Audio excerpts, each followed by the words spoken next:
You are about to watch shattered bones hit the dungeon floor as our skeleton completely fails to protect his master, Mistress Succubus. Just a basic, low-level guard in this tiny dungeon. His one and only job was keeping her safe, and he blew it. She drops to the cold ground. He desperately throws his hands up, trying to shield her, but it is totally useless. Bam! A massive dark strike hits him from behind. It crushes his remaining ribs, sending his skull rolling right next to her lifeless body. Staring at her unmoving face, all he can do is beg for forgiveness. Living a quiet, peaceful life with his master in this tiny dungeon, that was his only dream. Instead, he lies completely defeated in her blood. The human adventurers just stand there laughing with these super arrogant sneers. They were hiding deep inside. They literally posed zero threat to anyone outside. His skull wobbles, then leaps. Jaw clamps down hard on the nearest soldier's foot, ripping a massive chunk of flesh right off. Blood dripping everywhere, his vision starts going completely dark. Fading into pitch black, his skull gets totally crushed. But honestly, he is just glad his miserable, pathetic life is finally over. Suddenly, a blue system screen pops up. Warning flashes. His assimilation rate drops from 97% straight down to 94%. The heavy sound of rain snaps him awake. He jolts up inside a freezing stone tomb, suddenly realizing his bones are completely intact again. This stone tomb feels super familiar, but the glowing system screen hovering right there shows something absolutely insane. He is a weak level 1 skeleton, now way down from 36. Then a girl in the shadows commands him to rise. Her name is Rubia, the exact same rookie necromancer who first brought him to life 20 whole years ago. The shock hits him hard. Standing up, he stares at his bony hands. Did he really just travel 20 entire years into the past? Now watch closely. Skeletons cannot dream, so this is real. Time travel is literally the only answer. Rubia is fated to be murdered by bandits very soon. They need to run away right now. No way is he letting her suffer that exact same tragic fate as Mistress Succubus. A heavy dose of guilt hits him. Mistress Succubus was not actually the first master he failed to protect. Before the stunned girl can even react, our nameless skeleton scoops her up and tosses her over his shoulder. Rubia screams, demanding he put her down. But that anger turns to pure shock when the skeleton literally starts talking, promising to protect her as they make a run for it. They manage to sneak off, diving behind a massive boulder right as a sketchy group of bandits strolls up. Peeking from the shadows, he watches them pass. He realizes these guys are actively hunting her down. When the coast seems clear, Rubia sighs in relief. Relaxing for a second, she decides she should probably introduce herself. I am the legitimate heir of She Starts. But bam! A crossbow bolt rips through the air, sinking deep into her shoulder. Looking over at the trees, our skeleton spots a sniper, totally smirking at them. I know what you are thinking, things cannot get worse. Then, a hammer-wielding brute walks up, dragging bleeding Rubia down, saying he wants a taste before she bleeds out. Pure rage consumes him. Sneaking up behind, he hoists a massive rock and smashes the brute's head in instant kill. Turning to the bleeding girl, he promises, I will protect you with my life. But that epic promise gets cut off fast. A devastating hammer strike hits his head, sending his fragile bones flying. The brute mutters in pure confusion, amazed by the crazy strength of a basic level 1 skeleton. Vision blurring out, No Name can only curse his pathetic weakness. He wasted this second chance. Once again, he failed to save her. And then the freezing rain starts falling. He snaps awake inside the tomb.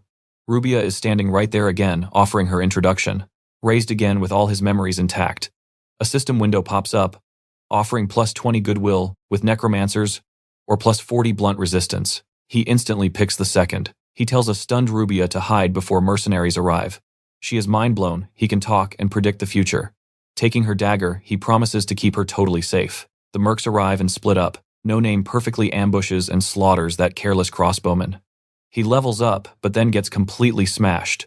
The huge guy crushes his skull into pieces. Even with the buff, the strike is too much. The mercenary questions if a dungeon is nearby, then pounds him into dust, killing him again. Rising from the grave once more, No Name dumps the points from that dead crossbowman straight into agility. In Life 3, he drops the hammer guy, but the sniper finally kills him. Grinding more experience and levels Life 4 is the charm. He slaughters both mercenaries, finally saving Rubia after 3 brutal, painful deaths. You and I just witnessed pure determination. Traveling through a cave, No Name finally processes his wild situation. Every time he dies, he regresses back to level 1, keeping his insane skills, killer stats, and snagging a huge memorial bonus. Stick with me here because gaining a brand new power every single life is crazy. Still, he has zero clue how many extra lives remain. Rubia snaps him right back to reality, explaining she is actually Lord Ray's daughter. Her dad was an honest guy who defied a crazy, war-obsessed king. His reward: getting brutally murdered, leaving poor Rubia totally alone. No Name suddenly remembers that this exact king will ignite a massive 9-year war for total world domination. Soon after, the terrifying 16 devils will rise again. He definitely lacks the raw power to stop that massive war, but he can totally protect this innocent girl. To pull that off, he desperately needs to level up and find his master. They decide to cross the dangerous mountains toward a village. When Rubia jokes around No Name, coldly reminds her that skeletons do not feel emotions. Heading straight for Ubellum, Rubia suggests picking up some heavy armor there. That way, No Name can hide his skeletal body and avoid mass panic. Later, he saves her from a deadly fall, making her super grateful. After surviving the harsh mountains, they finally hit Ubellum. Rubia decides to go inside alone while No Name waits, preventing any undead panic. She promises she will be totally fine and return quickly. Now pay close attention because 3 tense days pass. Suddenly, a door creaks open and an old guy rolls out a wheelbarrow to dump something. Beautiful memories with Rubia flood his mind as he slowly approaches her completely battered corpse. Staring at her lifeless body, No Name feels soul-crushing grief when suddenly 2 approaching men speak. These absolute scumbags are her jailers complaining she killed herself before they could sell her, getting violently beaten for it. One guy leaves while the other searches for the body. The second he spots it, No Name grabs the dropped sword and backstabs him instantly. During a brutal interrogation, the bleeding man confesses the innkeeper sold the girl out. They were just following the guard leader's corrupt orders. Unforgiving, No Name impales him directly. Closing Rubia's eyes, he hunts down that traitorous innkeeper. Hiding beneath a dark cloak, No Name kicks the coward deep into his own inn. Completely terrified, the pathetic owner screams that he knows absolutely nothing about the dead members. He claims they were actually hunting the Erst Lord's daughter, totally mistaking No Name for someone. No Name reveals Rubia's tragic fate and demands the absolute truth, stabbing his thigh before he can run. The screaming innkeeper confesses he just handed her to the guards. The guard leader apparently sells innocent girls directly to the shadowy Necron Society as slaves. Before he can spill any more society secrets, a magical snake tattoo springs up and literally strangles him. No Name realizes the evil Necron Society and the Ubellum guards are secretly allied. You and I know exactly what comes next. Remembering her advice, he equips some epic purple plate armor, swearing to never lose anyone ever again. Time for action. No Name slashes a skeleton apart, entering the Spectre Charnel House dungeon. It is a pretty small dungeon, but spotting other skeletons inside, he dramatically removes his helmet. He desperately tries communicating with his own kind, but fails, feeling the heavy silence of undeath. Right before leaving, a glowing system alert warns the boss is approaching. Boom! A massive horned skeleton appears with a giant mace. The hulking boss smashes a weaker skeleton, commanding the undead horde to attack. No Name gears up and charges. Lightning fast, he obliterates the smaller skeletons, dodges heavy mace swings, snaps the boss's leg but tanks a hit. Knowing exactly how skeleton anatomy works, he scrambles right up the giant skull and plunges his blade in for an epic finishing blow. This massive kill gifts him 5 whole levels, unlocking a crazy quest for level 1 swordsmanship that requires swinging his sword 10,000 times. Since his undead body never needs food or sleep, this massive grind is easy. So he claims the cleared dungeon as his personal gym. Outside, a chubby knight appears. He brings along 2 women, a redhead and a blonde. The loudmouth knight flexes to impress them, while the redhead acts super impressed by his expensive bag of healing potions. She is totally playing him. Meanwhile, the blonde calculates the situation, realizing the redhead only wants to get close enough to steal his heavy wallet. The blonde, named Reyna, secretly plots to use the dungeon monsters as a distraction to murder him. While playing innocent, the redhead casually suggests Reyna should scout ahead since she is a pro-adventurer, instantly pissing the blonde off. The sweaty knight breaks up the catfight, secretly praying this dungeon has insane monsters and a terrifying boss, so he can play hero and score points with both of them.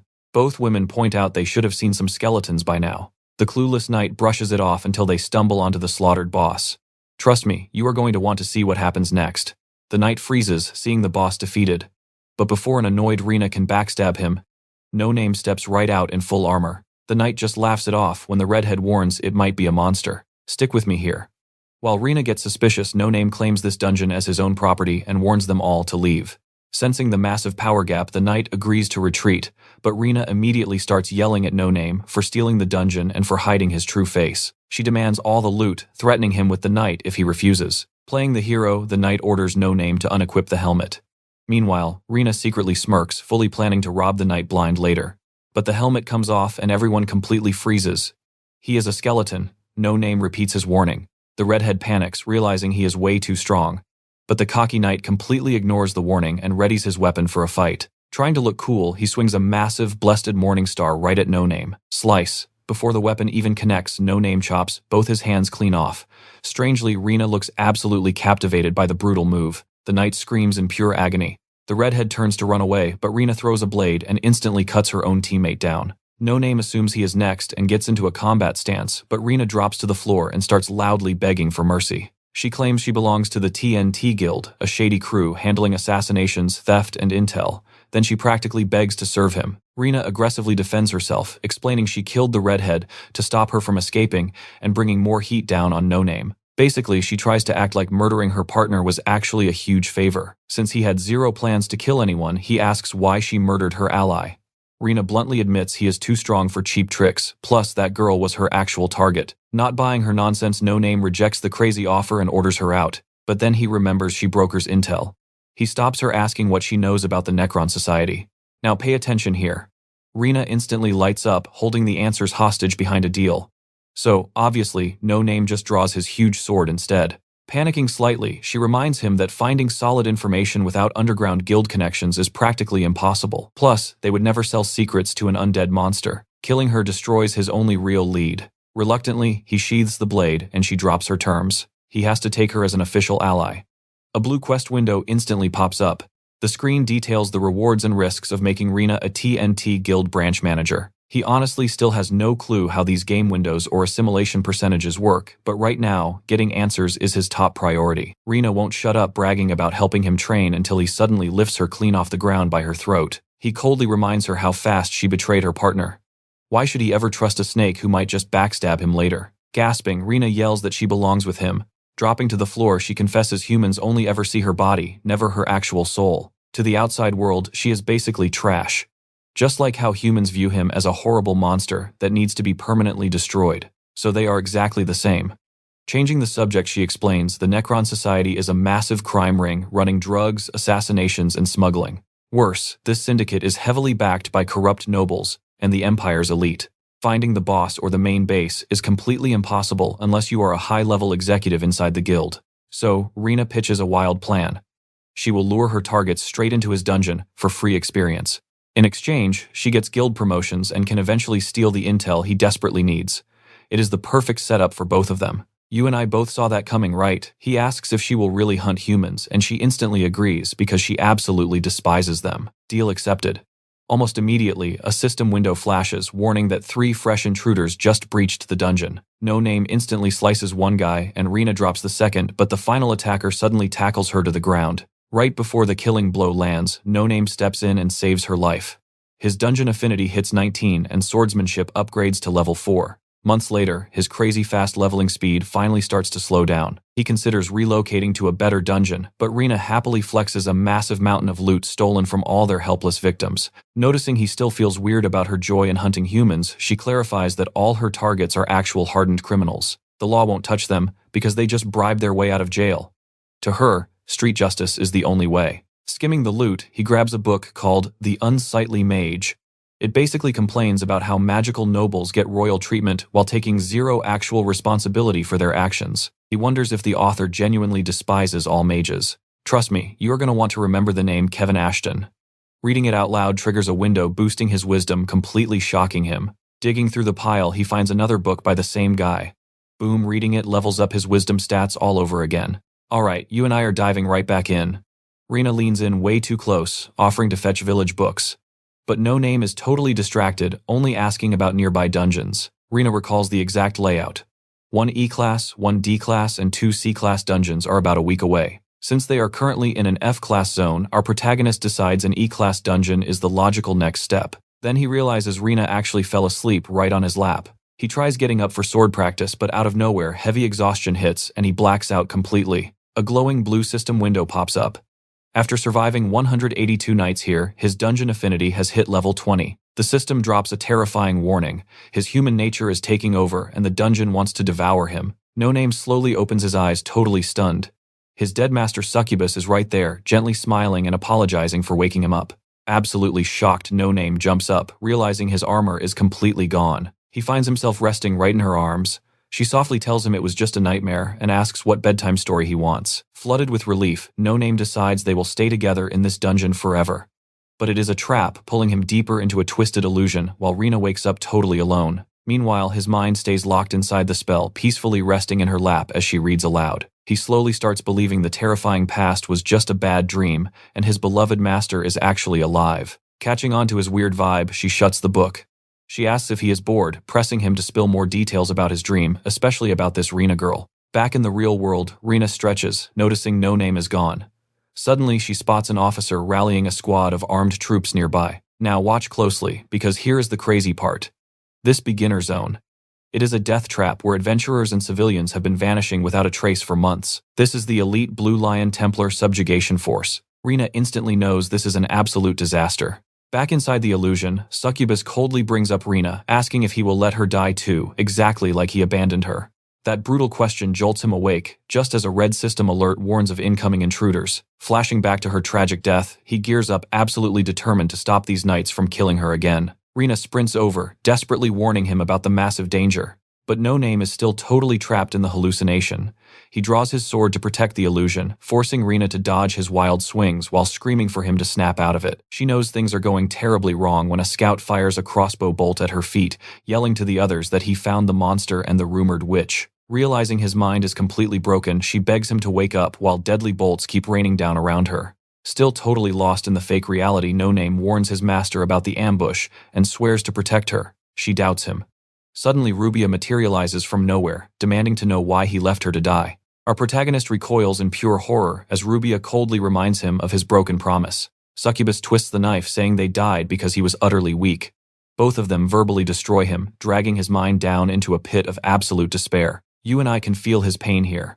Outside, soldiers confirm they found their targets while No Name sinks deeper into the nightmare, desperately wishing he possessed more power. Down in the dungeon, Rina barely dodges another volley of bolts. Seeing him completely paralyzed, she takes action. Tossing a thick smoke bomb for cover, she quickly ties a rope around him, dragging his dead weight away to lure the soldiers deeper into the dark cavern. She stops dead when a sharp blade slashes her shoulder, heavily armed soldiers blocking her escape. Their commanding officer brutally arrests her for the massive string of adventurer murders, promising a swift trial. He sneers, accusing her of dark necromancy. Then he spots the completely silent No Name standing up and orders his troops to kill the monster immediately. Meanwhile, his senses keep fading into the dark abyss.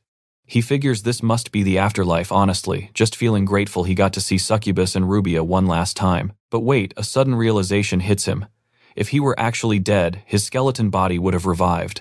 This is definitely a fake reality. Fighting through the mental fog, he violently forces himself awake, vowing to get stronger and protect her 20 years from now. After all, he is a loyal skeleton warrior, meant to guard his master and allies. Suddenly, he snaps awake to see Rina covered in blood. She literally acted as a human shield, taking 3 solid arrows straight to the back. Utterly shocked, he lifts her up as she weakly jokes about waiting for a proper thank you. The furious commander barks at his men harshly, reminding them Rina was supposed to be captured alive. Seeing the skeleton carrying her away, he orders an immediate surrender. But Rina just smiles calmly and lights a fuse. The arrogant commander freezes in pure terror. The spark hits a massive pile of supplies that Rina calls her ultimate farewell gift, setting off an explosion of blinding poison smoke. Coughing, she quietly tells No Name to put her on his back so they can finally escape. Any foolish soldier blocking their path gets sliced into ribbons. He asks why she stayed when they were so ridiculously outnumbered. She simply calls herself his loyal ally, leaving him drowning in bitter regret over that stupid illusion. Breaking out of the dungeon, our main character is massively relieved that no backup troops are waiting outside. Trust me, this wild ride is just beginning. He snaps the arrows off her back, rushing to find a real healer. Let's dive right back into the madness. The Blue Lion Templar calls the rumors about Reyna being some legendary necromancer a total joke and instantly slices No Name right down. Our guy hits the dirt hard, his entire arm completely severed by the Templar's brutal strike. The Templar just glares with pure disgust. He asks the panicking Lord why he even bothered wasting time on someone as pathetic as Reyna. The Lord stammers out that he thought she was dangerous, but immediately freezes under the Templar's terrifying, murderous glare. Terrified, the Lord actually tries to end his own life, but the Templar stops him. He frankly has better places to be today. Turning his back, he tells the Lord to just deal with Reyna however he wants after the trial. But then he stops dead in his tracks. No Name is somehow standing back up. Who even is this guy? No Name never sensed him coming, or even saw the blade move. This Templar is leagues beyond anyone he has ever fought. Our hero seriously doubts he can win this. But seeing Reyna badly injured on the ground, he decides he just doesn't care. He is fighting, period. The Templar effortlessly dodges his strike.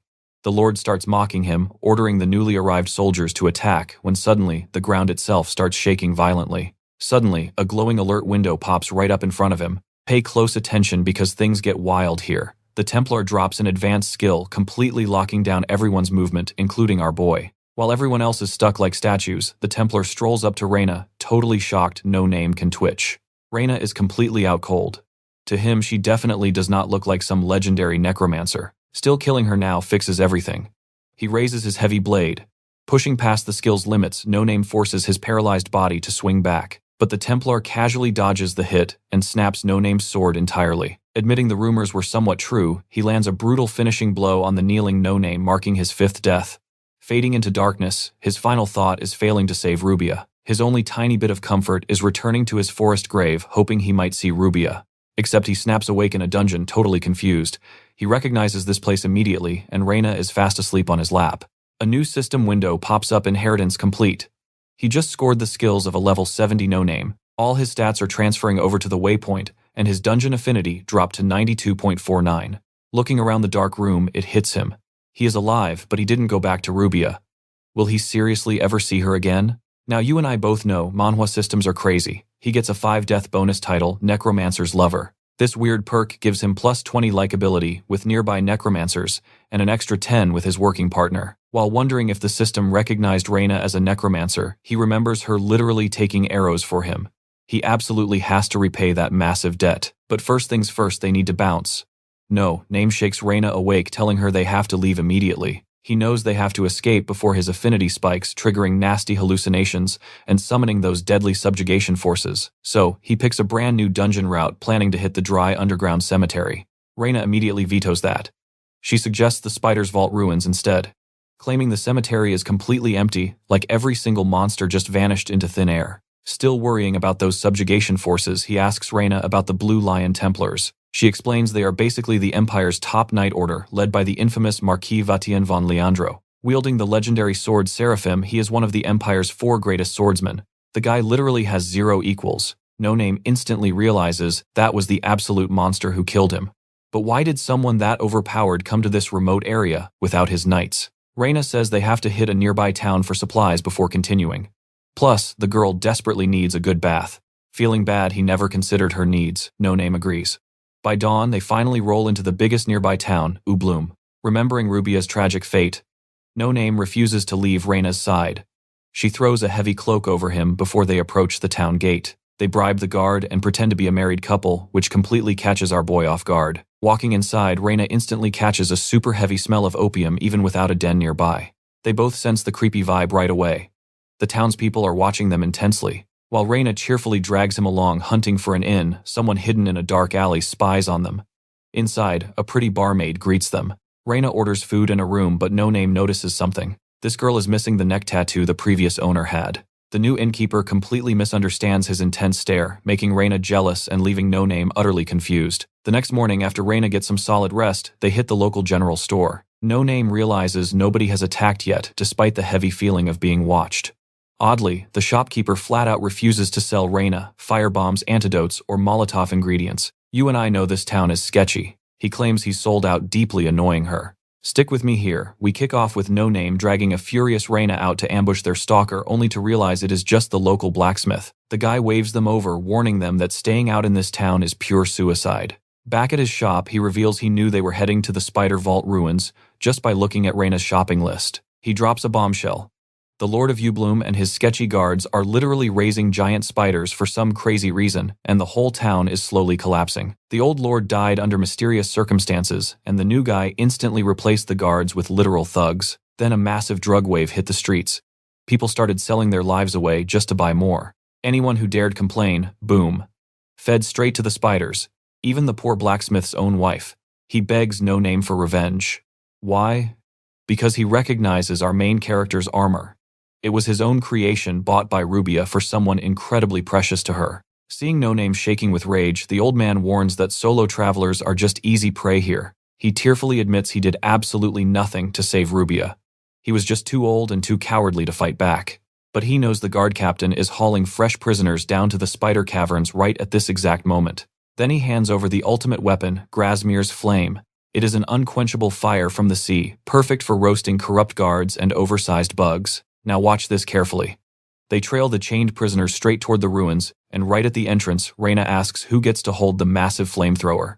A quick flashback shows the old man is from Grasmere, a legendary blacksmith town, making this eternal fire insanely rare to find. He managed to craft just one single vial for this specific gun, and once you light it, that fire literally never stops burning. Pure magic is the only thing keeping that blast furnace heat contained safely inside the tiny glass bottle. He gave them the weapon and special heat-proof powder, demanding they burn those guards to ash rather than waste it in his forge. So Reina grabs the heavy flamethrower, and they finally enter the creepy, dead, silent, and twisting caverns. Reina interrupts the tense silence, finally asking what Rubia really meant to him back then. He completely shuts it down. He claims she meant absolutely nothing.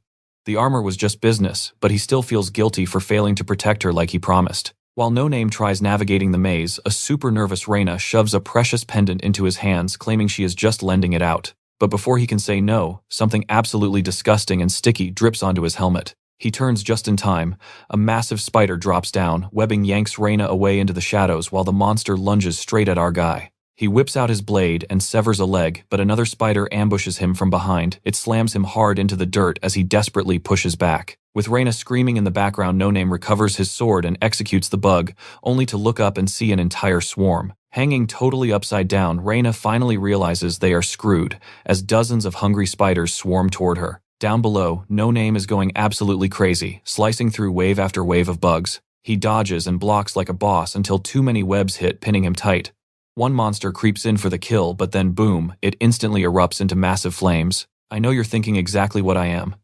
A shocked No Name looks over to see Reina, apologizing for being late, grinning like a maniac while roasting every bug. She casually roasts another jumper, praising the shiny new toy as the terrified swarm finally retreats deeper into the dark, smoky dungeon. After slicing him free, the duo charges right after them, happily incinerating absolutely anything that blocks their path. A blue system window pops up.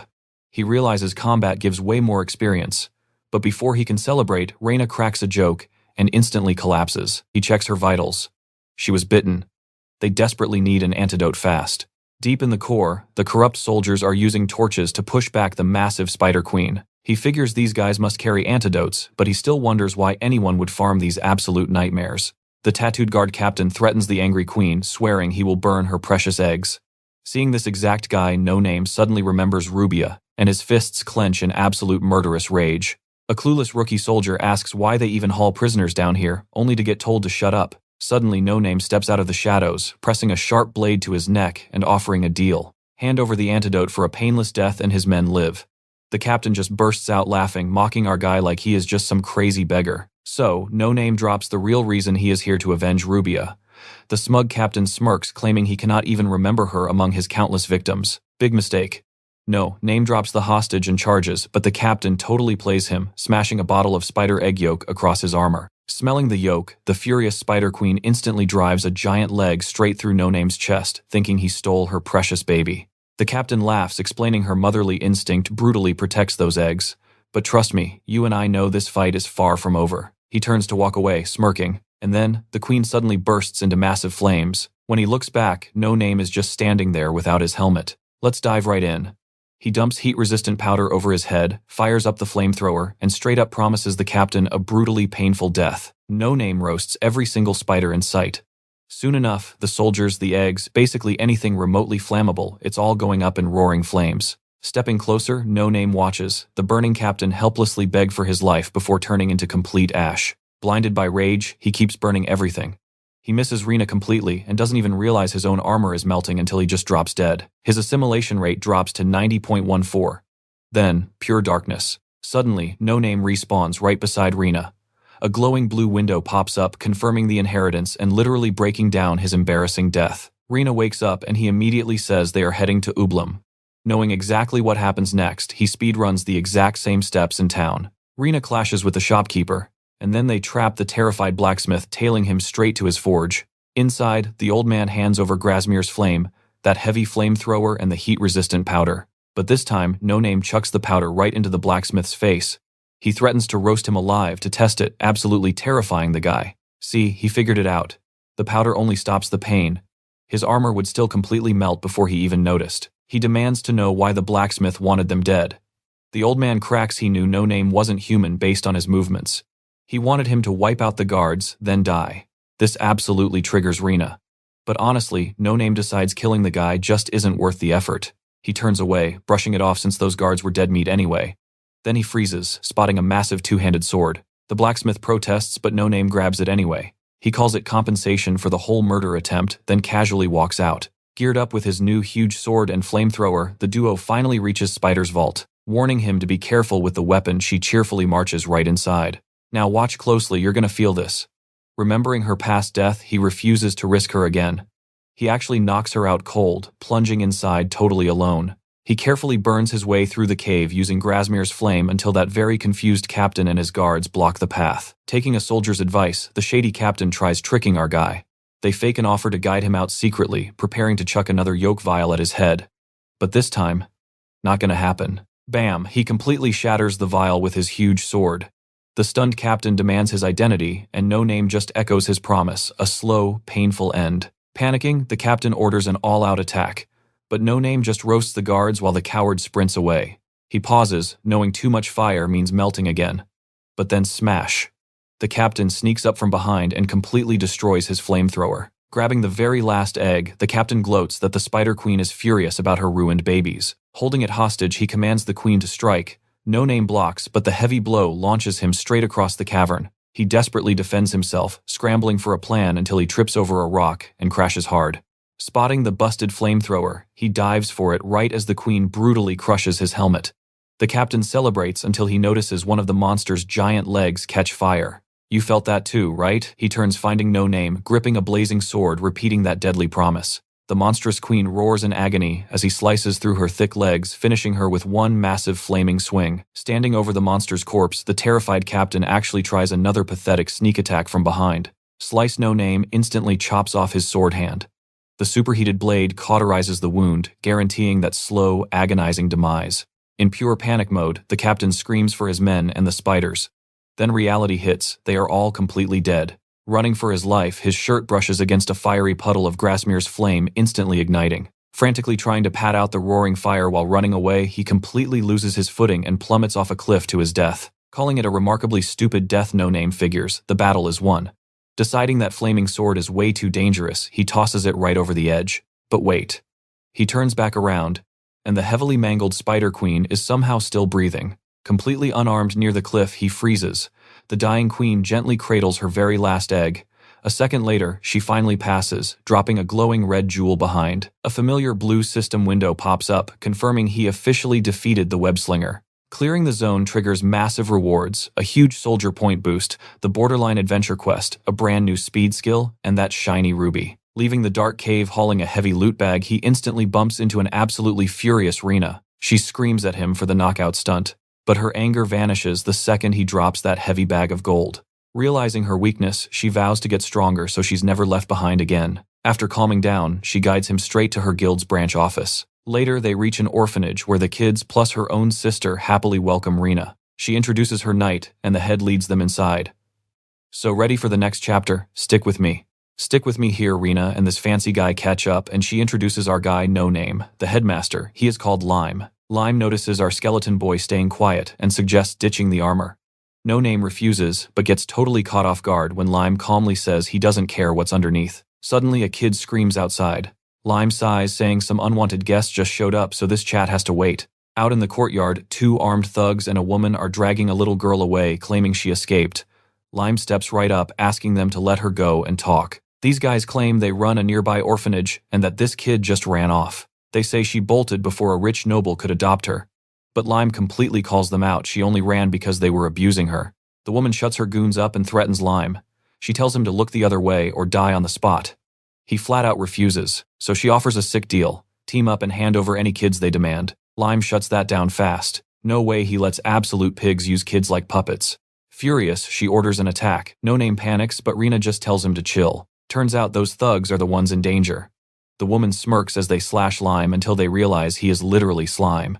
He completely swallows both henchmen whole. Muttering about how humans grow ugly and foolish with age, Lime devours the terrified woman too. You saw that too, right? While No Name stands there, shocked, Lime just apologizes. He properly introduces his real name as Slime, Eastern Branch Manager of the TNT Guild. Standing over the leftover clothes and weapons, Slime casually admits he is a changeling, just another monster trying to blend into human society. Shocked to meet a super rare intelligent slime, No Name immediately asks how he is going to clean up this messy situation. Comforting the crying little girl, Slime casually promises the cleanup won't be an issue at all.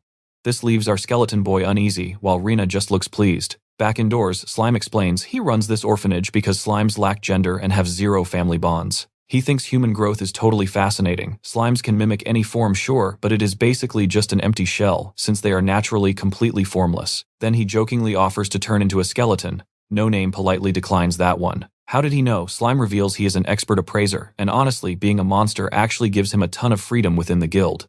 As thanks for keeping Rena safe, Slime offers a free appraisal for anything he wants. Our guy hands over the red ruby. While Slime checks it out, everything clicks. Rena trusted him completely because she literally grew up right here at this very orphanage. The appraisal finishes and a blue system window pops up. This ruby can trigger a class change and the stat boosts look totally insane. Slime drops some dark lore. It is ultra valuable, only becoming usable after soaking up human blood and life force for years. We both know this is bad news. A system window shows his assimilation rate just dropped to 88.68. He suddenly starts violently shaking. Slime gets worried, but No Name plays it cool. He praises the appraisal and casually asks for a spare sword. Instead, to really thank him for protecting Rena, Slime promises to buy a fresh one from the blacksmith. Plus, he offers to repair that broken armor and provide a free room for the night. Our boy gladly accepts. Later that night, he is studying the ruby, pondering that class change, when Rena just wanders in. She asks if he is busy stargazing. He looks confused. Shouldn't she be spending time sleeping right next to her sister? Rena admits she doesn't want to give her false hope about staying, but she truly believes they will live together someday soon. Stepping way closer, she hands him her most precious gold pendant. It is the only thing she had when left at this orphanage. Very softly she says it is for when his quest ends and she becomes branch manager. She actually asks him to live with her. They just stare in total silence. Morning arrives. No Name checks out his newly fixed armor and admires his brand new sword. Rena walks in but nervously looks away. Later on, Slime asks where our skeleton boy is heading next. Since he has absolutely no clue, Slime suggests joining the TNT Guild. He points out that Rena's lowly trainee rank seriously limits the kind of top-secret intel she can actually access. But if No Name joins up under his recommendation, he gets full member perks. Slime really wants him on the team, but our guy flatly turns it down. Being tied down to a guild just isn't his style. Slime looks super disappointed. No Name smoothly says he will keep getting all his intel directly through Rena. Cue the massive blush. Then he asks how Rena can become an official member right now. Slime says she needs completed quests or gold donations. So No Name just casually drops the heavy gold bag from the spider's vault. Slime confirms it is way more than enough. A blue system window instantly updates Rena's personal scenario, but it also warns No Name his assimilation rate just dropped again, hitting 88.56. He stands there wondering what that actually means while Slime reads the official rules to Rena. But No Name totally interrupts when Slime mentions their duty to report any major threats to Amber's city peace. And that is where you and I leave it. No Name remembers, this peaceful port city is about to start the epic 9 Years' War. Stick with me here. We know Crown Prince Elton Clemens II will start a massive war between the Empire and Freedom Alliance. Amber plays neutral, but its rebel system will eventually piss off the Crown and totally block the Empire's steady expansion. Sitting right between the Empire and the Freedom Alliance, this place is doomed to be the Empire's very first target. No Name asks Slime why Amber is explicitly mentioned for promotions. Slime just shrugs and explains the main guild headquarters are located there. Our skeleton wonders if he should spill the future secrets he knows, but he decides to keep his bony mouth completely shut. Instead, he beats around the bush, asking if Amber becoming the Empire's biggest headache during a war with the Alliance would count as a serious threat. Slime nods yes. But get this, he casually adds, they already have backup plans if the Empire attacks and absolutely refuses to elaborate further. Moving on. Slime cheerfully congratulates Rena on finally becoming an official guild member. Then No Name asks what it would take to make her branch manager, which just makes Slime laugh out loud. He says Rena should focus on her next, rank up first, to actually help No Name. Then Slime strokes his chin. He mentions some insanely tough guild jobs are open. Rena cannot solo them, but succeeding together would massively speed up her next big promotion. Rena looks super nervous, asking if he actually plans to take the crazy mission. Suddenly a blue system window pops up, offering him the choice. Boom, scene change. A hyped host steps into a packed arena, officially opening the ERAS tournament to an absolutely roaring crowd. He screams out the first fighter, the dismantler, Jacot Isaac from the Brass Ring Free Company. Next up is the rookie challenger Sir Jane Phillips serving from Jen. No Name casually strolls right into the bloody ring. Now, watch closely. The host signals the start, and Jacot instantly leaps up, swinging a massive hammer right at his skull. Flashback to a few days ago. Slime explained a filthy rich house from Jenne wanted a mercenary to secretly fight under their noble crest. This family literally bought their way up through the leather business. They were too busy stacking gold to train their own knight, so they hired one to dodge the intense pressure from the tournament's sponsor. And that sponsor, the Lord of Arast, a Ray family member and the younger brother of the previous dead lord. No Name gets paid per win until round 8, keeping a low profile since the rich family does not want anyone exposing their hired muscle. He accepted the shady job, and now he and Rinna ride a bumpy wagon. Suddenly, it clicks. The Lord of Arast is Rubia's uncle, the exact scumbag linked to her family being murdered. He seriously debates assassinating him right here. Refusing to make eye contact, Rinna quietly asks again what Rubia meant to him and who she was. No Name bluntly says nothing happened between them, and honestly, he cannot even describe her personality. He just awkwardly mutters that she was probably beautiful. Jealous much, Rinna pushes further, asking if his answer would have changed back when Rubia asked him at the orphanage. Our skeleton coldly replies he would have said the exact same thing because he still has a desperate mission to finish. Rinna looks absolutely crushed. The awkward silence holds until Irast finally appears. The gate is totally packed. They head straight to the registration booth to sign our skeleton up as the proud knight representing the house of Jenny Ube. The clerk asks for a name and he freezes. Rinna frantically tries to smooth things over as the clerk starts looking super suspicious. Then out of nowhere, the skeleton claims to be Sir Jane Phillip. He whispers to Rinna that it is fake. Internally, he mashed together the names of the disruptor Sarai and the savage ox Jiang Philip. You caught that right, those are 2 of the 16 demon lords who will destroy humanity later. He figures stealing their identities will not backfire at all. Besides, he never even met them during his miserable demon army days.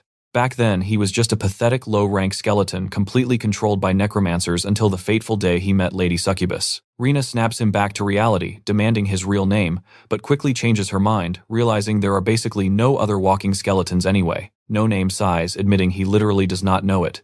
Rinna happily offers to invent one. As she keeps loudly brainstorming and annoying him, an official announces the tournament starts tomorrow. All fighters get free food and lodging in the castle, plus they get full freedom to roam around between matches. Knowing this was Rubia's old home, he startles a guard by asking for the library. Inside, the librarian praises a brute for actually wanting to read. He asks for anything written by Kevin Ashton. She has zero clue who that is, but starts looking anyway. While waiting, he notices the library is a total mess.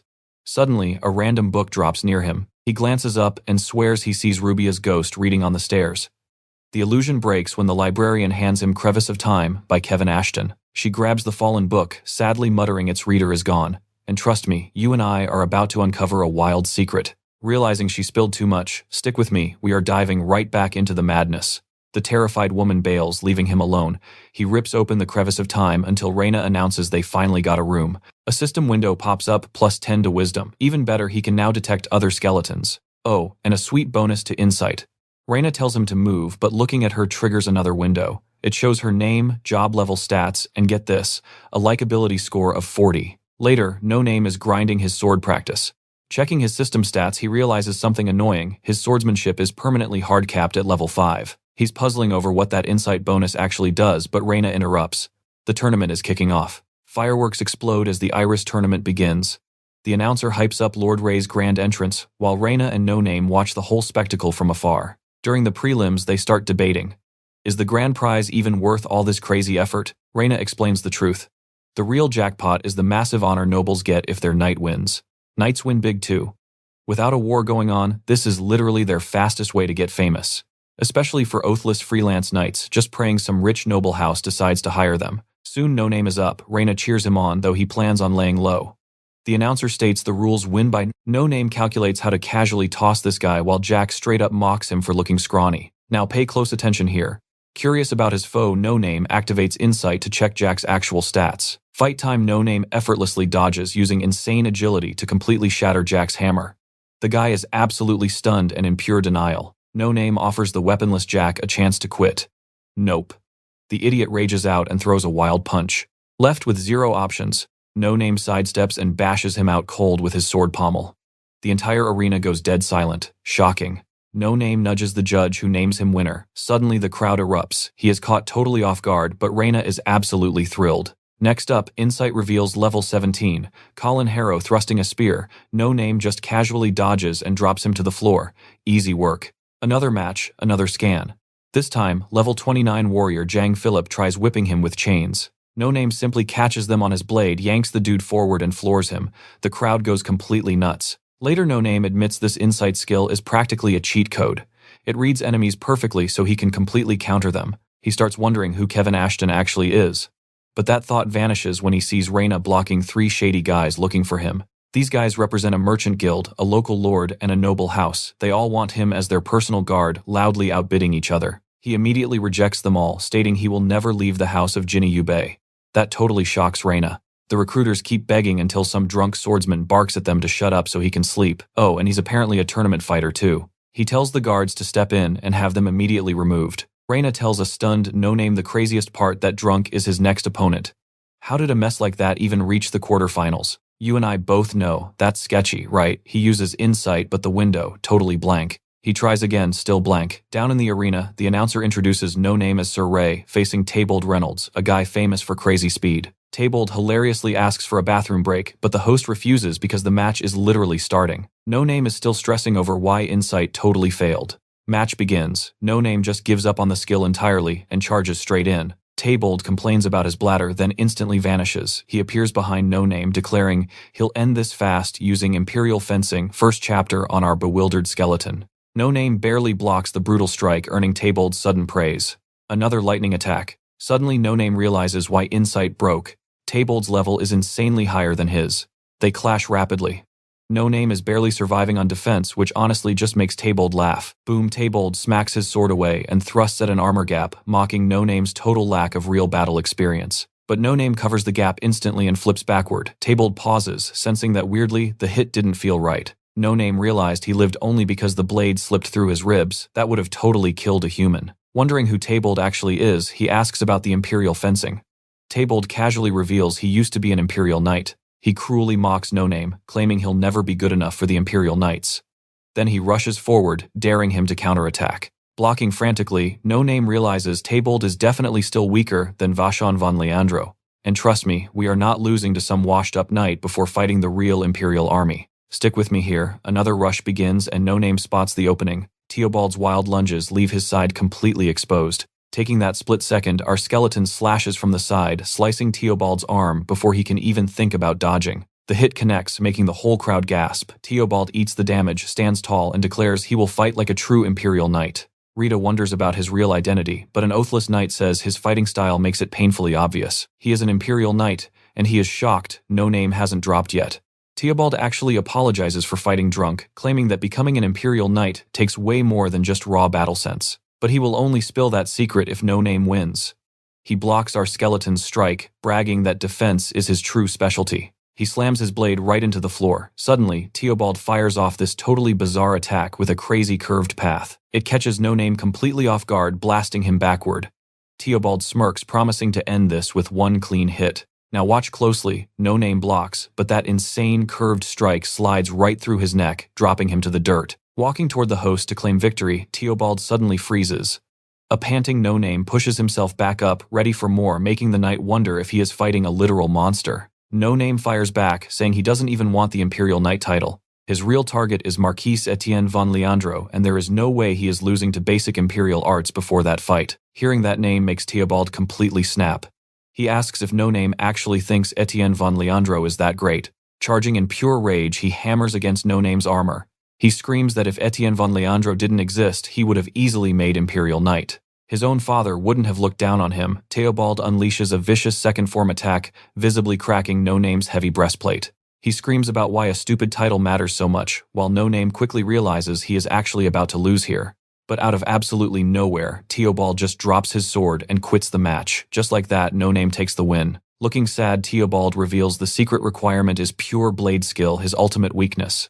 Leaving his sword behind, he quietly walks out of the arena. Later that night, the semi-finalists get a fancy banquet, but oddly enough, neither No Name nor the Oathless Knight removes their helmet or touches the food. Standing in silence, our skeleton checks the stats of the remaining 3 guys, realizing Theobald was actually the strongest fighter in this entire tournament. He also realizes that without blade skills, all his armor is practically useless. Lord Ray chills at the head table flanked by 4 guards. He congratulates the surviving fighters and tells them to enjoy the massive feast. You saw that right. Those snake tattoos mean these guards are straight-up Necron Society members. His insight window shows they are as strong as Theobald, or possibly even stronger. Lord Ray praises No Name's raw talent, offering him a sweet spot to serve under him and prove his worth. The other fighters are totally stunned. Ray claims high positions should only go to those who truly deserve them. Useless people stealing those spots just seriously annoys him. No Name wants to slaughter him right there for what he did to Ruby and her dad, but he holds back. Those elite guards would definitely end him first. Annoyed by the awkward silence, Lord Ray simply tells him to think it over. But he drops a warning skip, answering now, and he loses the chance forever. Ray has zero patience for losers. He demands No Name remove his helmet, but when refused, Ray actually lets it slide because of his talent. He then points to the Oathless Knight, calling him Creston the Hellraiser. No Name knows that is his next opponent, wondering about the crazy nickname. Lord Ray smirks, saying he cannot wait for their match. Plus, he promises to see their real faces, no matter who wins. Snapping his fingers, the noble calls in 6 barely dressed women to entertain the entire banquet room. While the other 2 fighters are loving it, Creston randomly stands up and storms out of the hall. No Name quietly follows right behind him. Outside, the Oathless Knight stops our skeleton, demanding to know why he left.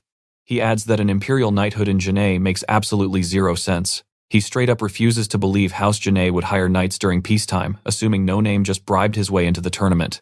No Name calmly points out he sure knows a lot about knights. The Hellraiser snaps back, asking if he is faking his value to get knighted in Eris. Annoyed, No Name asks why Creston always hides behind his helmet.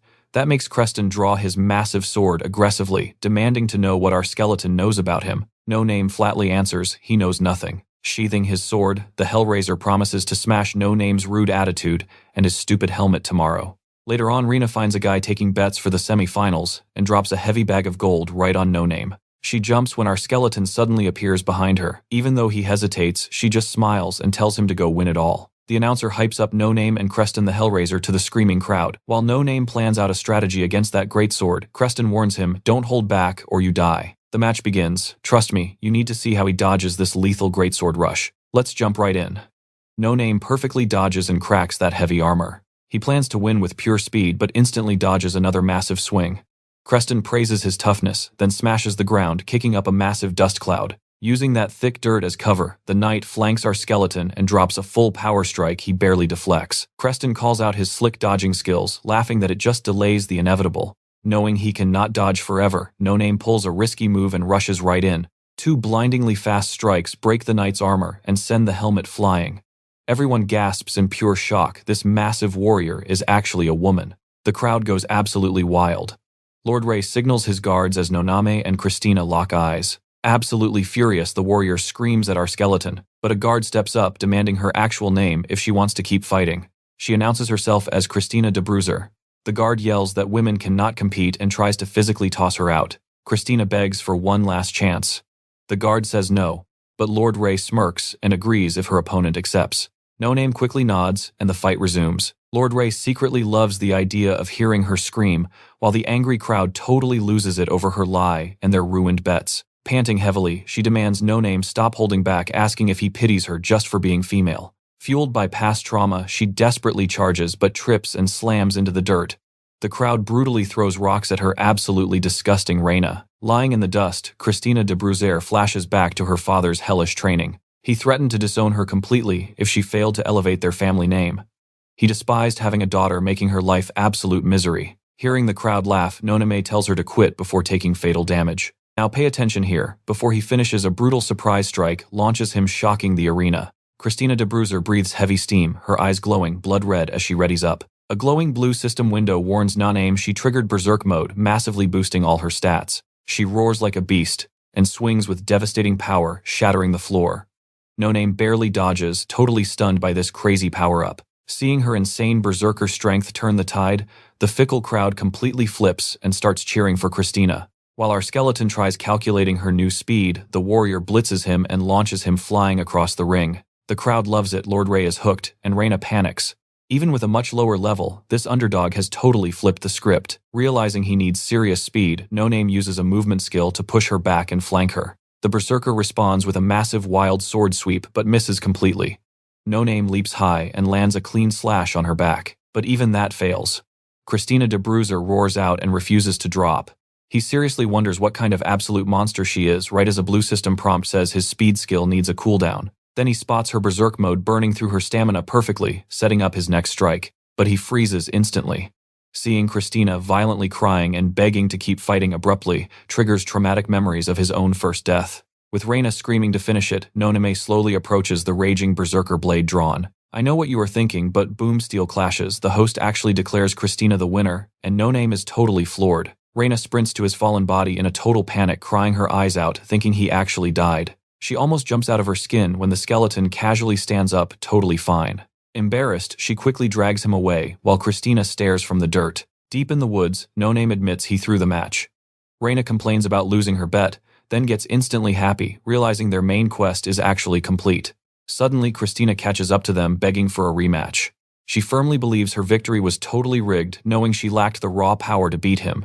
No Name lies, saying he got sloppy and took a lucky hit. He tells her to win it all.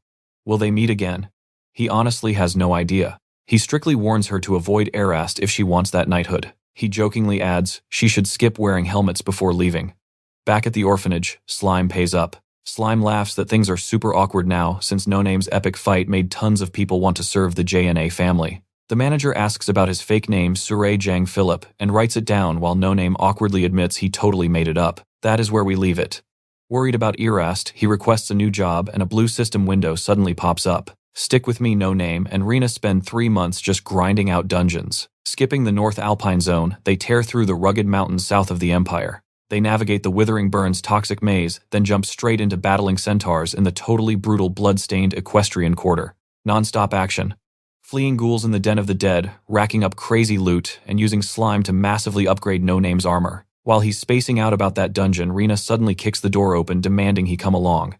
Our guy is completely clueless why. Slime steps in, explaining Rena desperately needs just one more recommendation to become branch manager. All she has to do is pass a simple test at the Eastern Division. But No Name can't tag along. The executive spot is strictly off limits to outsiders.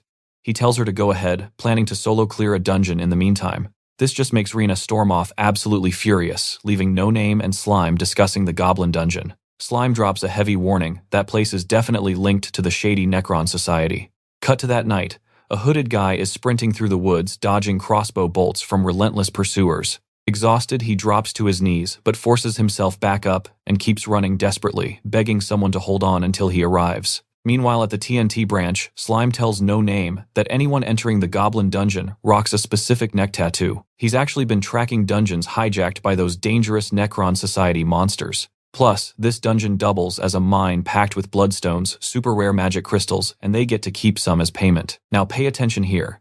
The payout is absolutely massive, but the danger is real, and the entire dungeon must be completely cleared out. No Name accepts the job instantly. Later, he's out wandering a dense forest, staring at a map, realizing he is completely lost. Suddenly, he hears a tragic howl. Following the sound, he discovers a tiny white pup clamped inside a brutal bear trap. He checks out the injured little guy, pries the trap open, and walks off.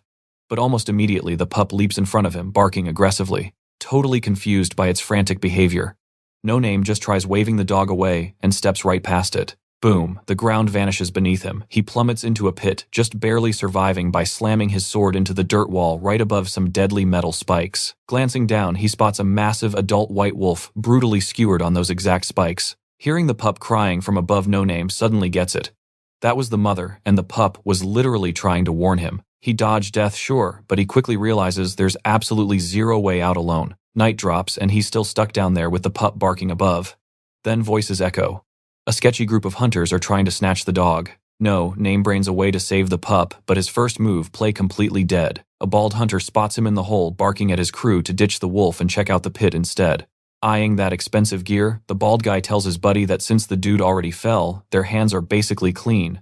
He orders him down to strip the armor. His partner hesitates, terrified No Name might jump up and attack. So the bald guy makes a twisted call, just burn the pit. You and I know this looks bad, right? He plays dead, hoping to survive the flames when a blue system window suddenly pops up. It confirms his flame resistance skill just activated, dropping the heat damage but completely draining his strength. Knowing he can tank it thanks to that sweet skill from the spider's vault, he just chills there until the fire finally dies down. The nervous partner then creeps down a ladder, poking at No Name's body, still paranoid he might be breathing. Another blue window flashes. A brand new skill called pseudo-death has just been created. Up top, the bald leader yells at him to hurry up with the armor, already bragging about hitting the pub. But then, two soldiers sneak up behind him. One soldier glares at the trembling hunter, reminding him he was strictly banned from hunting here. Down in the pit, the sweating thief finally yanks off No Name's helmet. The skeleton's glowing eyes snap open, and the guy absolutely freezes in pure, unadulterated terror at the sight of his skull. The dude screams his lungs out as No Name casually says hello and stands up. Suddenly, the bald leader gets chucked straight into the pit, crashing right on top of him. No Name calmly scales the ladder while those soldiers are distracted searching for loot. Bingo. He spots a snake tattoo on a soldier's neck, definite Necron Society scum. They turn to leave, but No Name calls out, making them spin around in absolute shock. Realizing this guy just climbed out of a burning pit, they freeze. No Name boldly orders the stunned soldier to take him to the goblin dungeon. They instantly draw their blades aggressively, demanding to know his business there. Playing it cool, No Name claims he was sent to handle dungeon business, slowly reaching for his sword, totally ready for blood. But then the lead soldier spots his cape. He hesitates, asking if he's Darrenim, the brand new supervisor from headquarters. The soldier drops his weapon, completely relieved, saying they've been waiting for him. No Name rolls with the bluff, claiming the title, and the soldiers immediately bow in total respect. The guy apologizes for missing his red cape. That's where we leave it, trust me, you'll want to see what happens next. Our main guy, No Name, accepts the apology and straight up orders them to lead him into the dungeon. Stick with me here because things get weird fast. They brag about profits until a guard accidentally blabs that the captain does some really creepy stuff with the goblins. Figuring he can get more intel, No Name casually asks if anything else strange is going down here. They mention this strange child-sized guy who constantly sneaks around the place and always somehow manages to escape capture. Apparently, this little dude knows secrets about the dungeon that even the guards do, not memorizing the layout perfectly. They even say he once froze a bunch of slaves before being stopped, so everyone suspects they have a spy. They finally reach the dungeon, and No Name spots a massive mining setup below. Poor goblin slaves are being worked to the bone, while guards stand by with whips. A tired goblin suddenly collapses, dropping its cargo, and one overseer completely loses it, whipping the poor thing without mercy. Then he just orders the guys to drag the badly beaten goblin away. Seeing these slaves sparks a memory of what his mistress taught him. Goblins might be cowards, but they are amazing at reading the land and finding resources, usually hiding in the mountains away from humans. The absolute smartest ones. They actually become top followers for the 16 demon kings. He heard they absolutely despise humans. And passing by a literal pile of fallen goblins right now, that hatred makes total sense. The soldiers snap him back to reality as they walk deeper in, and boom, a classic blue system window pops up with the details. It is a large-scale dungeon base level 10 to 20. Normally you would need 15 to 20 guys to clear this place. While No Name processes this, that weird little man is secretly trailing them. Deeper inside, the guard presents our main character to the captain as the brand new supervisor. The captain happily welcomes him, reporting that the whole mining operation is running smoothly. He kisses up, asking No Name to put in a good word with the bosses, offering full support while he is here. No Name praises them out loud while secretly plotting to wipe everyone out. But then the captain suddenly asks him to take off his helmet. Knowing his cover is about to blow, No Name acts fast. He lies saying he cannot remove it because he is hiding some nasty recent burns. Asked for his ID, he just says he left it at home. Yeah, he is definitely thinking his luck just completely ran dry. Surprisingly, the captain laughs it off at first. But then he asks to see the snake tattoo, proving he belongs to the Necron Society. Watch closely. This is exactly where you and I see his cover completely fall apart. As No Name goes for his blade, the captain signals the guards. Crossbows lock onto the intruder, and the captain promises a very painful interrogation. Massively outnumbered, No Name stops playing nice. He triggers his speed, skill, and just launches himself straight into the chaos. He slices right through the frontline soldiers while the panicking captain screams at everyone to shoot. The captain cheers when a few bolts connect, but that celebration dies fast. No Name keeps tearing through the squad at max speed and completely drops him. With the captain down, a blue system screen pops up. He earned the Conqueror of the Thorny Maze reward, slashing all incoming crossbow damage by 40%. Catching his breath, No Name glares at the last 3 surviving guards. They instantly drop to their knees, begging for their miserable lives. He casually says he will spare them, loots the ID from the dead captain, and with his fake identity sorted orders them to show him to the goblins. Walking down, the terrified guards warn him about a second squad of 10 heavily armed soldiers further inside. When he spots more dead goblins around, they quickly blame that other group for the mess. I know you and I both hate seeing this. Up ahead, that second squad is actually shooting a tied-up goblin just for twisted fun. No Name instantly realizes this is not a normal one. It is a hobgoblin. Stronger, smarter, able to heal. Basically a royal among the goblin race. The other caged goblins cry out at the absolute cruelty. The squad leader barks for silence, but then finally notices No Name and his terrified guides approaching. Demanding to know what they want, No Name just steps right up and coolly introduces himself as the new supervisor. The cocky leader reaches for his helmet, but No Name instantly clamps down on his arm with a dark warning. Startled, the guy demands he let go, while that same strange little man keeps spying from the shadows. Keeping his eyes on the wounded hobgoblin, our main character brutally twists the leader's arm. Yelling in pain, the guy sees the other guards signaling and quickly fakes an apology. Then out of nowhere, he pulls a dagger and stabs it right into No Name's helmet slit. Our guy drops, and the smug leader demands the others explain this mess, but everyone just freezes in horror as No Name casually yanks the dagger back out. Calling the guy disgusting, he aggressively stabs him right back in the eye. The rest panic and fire their crossbows. No Name rips the dagger free, chucks it into one soldier, and immediately drops another with a single sword strike. The last 4 totally panic and run. With the trash cleared, he turns to the hobgoblin, slashing its ropes and checking if the poor guy survived. But before he can even finish, that weird little stalker snags his leg with a lasso and violently yanks him into the air. Dangling there, the guy demands answers. After some bickering, our skeleton admits he was hired to fix this dungeon. Who hired him? Trust me, you and I are gonna want to find out. Stick with me here, guys. He promises they aren't enemies, and hearing that the strange guy drops him down, revealing he's actually a tiny goblin. The little goblin runs over to his tied-up family member, telling No Name to let him handle this mess. The second the hobgoblin gets freed, a blue system window pops up. It tells our main character, No Name, this guy, is Insuka's Bombtong, the dungeon boss. Meanwhile, outside, 2 surviving soldiers are running for their absolute lives. They know their attacker isn't human, desperately trying to escape that fake supervisor. Suddenly, a guy in a red cape rocking a snake tattoo rides up on horseback. Hearing their panicked screams, he demands to know what's going on. Cut back inside. No Name just stares at the freed hobgoblin, seriously wondering how a dungeon boss this pathetic got caught. But the moment No Name grabs his sword, the boss absolutely books it. The tiny goblin sprints after him, screaming for his dad to just hold still so he can heal his wounds. No Name thinks it's weird that normal human soldiers could beat a hobgoblin, but the kid explains they're completely peaceful and the humans use dirty traps to enslave their entire tribe. The main character keeps pressing, asking why the boss is only rank F-. That just completely confuses the kid. No Name explains dungeons are rated early to measure danger and warn people away. The kid fires back that even if they're just hiding, it's still their home and begs him to leave. Now watch closely. Just as he turns to leave, a literal bomb rolls right at him, blasting him straight backward. The terrified hobgoblin runs away. Through the smoke, No Name spots the real supervisor pulling up with 3 armed soldiers. The guy angrily demands to know why No Name was pretending to be him. Then, Darrow LaRouge whips out a nasty little crossbow from right under his cloak. But before he can even fire, the goblin kid charges in and slashes his wrist. The man furiously curses the little slave. He instantly fires back. But the kid dodges the bolt, smacks the crossbow away with a lasso and leaps right at him, dagger ready for the kill. Bam! The brave goblin kid gets nailed square in the chest by a crossbow bolt and collapses backward.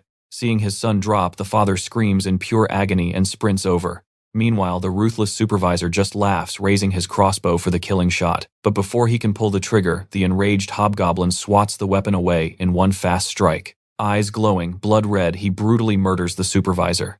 He punches his fist straight through the guy's chest, lifts him high, and chucks the dead body right at the soldier's feet. Drenched in blood, the raging dungeon boss lets out an earth-shattering roar, his bandages literally ripping apart. The soldiers scatter like cowards, while No Name watches. A system window flashes, warning that the hobgoblin's mad enchantment is now active. This reveals his true identity as a hidden dungeon boss, massively boosting his stats until his strength or fighting spirit hits 0. The system adds that blood-red hobgoblins are usually gentle pacifists, but when pushed to absolute rage, they become unstoppable killing machines. A hidden quest pops up to calm the beast down. The creature locks eyes with No Name and charges, but our skeleton easily blocks the heavy strikes. He respects the monster's raw power. But using far better skill, No Name slips behind him and sends the boss crashing across the room. He then chokes the hulking beast until he blacks out. I know what you're thinking. Does he finish the job? Standing over the boss, No Name debates killing him until he notices worried goblins creeping closer, including the man's son. The hobgoblin soon wakes up. Having fully regained his sanity, he starts talking normally again and pulls his son into a tight hug. A window confirms No Name crushed the hidden quest. He scores 200 allegiance points from the boss, plus a massive 70% reputation boost with the blood-red goblin tribe, with even more coming later. The system also mentions his assimilation rate dropped to 88.3. The skeleton pauses, wondering what that actually means. He realizes that whenever something new gets recognized, the assimilation rate takes a hit, and he struggles to remember why. But his deep thoughts get cut short when the grateful hobgoblin bows, offering to somehow repay him. No Name flat out refuses. The boss asks for his name, but the stubborn skeleton refuses to give it up. Instead, the main character warns the goblins to hide deeper underground because a human war is coming. Meanwhile, he thinks about the dangerous Necron Society. He wonders if Rina could learn more by becoming the branch manager. He also casually swipes the dead supervisor's identification and a heavy pouch of gold. As he walks out of the dungeon, the hobgoblin chases him down. He offers a totally different reward, spilling the beans about a very special goblin mage. He reveals that this goblin mage, Mudcash, is a strictly guarded secret of their race, and the dude is absolutely obsessed with gold. The guy spent his entire life hoarding coins, and now he literally wants every piece of gold on Earth. To pull this off, he crafted an endless magic coin purse, which probably stores other items perfectly too. That really catches the skeleton's interest. The boss continues, explaining that Mudcash supposedly hides up in the eastern mountains. To track him down, No Name just has to wander around yelling a ridiculous secret password, treek, treek, treek. Do that and Mudcash will come running. The goblin explains the phrase, basically translates to, "Do you like money? I do," and hilariously starts teaching him the exact pronunciation. Cutting back to the TNT orphanage, No Name tells Slime he crushed the quest and even wiped out some agents from the shady Necron Society. Slime gratefully thanks him and instantly offers to repair his damaged armor. So what do you and I make of this? No Name mentions those snake tattoos can literally choke members to death, and the headmaster confirms it's a dark curse meant to silence anyone leaking the society's secrets. Stick with me here. No Name asks about breaking the spell, and Slime says it totally depends on the caster's strength. Slime clearly has a suspect in mind, but keeps his mouth shut. Too early to tell. Then Slime drops some news. He is heading out on guild business, but mentions Rina passed her test and probably has something important to share. Later that night, our guy is armorless, just staring out his window, when Rina suddenly sneaks up and totally startles him. He cracks a joke, but then spots the nasty bruises on her face. What happened with that promotion? Rina thanks him for everything. Then dead serious, she asks him to just run away with her. Ditch everything, grab her sister, and live completely hidden. No Name shuts that down instantly. He reminds her of their deal: use each other, make her branch manager, and get him his answers. She sighs heavily.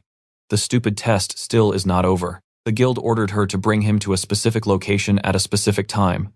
Once she is manager, getting his answers will be a breeze, basically hinting they already know his true identity. No Name instantly picks up on the hidden threat. Rina admits she is terrified and worried he is going to regret following her. She begs him to ignore the guild and just run away. But No Name cuts her right off. The guild absolutely matters. They need information, and her promotion is their only ticket inside. Plus, privately, he really wants to clear this scenario. Rina points out he is way more eager about joining the guild than she is. She forces a nervous smile and finally agrees. By dawn, they are riding in a wooden cart, completely silent on the way. By nightfall, they are basically there. Now pay close attention here. Rina leads him into a ruined arena with caves on the sides and a creepy altar right in the middle. They carefully study the setup. The clouds suddenly part and No Name freezes. He actually recognizes those altar symbols. It is the literal mark of the Demon King person. Flashbacks hit him from his skeleton soldier days. He remembers the Demon King of Thunder rocking a lion head, blowing a trumpet, and riding a massive black bear, while leading 26 demonic units to war. It clicks. The TNT Guild actually worships a Demon King. And that Necron Society snake, the symbol for Demon King Duke Bodus, commander of 60 units. The actual demonic descent is still 10 years away, but these Demon Kings are clearly already messing with this world. Suddenly, creepy robed figures walk out from the caves. An old guy with a turban and staff steps up, introducing himself as Patrick Acker. Turns out, Patrick is a mage and the third-ranked director of TNT National Headquarters. He introduces the others as TNT executives. Their shared totally psychotic goal, reducing the human population. No Name is genuinely stunned. He asks why on earth he was summoned here. Patrick admits they dug into both his and Rena's pasts. No Name completely stood out from the pack. The mage starts listing every crazy thing he has done since crawling out of his grave. Praising his insane power, the mage offers to build a brand new world together. Why? Because humans are just too cruel to all the other races. Patrick pulls off his turban. He is actually a deer beastman, a race constantly hunted down by humans who harvest their horns for medicine. You see where this is going, right? Thinking of Rubia and the succubus No Name just bluntly asks what the mage is actually planning. Patrick smiles and answers simply, "A massive war is coming. All that spilled blood will be a grand offering to their king. Once he descends into this world, he will completely wipe out humanity." No Name instantly identifies this king as the Demon King. As he drops the name Person Patrick, and the creepy executives actually start clapping. Since he already knows the old legends, the mage skips the history lesson. The ritual to offer human blood and screams to their king is totally ready. Once he drops in, mankind is completely finished. No Name cannot believe a cult like this actually exists. Since the war is starting soon, he asks Patrick if TNT pulled the trigger. The mage shakes his head. The Crown started this war. They just want to maximize the death toll, block the peace talks, manipulate the war hero, and make the Empire and Alliance hate each other violently. Knowing the actual future, No Name realizes their master plan will only partly work. Their god and his 12 followers will descend after all the sacrifices. Then they will butcher humanity for 10 straight years before finally being killed. For a quick second, No Name actually wonders how these fanatics would react to seeing their god die. He asks Patrick where the Empire strikes first. The answer, Amber.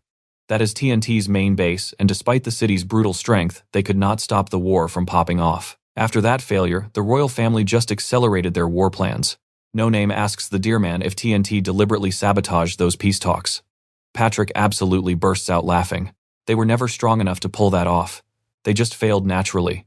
War was inevitable, and they are simply riding the bloody wave. Then he invites Rena and No Name to join up, offering them serious power. No Name asks if he just means higher status inside TNT. Patrick smirks. That is part of it, but he means real raw power.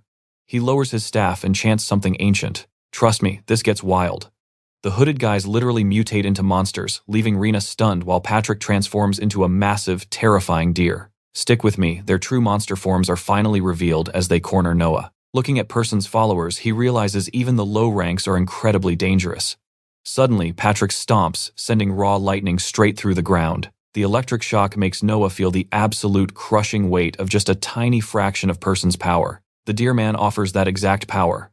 When our main character asks the price, Patrick explains, "Get the seal carved into your body, and Person's energy flows through you. In return, he just has to make one sacrifice every single full moon." Noah spots human followers among them. When asked, they confess they are ordinary people who despise mankind and deeply regret being born human. Noah remembers the history. After the Demon Kings first descended, maybe 1 out of every 10 or 20 humans switched sides to join the monsters. Some just followed the herd, while others already practiced black magic and had an easy out. A few truly hated humanity, wanting us completely wiped out. Patrick asks if Noah will accept the seal, promising balance. Our main character stays calm. He won't try to stop them, but he definitely won't join. He refuses to serve a king destined to lose. A harpy snaps, calling it pure blasphemy. She mocks how weak Noah currently is despite this offer. And you and I know she is right. He cannot even beat a harpy yet. His growth hit a brick wall, making that extra power sound incredibly tempting. But he fears taking the seal means giving up his entire life. He still doesn't know how many revivals he has left. Regardless of power, he refuses to become Person's slave. With the harpy getting restless, our protagonist turns to Rena, asking what she wants to do. She answers with a question, does he want her to take it? Noah warns the power lasts 10 years but vanishes when the kings fall. Rena sighs heavily. She would never take that power alone. As long as she and Noah are together, nothing else really matters. The Deerman is stunned, but Noah repeats he does not hate their goal. He simply refuses to serve a loser. Furious, the harpy spreads, her talons rushing to kill him. But before she lands a scratch, Rena screams for everyone to stop. If they block them, she will blow up everything in her bag packed with Imperial Army flares. That completely freezes the entire room. Rena warns that the massive flares will draw huge crowds.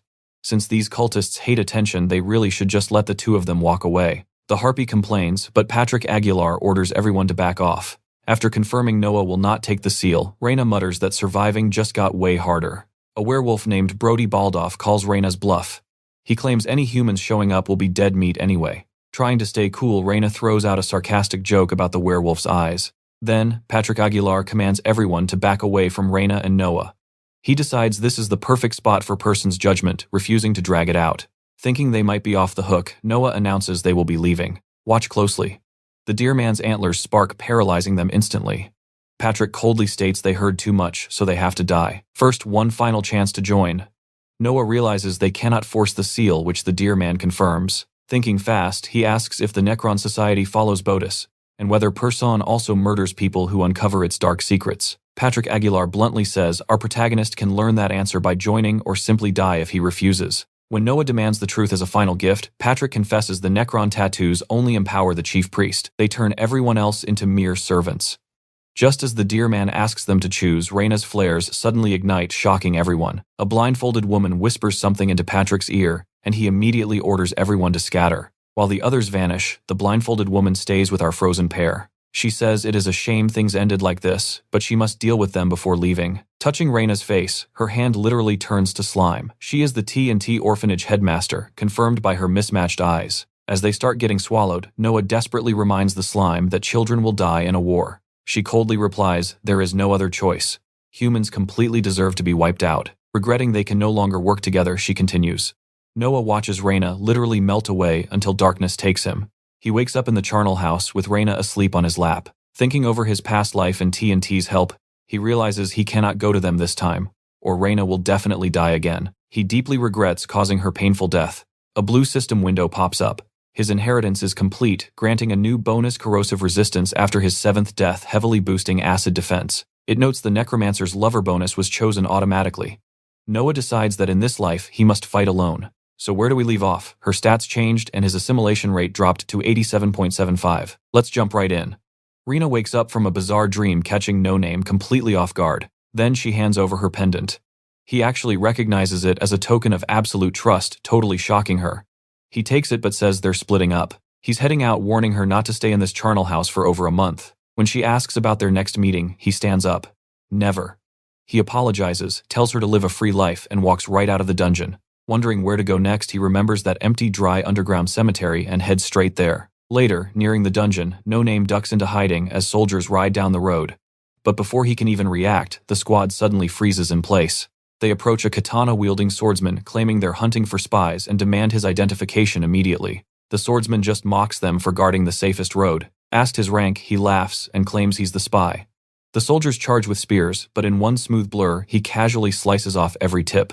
Then he smirks, says he was just kidding, pulls out his identification and introduces himself as Chandler. Chandler Namjack, the young lord of Grasmere.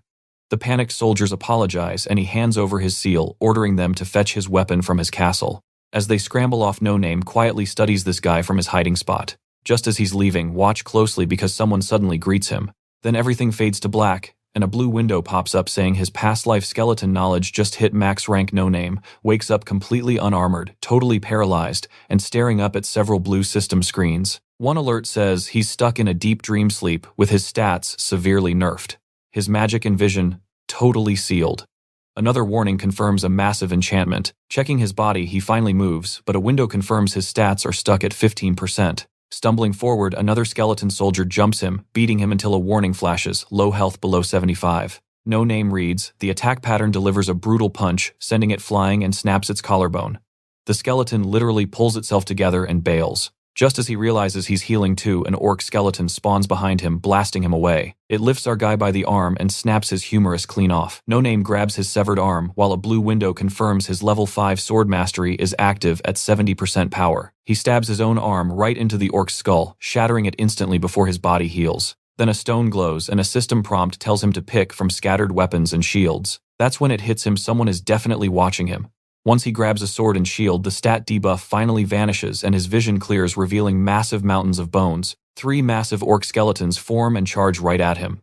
Sizing them up, he barely blocks a flying axe, joking that if his skull cracks here, he might actually see Rena again. But miracles aren't his thing.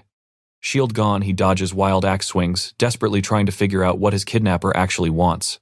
He wants to survive, but the odds look awful. Pinned down after they kick his shield away, he wonders if this is game over. You and I both know they could easily kill him, meaning someone is definitely pulling the strings. He wonders who is that overpowered. Far away, a woman watches. As the skeletons slam him down, she asks if he's still holding back. Suddenly, screaming spirits completely swarm him while her voice just keeps interrogating. No Name swings wildly at the spirits as the relentless questions continue. Starting to think this invisible speaker is just trolling him, he demands to know her identity. Instead of answering, she drops weird riddles, and the final one clearly mentions Rubia. That triggers him completely, and the voice asks if he wants to destroy her. She coldly counters that he's the one getting shredded.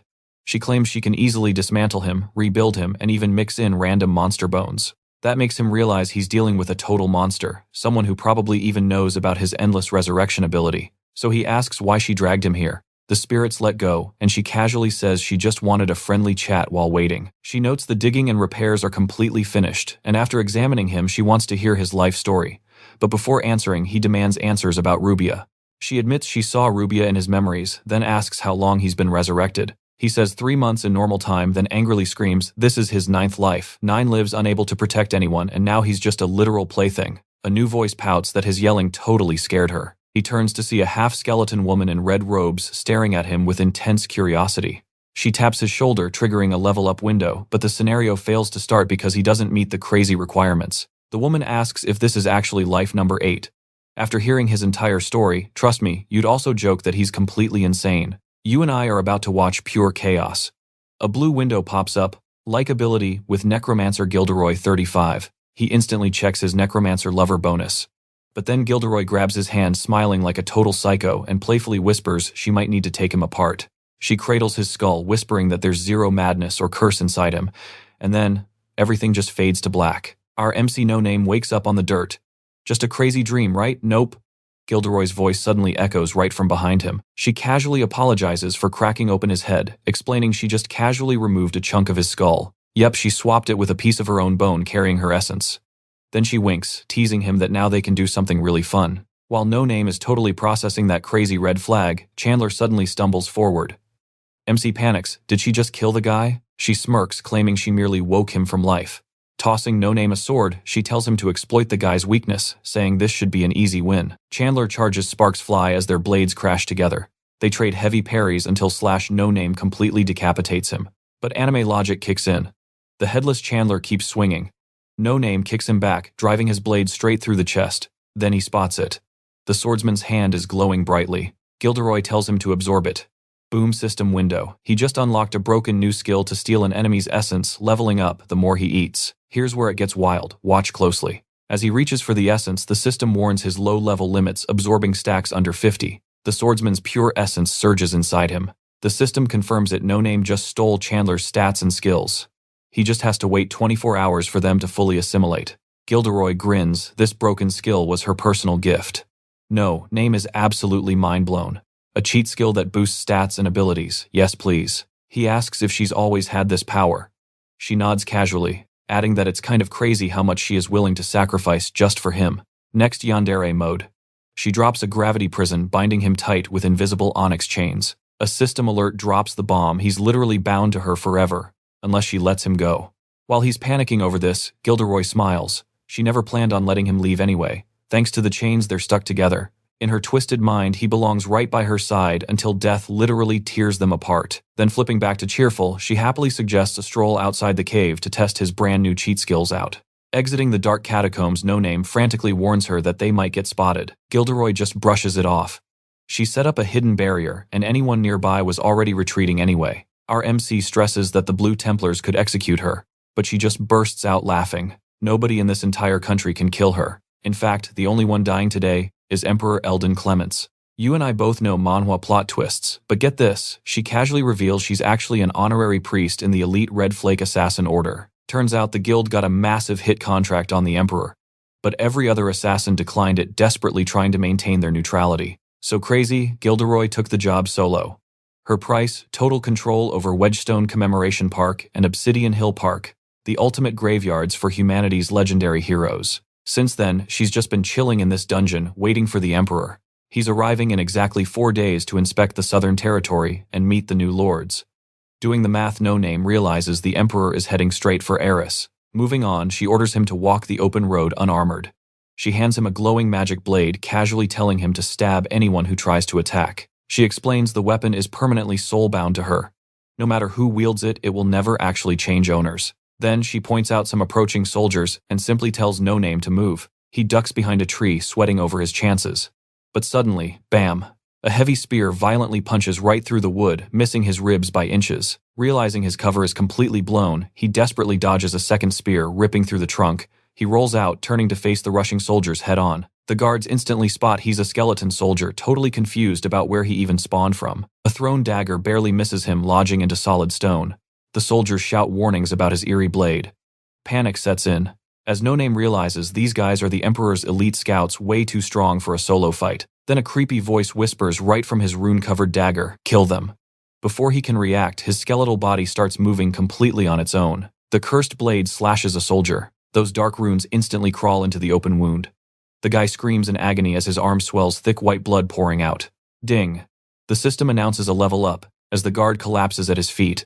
But he can't even process the dagger's insane power before the rest of the squad violently pins him against a tree with their spears. They charge in furious and out for blood. He frantically slices the wooden shafts to break free, but a blue window flashes. His sword skills are severely nerfed because he doesn't know dagger proficiency yet. Right before it's game over, Gilderoy casually steps in instantly, dropping them with flying bone knives. Smiling, she orders No Name to deliver the final blow himself, so his new absorption skill can level up. He freezes, completely traumatized by that cursed dagger. "So what do you and I make of this crazy duo?" Gilderoy explains those runes infect veins which skeletons don't have. But our MC, he just hates being a puppet to a weapon. "Stick with me," Gilderoy insists. The blade just follows what he already wants. While he thinks about that, she tells him to finish them off. He grabs a soldier's sword and puts them out of their misery. A blue system window pops up. He absorbs their essence and skills right then. After that, Gilderoy casually invites him for a hearty meal before they go assassinate the Emperor. Leaving some orders for the cave, Skeleton's time passes. Soon 2 Imperial mages show up, scanning the road for any magic traces. Finding absolutely nothing, Gilderoy lets them walk right by. A bit later, heavily armed knights escort a spell-proof gold carriage down that exact road. They figure the Emperor has to be inside. No Name checks out the massive escort, noticing the leader rocking shiny mithril armor. Gilderoy smirks, asking if he wants it. She then stands up and casually strolls toward the road, getting stopped by the soldiers. The captain signals his mages, but one stops him terrified. He recognizes her as Ambermere's guardian, literally the strongest necromancer alive. When the captain demands her business, Gilderoy deadpans that she is here to kill the crown prince. Now watch closely. The knights charge while No Name watches from afar, but Gilderoy doesn't even flinch. Right before they hit her, she just raises a single hand and gives the order. The solid ground instantly caves in, dropping the confused knights into a massive sinkhole. They scramble down there, while Gilderoy explains to No Name that her skeleton kids acted like underground pillars. Talk about a flawless pre-planned trap. She points down as skeleton soldiers burst from the dirt, flipping the royal carriage and ambushing the trapped knights from all sides. Some guards get instantly crushed, but their captain fights back until he totally freezes. Black smoke erupts. 5 massive undead warriors rise up around their boss, and she unleashes them into the pit. They start wiping out the soldiers while Gilderoy casually takes the bone stairs her kids made. A spear flies at her face, but she catches it midair, throwing it right back to skewer some knights and target the captain. He blocks it, but the pure force still knocks him flat. Looking up, he realizes his battlefield just became an absolute nightmare. Gilderoy just strolls through the chaos. Gillo, one of her giant warriors, escorts her, giving a battle report. Owain is dominating with his sword, and Paladin Hamlin is making night blood rain everywhere. Gilderoy absolutely loves it. Andre the Heartbreaker is living up to his name, crushing hearts with his heavy lance. Only Fenrir is actually struggling, going up against a seriously tough opponent.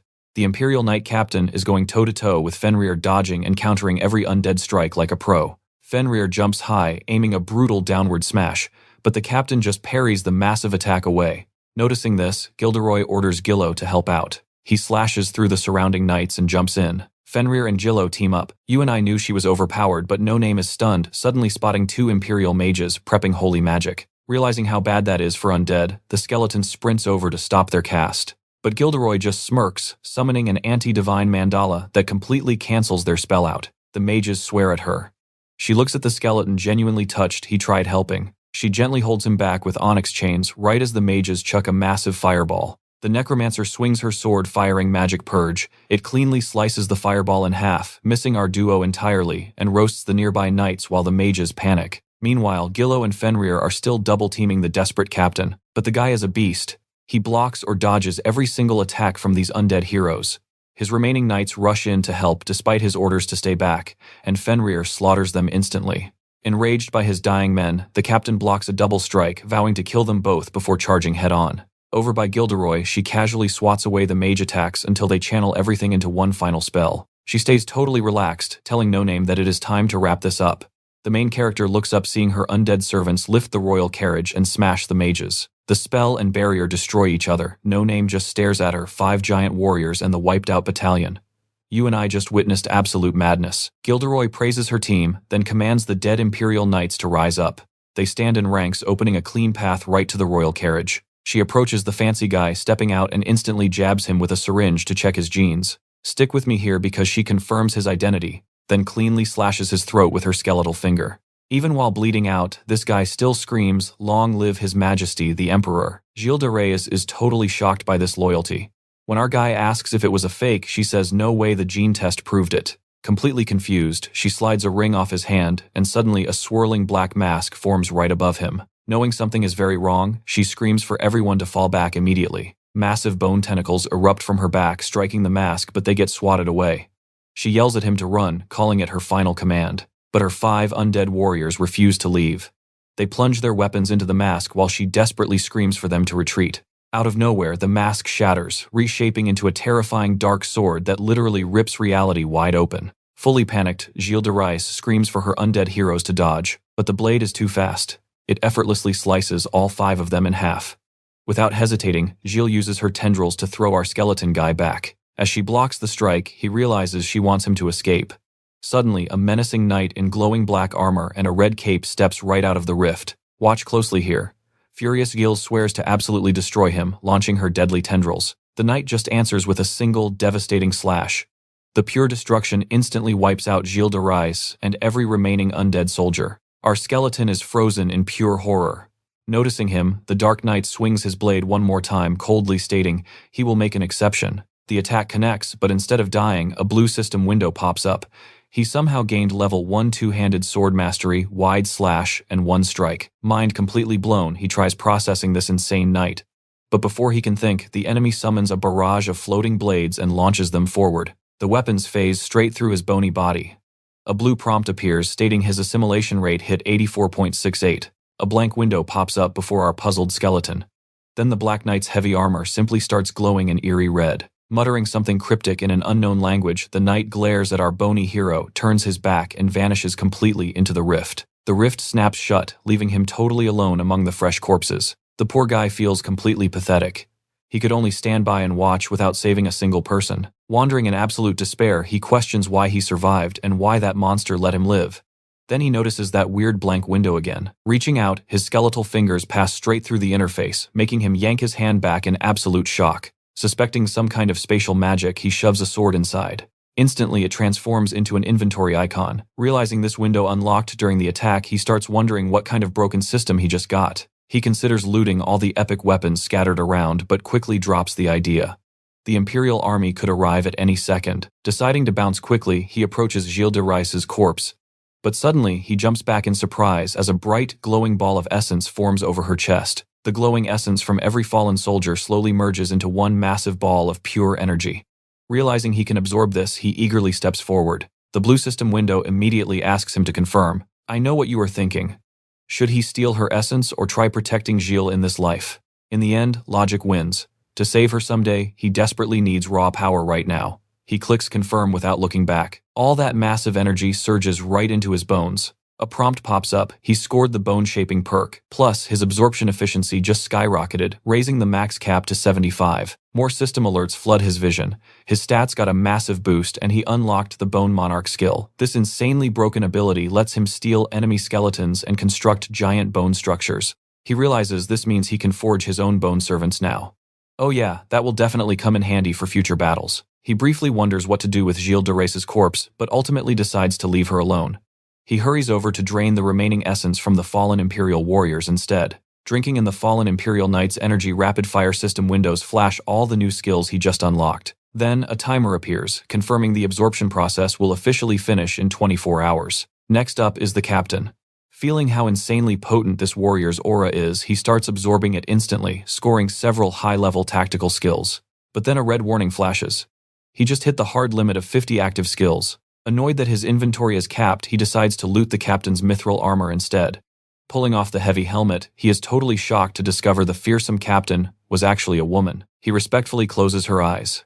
Gearing up in the armor and attaching his new magic blade, he climbs out of the bloody pit, wondering what his next move should be. Knowing his dark energy might put Reina in serious danger right now, he chooses to find an isolated spot just to safely organize his crazy new powers. Using dash, he quickly speeds away. By nightfall, a single mysterious figure quietly arrives at the gruesome site of the slaughter. It is Marquis Vondal Vaughn, the fearsome leader of the Blue Lion Templars.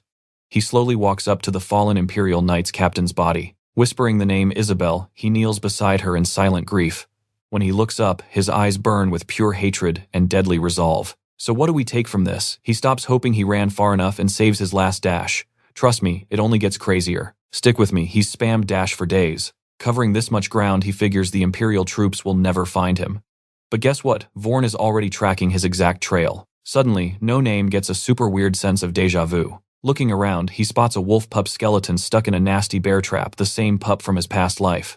Remembering his Bone Monarch skill, he wonders if a quick revive is actually possible here. Boom, the pup's skeleton stands right up. Not wanting to attract any unwanted attention, he quickly wraps the little guy in cloth. But his Bone Monarch level is way too low for actual control. The undead pup totally ignores him and bolts, forcing him to chase it. Meanwhile, Vaughn busts out a magic compass pointing right at No Name, causing our skeleton's armor to randomly start glowing. Talk about confusing. By nightfall, our guy and the pup reach a cabin. Figuring it belonged to hunters, he realizes his bony little friend led him here to rest. After sweeping for danger, No Name steps inside to investigate. The pup basically drags him upstairs where they find a barrel stuffing a dead troll. He instantly absorbs its essence, scoring some fresh skills, and decides to chill here until the process is fully done. Outside, Vaughn passes the bear trap heading straight for them, while No Name's armor glows again. Looking at the dead troll, our MC wonders if he can revive it. He slaps a hand on its giant head, orders it to rise, and energy flares. Now pay attention here, a red window warns he needs 35 control, completely denying him. This really hits hard. How insane was Gilles de Race's control level to command that entire ambush army? He seriously wonders if he could ever reach that godlike tier someday. Out of nowhere, the pup snaps to attention and barks, instantly putting him on edge. At first he assumes it is just a control warning. But then he spots a random book on the table, So You Want to Kill a Troll by Kevin Ashton. No Name actually laughs, joking that someone basically gift-wrapped this reading material for him. Flipping through, he finds a page in total gibberish until a blue system window randomly announces that Eastern Language Level 1 is now active. Suddenly, massive dizziness hits. A warning pops up, his assimilation rate just tanked to 83.94. He grabs the book again. Now that the text is actually readable, he magically scores a +1 intelligence bonus, even though the content still makes 0 sense. Creak. The door swings open. The pup goes absolutely crazy, barking, making No Name freeze up. He turns slowly, only to find Vaughn standing right there aiming a sword at him. Refusing to go down without a fight, No Name violently blocks the Seraphim blade with his magic sword. Knowing its hidden power, he figures he might actually survive this if he can just land one solid cut. But as he pushes back, the Seraphim blade glows brightly, blasting him straight into the wall with an insane force field. You and I both know this looks bad. 0 openings. His gear clatters to the floor while Vaughn brutally pins his skull down. Is he about to die again? When our boy asks why the interrogation hasn't started, the knight just knocks his lights out. Waking up next to a crackling campfire, No Name suddenly realizes he is completely tied up. Left alive. That means Vaughn needs answers, probably something about the crazy Emperor assassination plot. Deciding to test the waters, he straight up mocks Vaughn, calling his mission totally pointless now that the Emperor is dead. Dead silence. So he pushes harder, asking who wanted the Emperor dead the most, heavily hinting he knows. Vaughn just turns and casually rips off his jaw. Okay, message received. This guy clearly does not want any information. Talking is useless now. Escape is the only play here. Knowing he would get instantly wrecked if he runs, he waits for the night to sleep. Time passes, and he seriously debates making a run for it right now. Is Vaughn actually asleep? Impossible to tell. Then annoying little bugs start landing on his bare skull. Hearing weird noises, No Name triggers detection. Nothing but the horse. Vaughn is just way too high level for him to sense right now. Suddenly, rustling leaves. A fast shadow bursts from the bushes, attacking the knight, who instantly wakes up and blocks the lethal strike. The mysterious attacker rocks a canine mask and dual claw weapons. Perfect chance to escape, right? But then Vaughn casually tells the attacker he was actually waiting for the skeleton's master. Our boy is completely baffled. Jumping back, the attacker admits this knight is way stronger than her intel suggested. The Blue Templar ruthlessly promises to sever both her arms. He strikes, but his blade goes straight through the fox-masked woman, shocking everyone. She blitzes in, strikes the knight, and threatens to rip out his heart. Vorn violently coughs up blood as she declares codename Starlight Fox active. So what do you and I make of this? Vorn grabs his wound and she actually complains about missing. Unfazed, the knight pulls out a potion, literally bites the glass open and downs it, leaving even the assassin totally stunned. Stick with me here. She finally gets serious, calling out mechanical bugs. No Name recognizes those beetles. He just watches her send that nasty swarm right at Vaughn as he sprints for his horse. Boom. The bugs detonate, blowing the knight into a literal bloody crater. Our skeleton guy is still processing the madness when she suddenly yanks him right out of his ropes. She carries him far away before finally dropping him. She gives him a quick pat down, literally snaps his skeletal jaw back into place, and finishes untying him. When he asks why she saved him, she introduces herself as Elwyn Esau. She is a summoning nun from the Red Flakes Assassin's Code named Starlight Blue Fox. Her mission, confirming the Emperor was actually assassinated. She already confirmed it when Gelus died, but here is the problem. Nobody is left alive to collect the massive bounty. The Red Flakes cannot take the cash, since Gelus went rogue for this job. So, as his last surviving minion, No Name gets the bag. He tries refusing, saying he just watched, but Elwyn insists he carries Gelus's dark energy, which let her track him down, making him totally eligible. While No Name mentally promises to thank his old boss in another life, the crazy nun orders him to follow her. They walk up to a wild magic motorbike shaped exactly like a scarab beetle, and she tells him to hop on. Now watch this closely. Vaughn literally rises from that bloody pool, eyes glowing pure red, screaming that No Name and Elwyn are complete murderous bastards. They absolutely tear through the forest on this bike. The Dash reports they are hitting speeds over 500 kilometers an hour. Our poor skeleton boy just clings on for dear life, completely baffled. She drops some sci-fi jargon about polymer resin and carbonic acid from her inheritance. He admits he has zero clue what that means, and honestly, she does not either. She is just parroting the manual. Speeding along, No Name cannot help but realize how completely insane his new life is. Suddenly, they hit a cliff edge, and the bike system loudly warns them about the drop.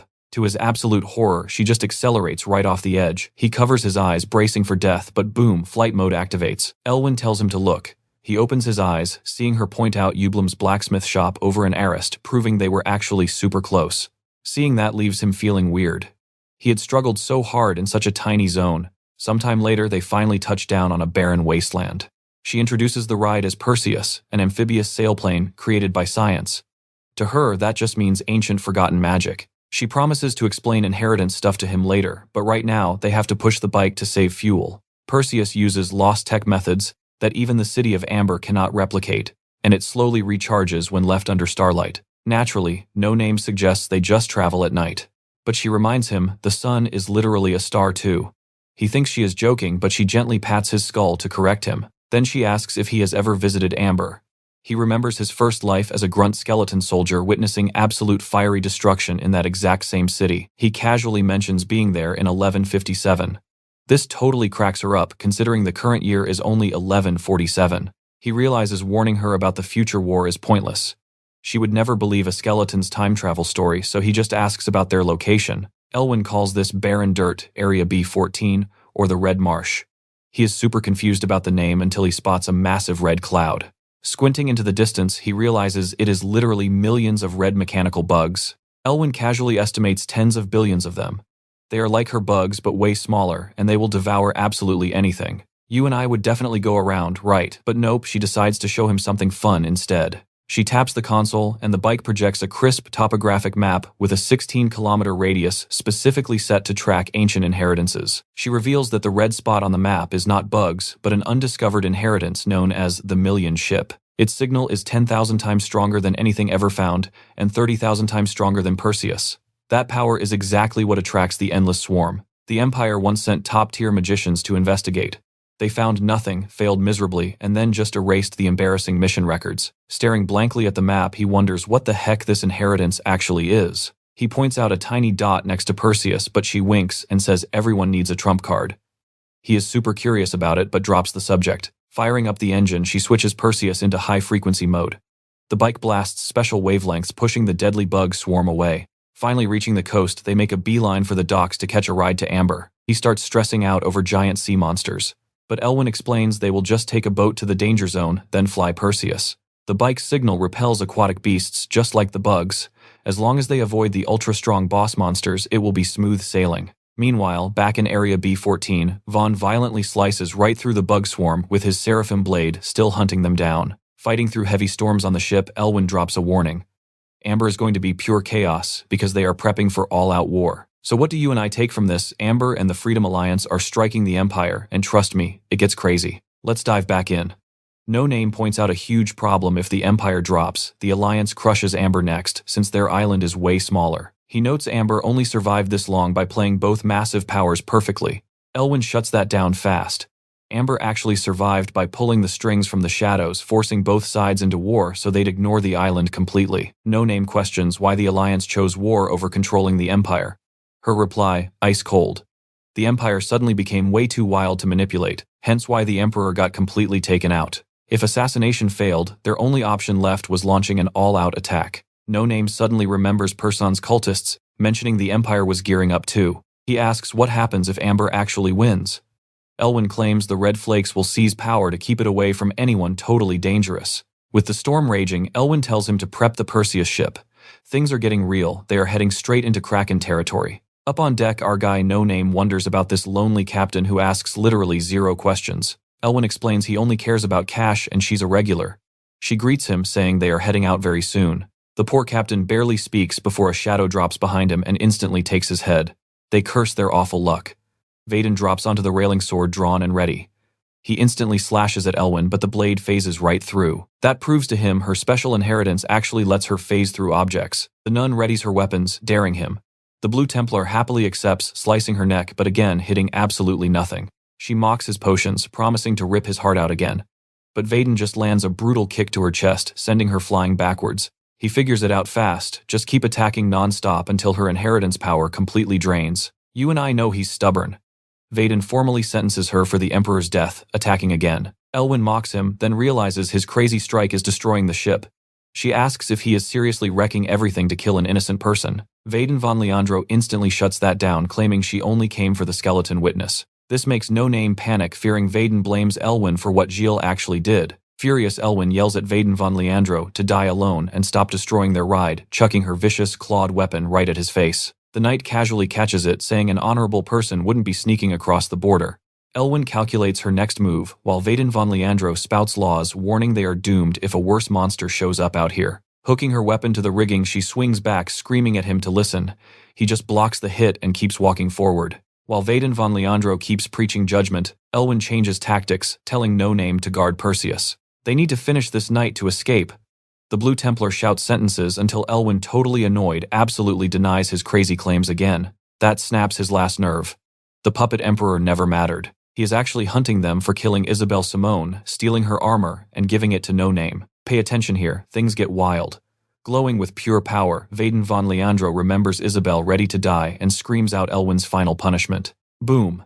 His massive strike splits the ship, completely wrecking Perseus and sparking wildfires as a gigantic eye opens below. Elwyn drags No Name onto some floating debris, violently cursing. They look up.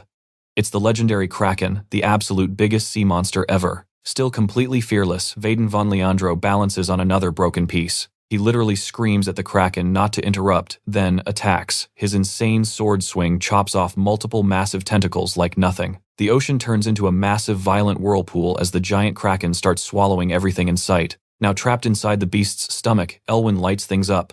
Her inheritance system flashes 10% battery. No Name is stunned. They survived inside a Kraken, but Elwyn explains she drained her power to protect him too. She warns that Vaden von Leandro is probably alive too. The Red Flakes had awful intel, totally underestimating what a real swordmaster could do.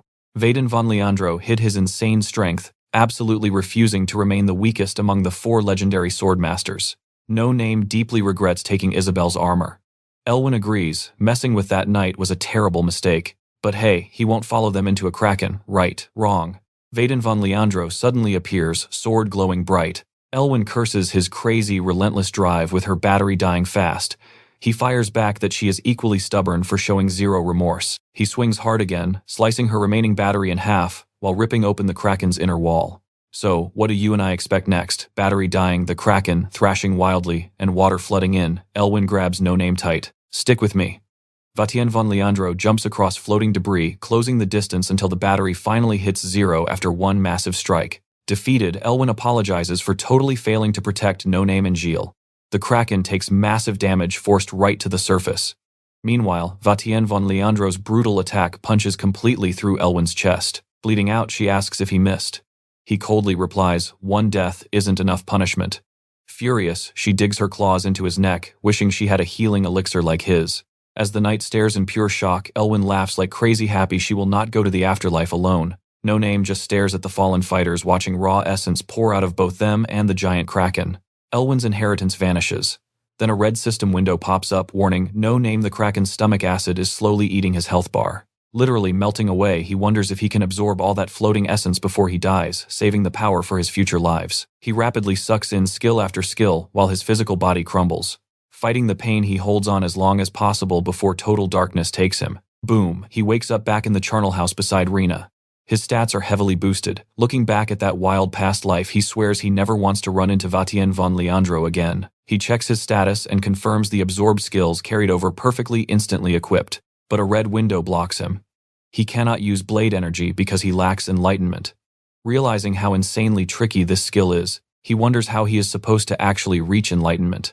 Putting that aside, he steps up to test his new powers. His crazy loot includes Vatienne von Leandro's sword mastery and the Kraken's acid absorption. Watch closely now. Seeing these insane results, No Name realizes this broken essence absorption might actually help him save everyone he lost before, including Gilles. The list of people he needs to protect just keeps growing.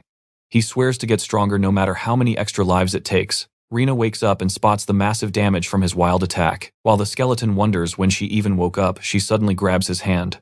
Calling him master, she absolutely begs to become his official disciple. Completely blown away by his strength, Rena promises literally anything if the main character will just teach her his insane swordsmanship. Seeing Rena act like this makes the skeleton uneasy, feeling bitter they could not meet the normal way. Making up an excuse, he sends Rena to clear dungeons and meet him later in Grasmere. He mentally admits he cannot teach her yet, because saving Gilles comes first, instantly rushing back to the exact spot they first met. Suddenly, a wandering Chandler Namjack spots No Name zooming past. Wanting to test the skeleton's strength, the knight immediately demands a high-stakes duel. Recognizing the guy instantly, the skeleton completely refuses to waste precious time, but he also knows killing Chandler right now might trigger those exact same past events again. Playing it smart, No Name offers to settle their fight officially at the upcoming ERAS tournament. After pausing to think, Chandler Namjack totally falls for the trick. He agrees to the test, promising to wait for No Name at the tournament. Our main character feels slightly guilty for tricking him, but saving his life makes it even.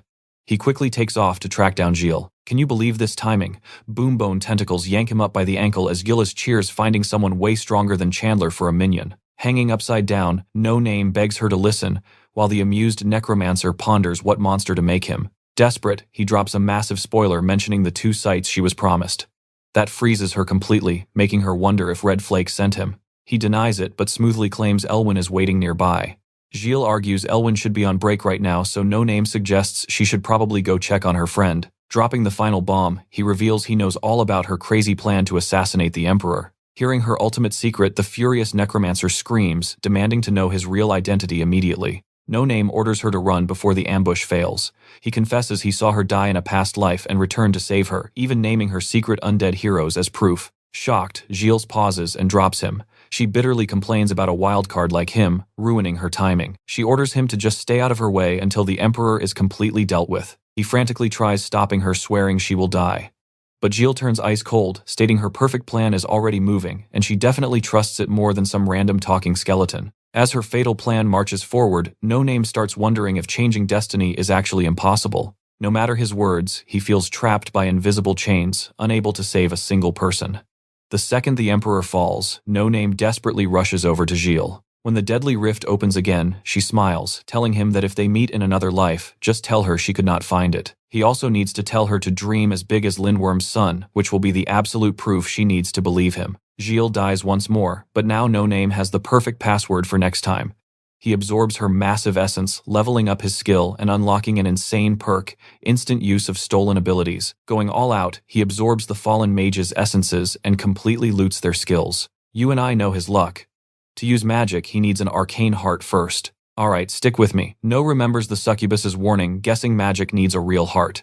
But boom, he absorbs a meditation skill. The blue system window promises a tiny chance at true enlightenment. Because this skill dropped from mages, our skeletal MC decides to hoard as many different essences as he can. Looking around for his next shiny loot, he spots the knight captain standing there.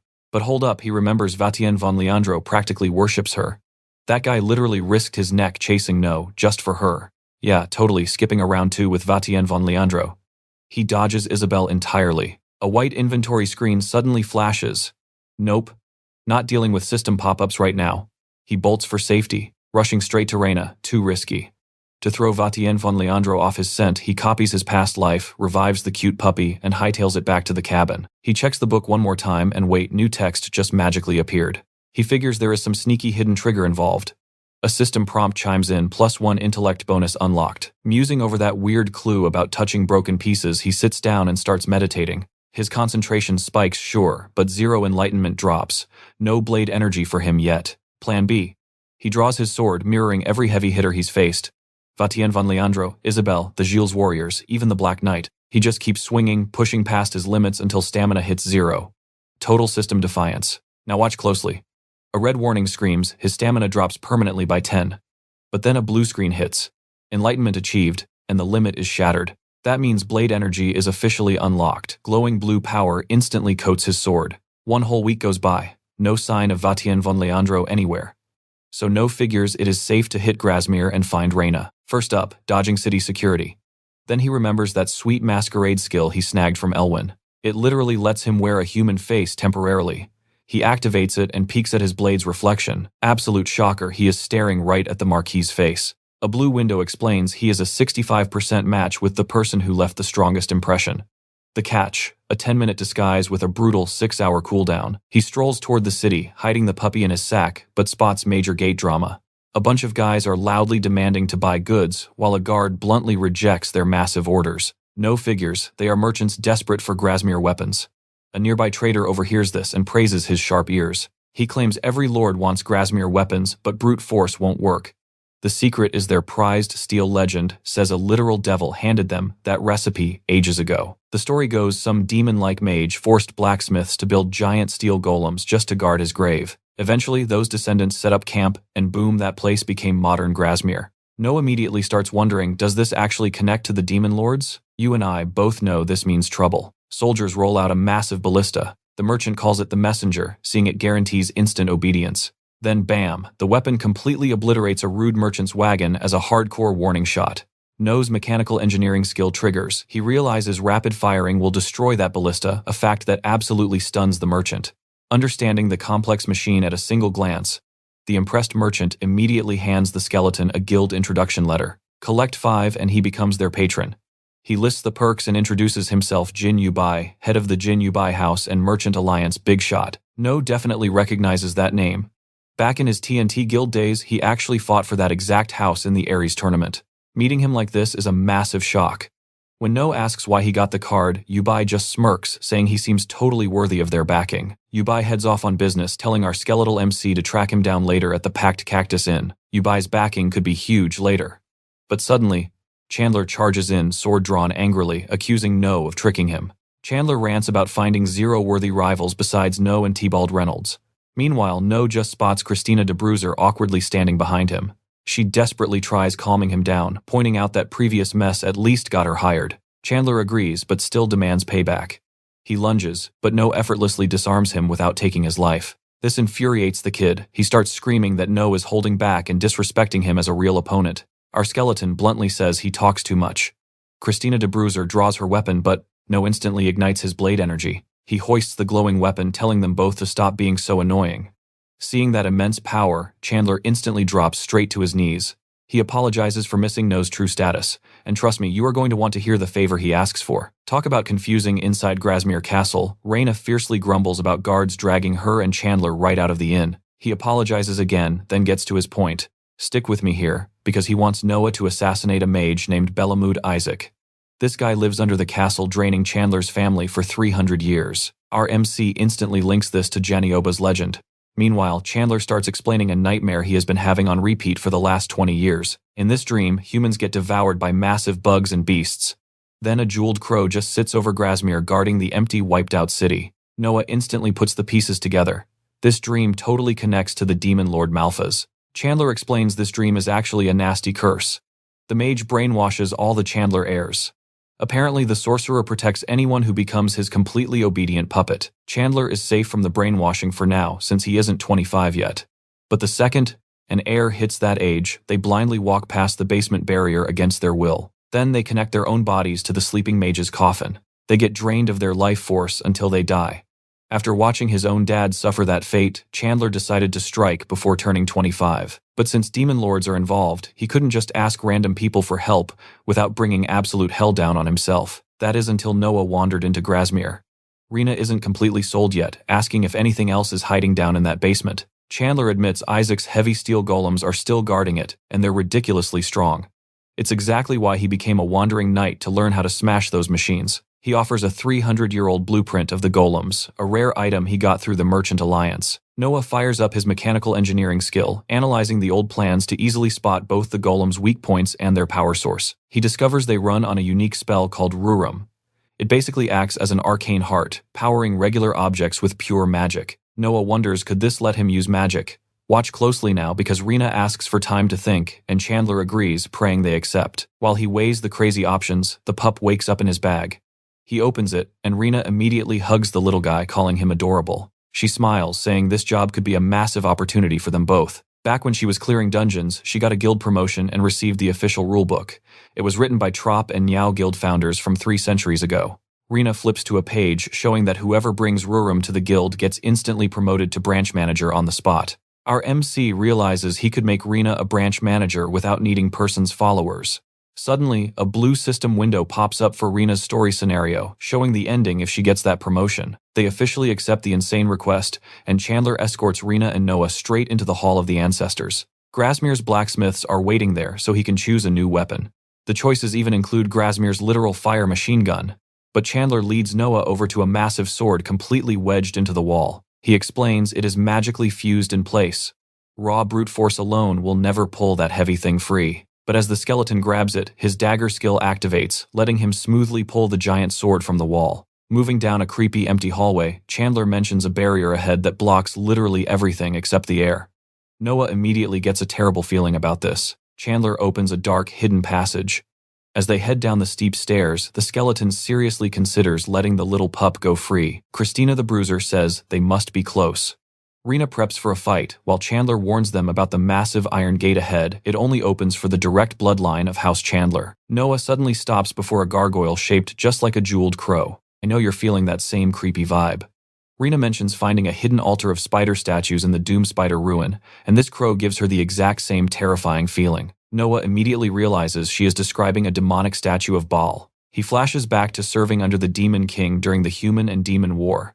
Back then, they just threw him onto the front lines like a completely worthless tool. Chandler snaps him back to reality. He cuts his own hand, letting his blood drip right into the crow's beak as an offering to unlock the heavy gate. The iron gates grind open, revealing what looks like an ancient underground temple.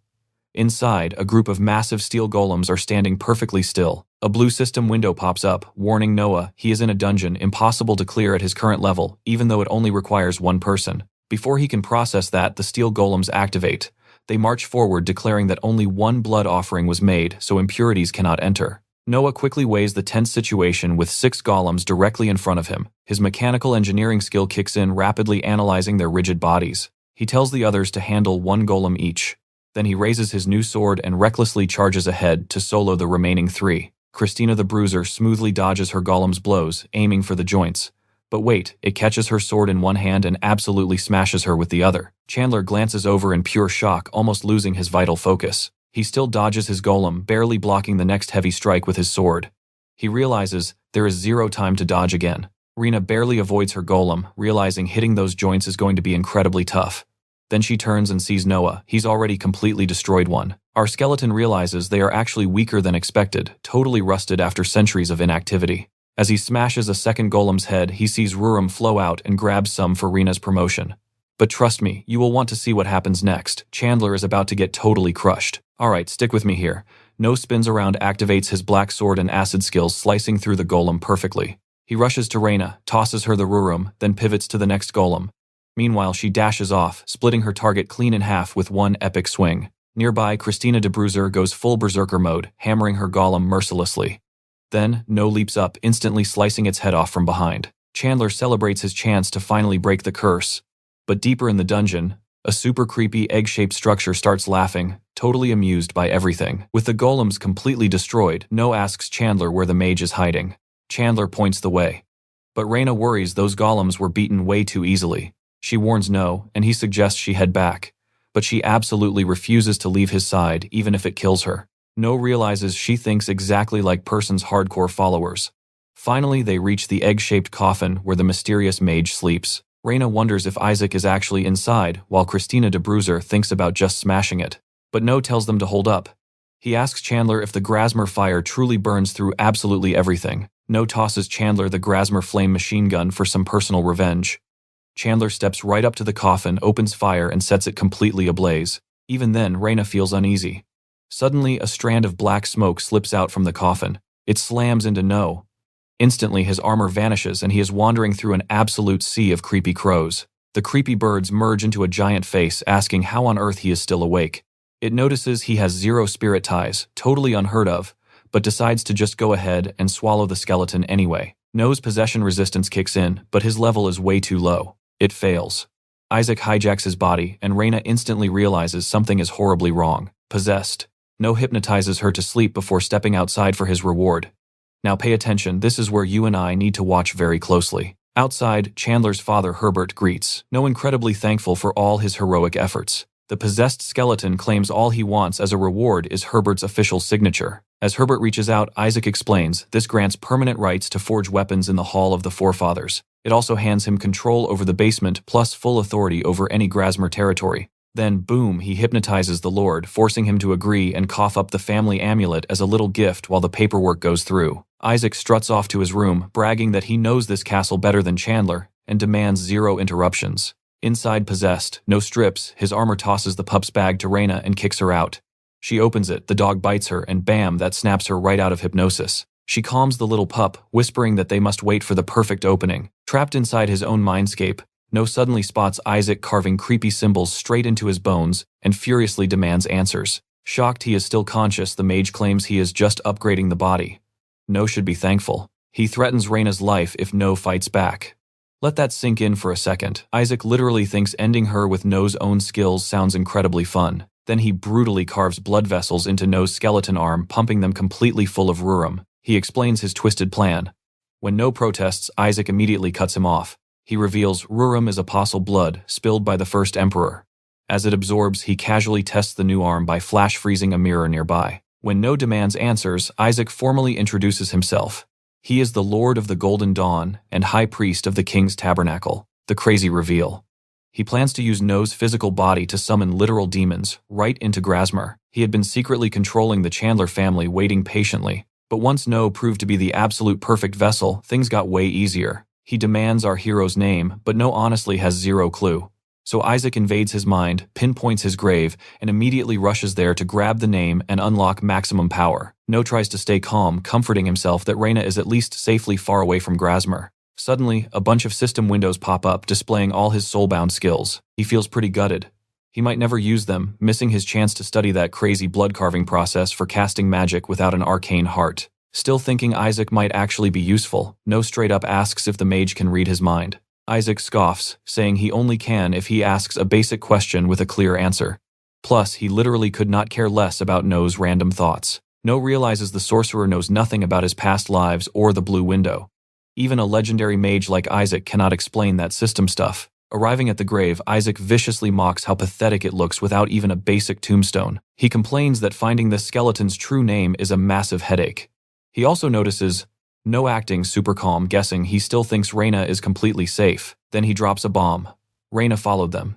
He knew the whole time she was faking being brainwashed. He lured her here to crush No's soul right in front of her.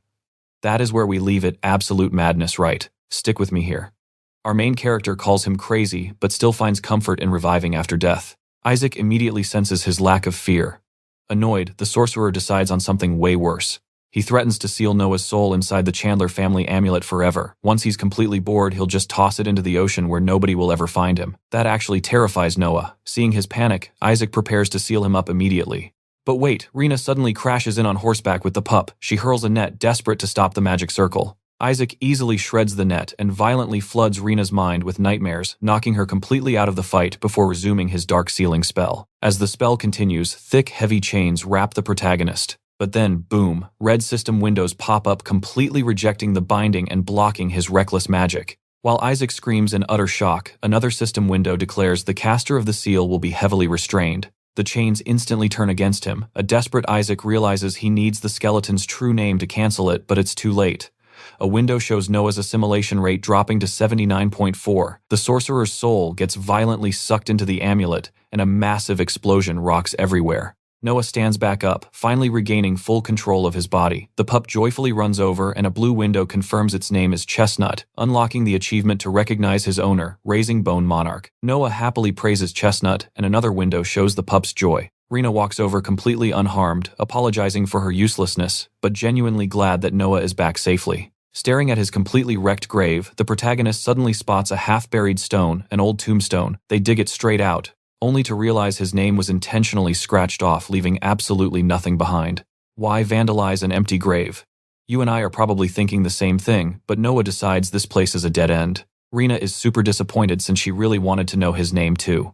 With nothing left to uncover, Noah suggests leaving and wonders where to score more lulium for her. Suddenly, a creepy voice calls out from the Chandler family amulet, which now traps Isaac's pathetic soul. As the sorcerer whines about his mind fading, Chestnut angrily stomps the amulet and bites it. Noah tells Isaac to shut up. Rena can't hear him but finds it hilarious that he's stuck in the amulet. Flashing a wicked grin, she brainstorms ways to smash it. Meanwhile, a terrified Isaac begs for his life, promising he'll do literally anything for them. Not buying his garbage, Rena grabs a candlestick and brutally burns the amulet, torturing him. Isaac frantically insists he's super useful. He claims he knows exactly where to find more lulium, offering to guide them to the Church of Malphas. Noah and Rena slice through a dense forest. As they walk, Isaac whines and insults Rena. She fires back, threatening to torture him with the candle since he's totally useless. Sweating, Isaac begs them to keep moving, and soon they stumble upon several weird totems. The trapped sorcerer tells them to step closer and investigate. Rena notices they were intentionally smashed.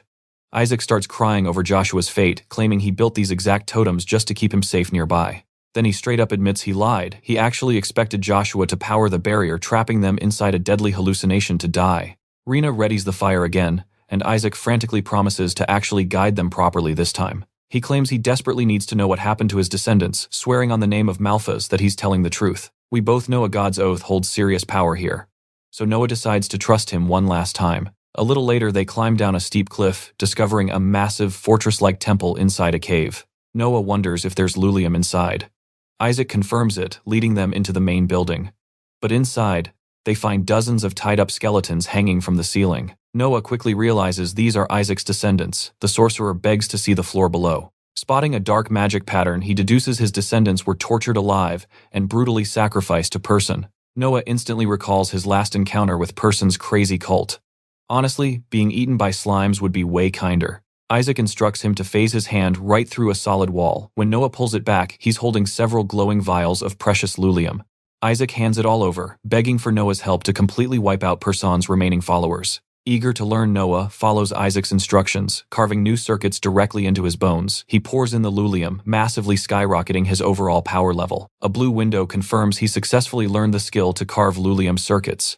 Next, Isaac guides him straight into dungeons to grind his magic before fighting Person's cult. Inside one dungeon, Noah slaughters a grotesque monster, using Isaac's tips, leveling up immediately. Believe it or not, this is already the third dungeon he's completely cleared today. Trust me, you're going to want to see what's next. Rena's stats increase, and Noah gets a sword quest. Finally, Isaac asks how our protagonist feels about magic. Alright, stick with me here. While our skeleton worries about draining his lurium, Isaac swears those low-level spells won't waste much. Leaving that dungeon behind, Rena gets totally paranoid. Sure, they just wrecked some monsters, but she swears they forgot something super important. She passes that bad vibe straight to No Name. Soon they hit Tunero Gorge, named by Emperor Sauron himself. They figure the next dungeon is near the capital. Rena admits she's only visited twice since the road to T&T headquarters cuts right through it. No Name suggests hitting the guild to get her promoted using their new lurium stash. He's just thrilled he dodged slimes and Person's cultists this time. Then Rena freezes up.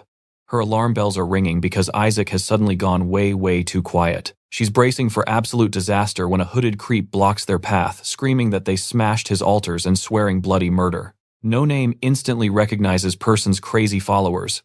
The hooded guy barks that they left Malphas's signature mark on every single altar. Rena is totally stunned. She thought they already wiped out all of Malphas's goons. Now she's panicking that Isaac completely backstabbed them. No Name tries talking them down but gets ready to throw hands anyway. The second he casts magic, the cultists scream liar. They literally feel Malphas's dark energy in his spells. Since he learned magic from Imperial mages, he realizes the only other cause is Isaac's circuits.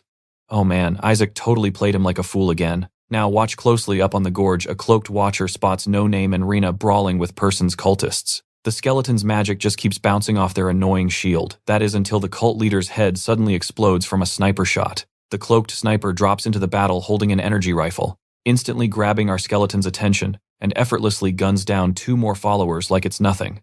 Amid the total chaos, she orders them to follow her. Rena isn't buying it for a second. So the stranger casually pulls off her hood, revealing herself as Tropin Nanyao. Yep, an actual founder of the TNT Guild. Rena's jaw hits the floor while Tropin rushes them to move. Ditching the fight, she drags them down a hidden tunnel weaving through a crazy maze of underground vaults. Tropin explains humans built this fortress 1,000 years ago to hide from those terrifying old apostles. She stumbled on it hunting for lost Lurium. No Name remembers hearing that ancient humans used to be treated like mere cattle, so this massive hideout blows his mind. When Tropin jokes about the secret Imperial Library, he realizes this world's lore is incredibly deep. Climbing a sketchy ladder, the squad pops out inside a super-secret TNT headquarters right inside the capital. Even Rena had absolutely zero clue. An angry guy working for Person complains that No Name and Rena just completely ruined their operation. But Tropin instantly shuts his mouth. She declares it's super rare, finding a clean rookie like Rena who isn't corrupted by Person's toxic faction, so they gotta guide her right. Out of nowhere, a weird cat creature named Sharunian starts inspecting Rena. Still, super confused, Rena demands to know who these weirdos are. The angry guy brags he's a top 7 guild leader and everyone else serves Tropin. Rena straight up asks if Tropin is genuinely the exact same woman who built this guild 3 centuries ago. You and I both know she shouldn't be alive, right? Well, Tropin cuts her finger to prove her actual blood was replaced with pure Lurium. When Tropin brags she's the ultimate Lurium expert, No Name instantly begs her to run a diagnostic check on his sketchy circuits. The second she touches him, total shock. She instantly recognizes Isaac's handiwork, completely blown away that the guy is alive and sealed up. Another sorcerer named Runia chimes in. He confirms Isaac is locked under a ridiculous seal that'll shatter if even one axis gets wrecked. Tropin drops a bomb. No Name's circuits literally hold Malphas's seal, popping up whenever magic flows through him, meaning sneaky Isaac totally used our skeleton as bait. Runia asks to test the amulet, and Rena quickly agrees, tossing over the candlestick too. Then Tropin explains she's actually fighting against Person's followers inside the guild. While she was completely obsessed with researching Lurium, they sneaked in and stole her power, mostly because everyone assumes she's been dead for centuries. Revealing herself now would spark a massive TNT civil war. But Rena, she ruthlessly suggests crushing every single one of them at once.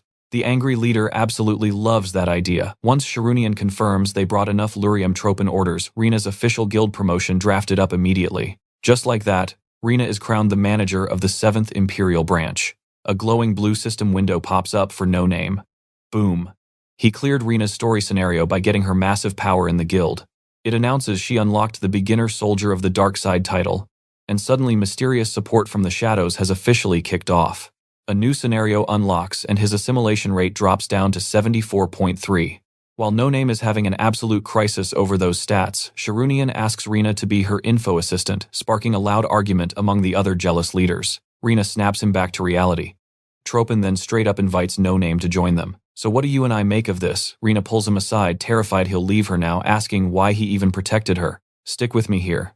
The scenario just ended, and No Name decides to tell her the absolute truth. He drops the whole story, their past lives together, everything, no holding back. Shaken to her core, Rena realizes why she always trusted him. She admits she has actually been dreaming of places she has never even seen before. He asks the hard question, does she hate him for failing her before? Instead, she confesses everything. Growing up entirely alone, fighting to survive, and taking lives just to breathe until he showed up. Hearing this, he offers to stay. But Rena smiles. Even if he leaves, she knows they will definitely find each other again in another life. She hands over her mother's heirloom pendant.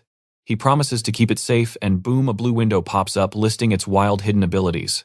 Later, rushing across the rooftops, he remembers Rena's panic about her sister stuck at Slime's orphanage. He swore to bring the kid back safely. That sister means everything to Rena. Down below, armored troops are mourning someone. No Name uses the whole gloomy funeral procession as the perfect cover. While wondering what those underground tunnels actually mean, he spots a weird cat that just vanishes, leaving a random newspaper behind. Now pay close attention here. The paper claims Isabelle is dead and Vatien took his own life. Sounds suspicious, absolutely. He thinks it is fake until he sees the author Kevin Ashton. Reading the full article literally levels up his intelligence stat. This reminds him of those old books. He realizes Kevin Ashton is definitely trying to contact him directly. He considers asking Tropen Nanyao about this mystery writer, but quickly drops that risky idea. His thoughts shift to the crazy powers of Rena's pendant and its defensive limits. A system window asks to tweak the settings, but he decides to keep everything exactly the same. Then the funeral finally starts moving. Just as he plans to leave, a knight named Rayleigh begs Vatien not to go, screaming that his suicide was totally faked. This makes No Name rethink everything. He decides to investigate, hoping he can still somehow absorb Vatien's powerful essence.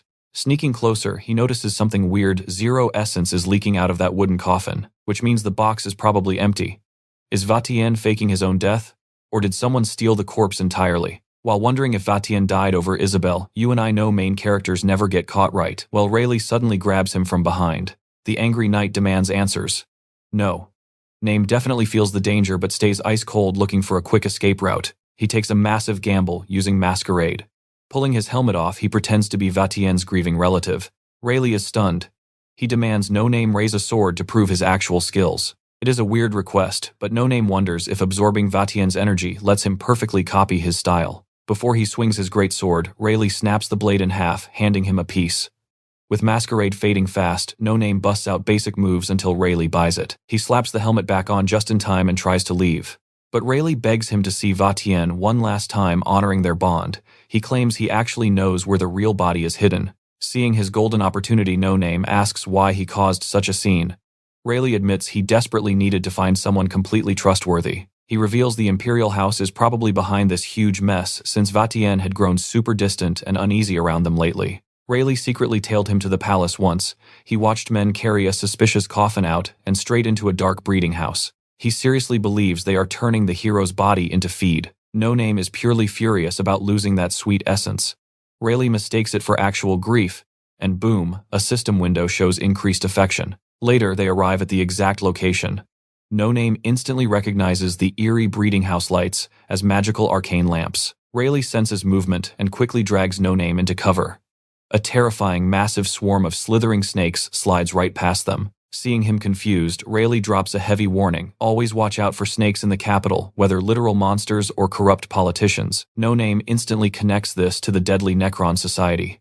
Rayleigh confirms it, then wildly charges the breeding house, kicking the heavy doors wide open. No Name spots bright essence glowing brightly behind a door. Glancing at the pens, they find small monsters devouring human corpses.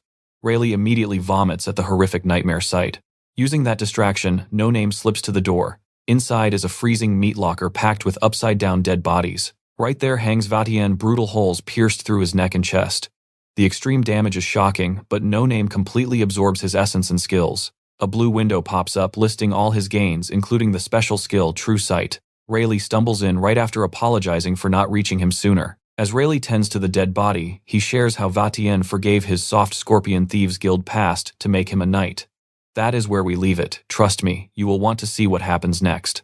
Stick with me here, we're about to watch No Name's chill guard duty get completely derailed by a blood-curdling scream. Boom, Rena's pendant activates instantly, triggering his play dead skill on overdrive and slamming our skeleton flat onto the dirt. While he's panicking about what just wrecked Raleigh and wondering if he should just run for it, a massive snake slithers up. A red system window flashes Serpent Devourer of Dawn. Just being near this absolute beast completely tanks his movement speed and skills. He's sweating bullets, thinking it's game over, but the monster just slithers away and a blue window confirms the debuffs are gone. He plays dead a bit longer, until a group of palace guys suddenly approaches. These guys are totally relaxed, bragging about expanding a larva farm for an upcoming war. Wait, larva, No Name never saw those back with Mistress Succubus. Spotting that infamous Necron Society tattoo on them, he pops stealth and creeps in closer. While they brag about these super strong bugs and start chopping up frozen bodies, No Name just jumps out and wipes the floor with them. He quietly absorbs Raleigh's essence, taking a brief moment to mourn his fallen ally. That essence grants him some seriously handy stealth skills. He tries to piece this crazy puzzle together, but decides to bail before he gets himself permanently killed. He decides to ditch the capital, pop his sprint skill, and go rescue Rena's sister. Only one problem, Rena's sister straight up refuses to go with him. Flashback to a bit earlier, he found her looking totally miserable at the orphanage and handed her a letter from Rena. But the kid is furious. Rena hasn't visited her once in this entire life because she's been constantly stuck out on quests. Playing the good guy No-Name takes the heat for Rena's absence. He promises he'll leave Rena soon so she can grow stronger and asks the kid to protect her instead. The kid agrees and they ditch the orphanage for Grasmere. With Isaac finally out of the picture, they figure it's the safest place to lay low while Rena trains with Tropin. Now watch closely here. The second No-Name gets near Grasmere, the vibe is entirely off. The walls are packed with crossbows and Chandler is outside screaming at an officer about war. Chandler happily welcomes No-Name, casually dropping that he's the new Lord of Grasmere since his dad retired. He introduces the annoying officer as Baron Lineberg from the Empire, quickly defending our skeleton hero in front of him. Inside, No-Name spills the crazy story of being under Isaac's control, completely refusing the massive reward Isaac had originally demanded from Chandler's dad. Chandler insists he earned it anyway. When No-Name asks him to protect Rena, Chandler brags that Grasmere is totally safe with Baron Lineberg guarding them for the Empire. But that just makes No-Name super paranoid, wondering what his next move should be. Feeling jumpy, he sticks around for a few days, politely dodging Chandler's offers for a city tour. They do spot Christina de Bruiser training the local soldiers, and No-Name thinks she fits right in here. Suddenly, Baron Lineberg marches in with a crazy Imperial order hand over every single one of Grasmere's special weapons. Chandler is absolutely floored. Giving up their weapons would leave the entire city totally defenseless. Flexing his lord status, he tells the Baron to shove that reckless order. Once he leaves, Chandler whispers that the Baron is acting completely out of character. He used to be this tough, stubborn cavalry leader, but now total puppet for the Imperial Palace. Like a completely different dude. You and I both know defying the Empire is a massive red flag, right? Our guy is stressed. But Chandler just brushes it off. He thinks he's untouchable because his family is the only one who can rule Grasmere. Thinking of Eret's No-Name guesses the kid has a point, but he's still sweating over what the palace might actually pull. With Vichain's brutal death and the Necron Society fresh in his mind, he's totally paranoid. Chandler spots his worry, but No-Name keeps his mouth shut, just waiting to see if Rena's pendant gives him a warning. That night, he stalks Baron Lineberg and notices something horrifying. The guy's body is warped. Totally unnatural. The Baron ducks into a magically sealed tent. No-Name can't hear a thing, so he books it back to the castle to warn Chandler immediately. But when he reaches the castle gates, the guards are already dead on the floor. Sneaking through the silent halls, he finds servants hanging from the ceiling. Even worse, Christina de Bruiser is pinned to Chandler's door while gross crunching sounds echo inside. He kicks open the door and boom, a massive larva is literally eating Chandler and morphing into his exact shape. It's one of those nasty farm creatures from the capital. No wonder Mistress Succubus didn't know about them. They've been perfectly disguising themselves as humans. It lunges, but No-Name strikes it down, instantly shocked by how pathetically weak it is. So this is the Empire's punishment for rebelling.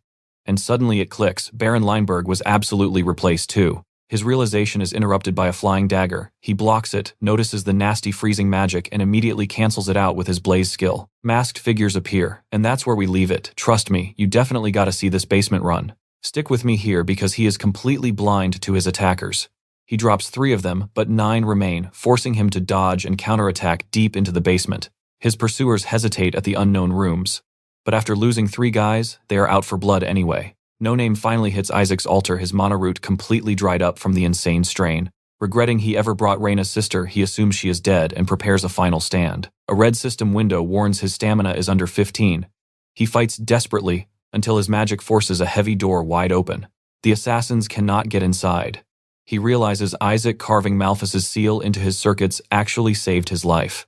Now he is facing a hallway of black gold crow statues, ending at a massive door glowing with wild, unreadable runes. Unable to bypass the lock, he simply waits for Reina's pendant to cool down and assess things. He hears the terrified assassins in the tunnel.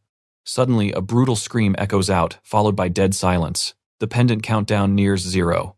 Footsteps in high heels approach, slowly walking right over the slaughtered assassins. Now watch this absolute madness. The tunnel barrier detonates, revealing a massive crossdresser wearing the assassins' masks as bloody trophies. The pendant cooldown finishes, but a red window warns him of lethal danger if he tries to seek any answers now. Suddenly, the artifact cracks. No-Name watches in total shock as Reina's precious pendant shatters into pieces. Seeing those masked trophies and how easily she crushed Isaac's barrier, he realizes this absolute monster is on a whole different level. Her stats are unreadable. Escape is impossible. Toying with our skeleton, the towering intruder introduces herself as Lawrence. Baffled, he stalls for intel before his death.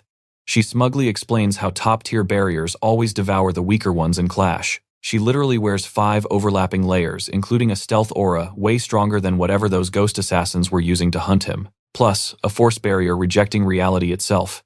She promises to explain even more if he lets her get just a little closer. She calmly approaches the sealed gate and throws a devastating punch. It barely flinches. She demands the password. As he considers lying, she instantly closes the distance and warns him not to try it. Her third layer forces authenticity. Being the head of Imperial Intelligence, she uses this terrifying ability to instantly spot any lie told. Realizing he genuinely has zero clue about the door, she instantly decides his life is now completely worthless. Firing a sword aura from her fingernail, she reminds him of Vatien von Leandro.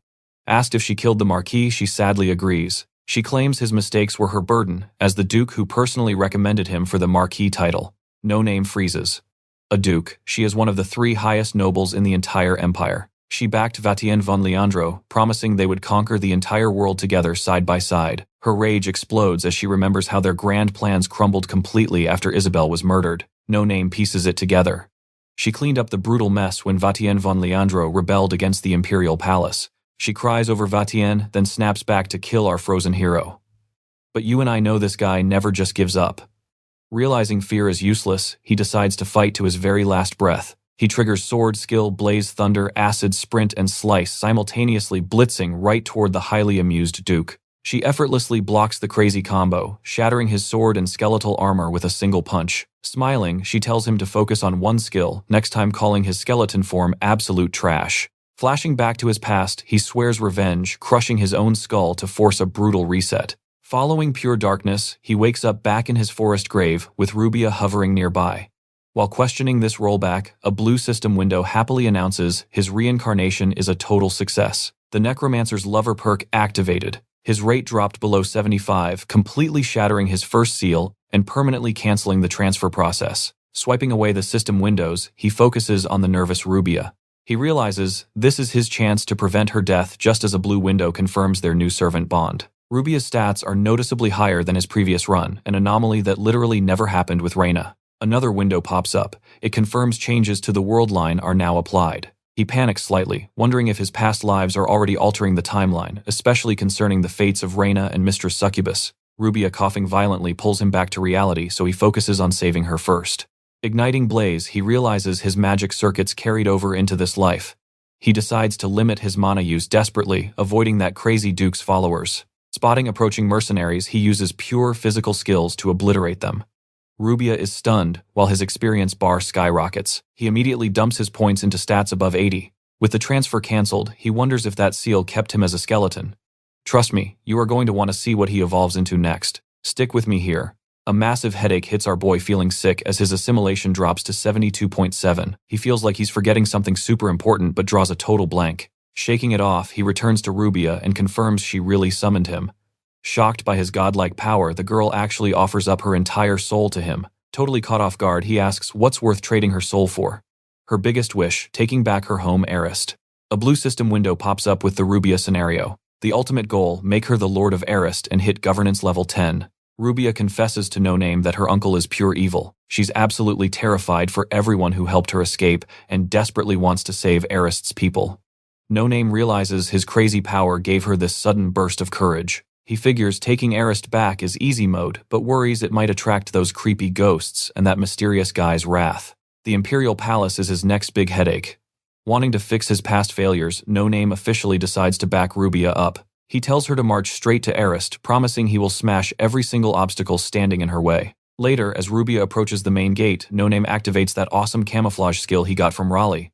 This completely amazes Rubia, earning him the invisible title for serving her. Promising to protect her from the shadows, they sneak right up to the gate. The guards instantly snap awake when she arrives, desperately begging her to run away so she stays safe. No Name just triggers his fear skill. The men completely crumble in terror as Rubia confidently strolls into the city. The locals recognize her immediately, totally stressing over what's going to happen when her scumbag Uncle Kirk shows up with his goons. Now pay attention. Kirk threatens to execute everyone who helped her, and seeing Eliar and Mirabelle tied up makes her feel completely guilty. When Kirk arrogantly mocks her, Rubia finally snaps, screaming out every single dirty crime and his betrayal of her dad. Kirk orders an attack, but his guys drop instantly when No Name snipes them with high-speed rocks. Now Kirk is totally alone and shaking. Just like that, No Name levels up. Then a system window shows Rubia totally approves of his badass move. Another window grants him never-ending thrill, heavily boosting his stats whenever he's standing close to his master. Totally shaken, Kirk claims she'll regret this. But she just glares him down, firing back that he's already done his absolute worst. Backup soldiers rush into the square ready to defend Rubia, but freeze completely when they see the absolute carnage. Kirk orders them to grab Rubia, but she recognizes her father's old guards and really wants to end this without spilling blood. A blue window says Rubia needs advice, opening a mental link.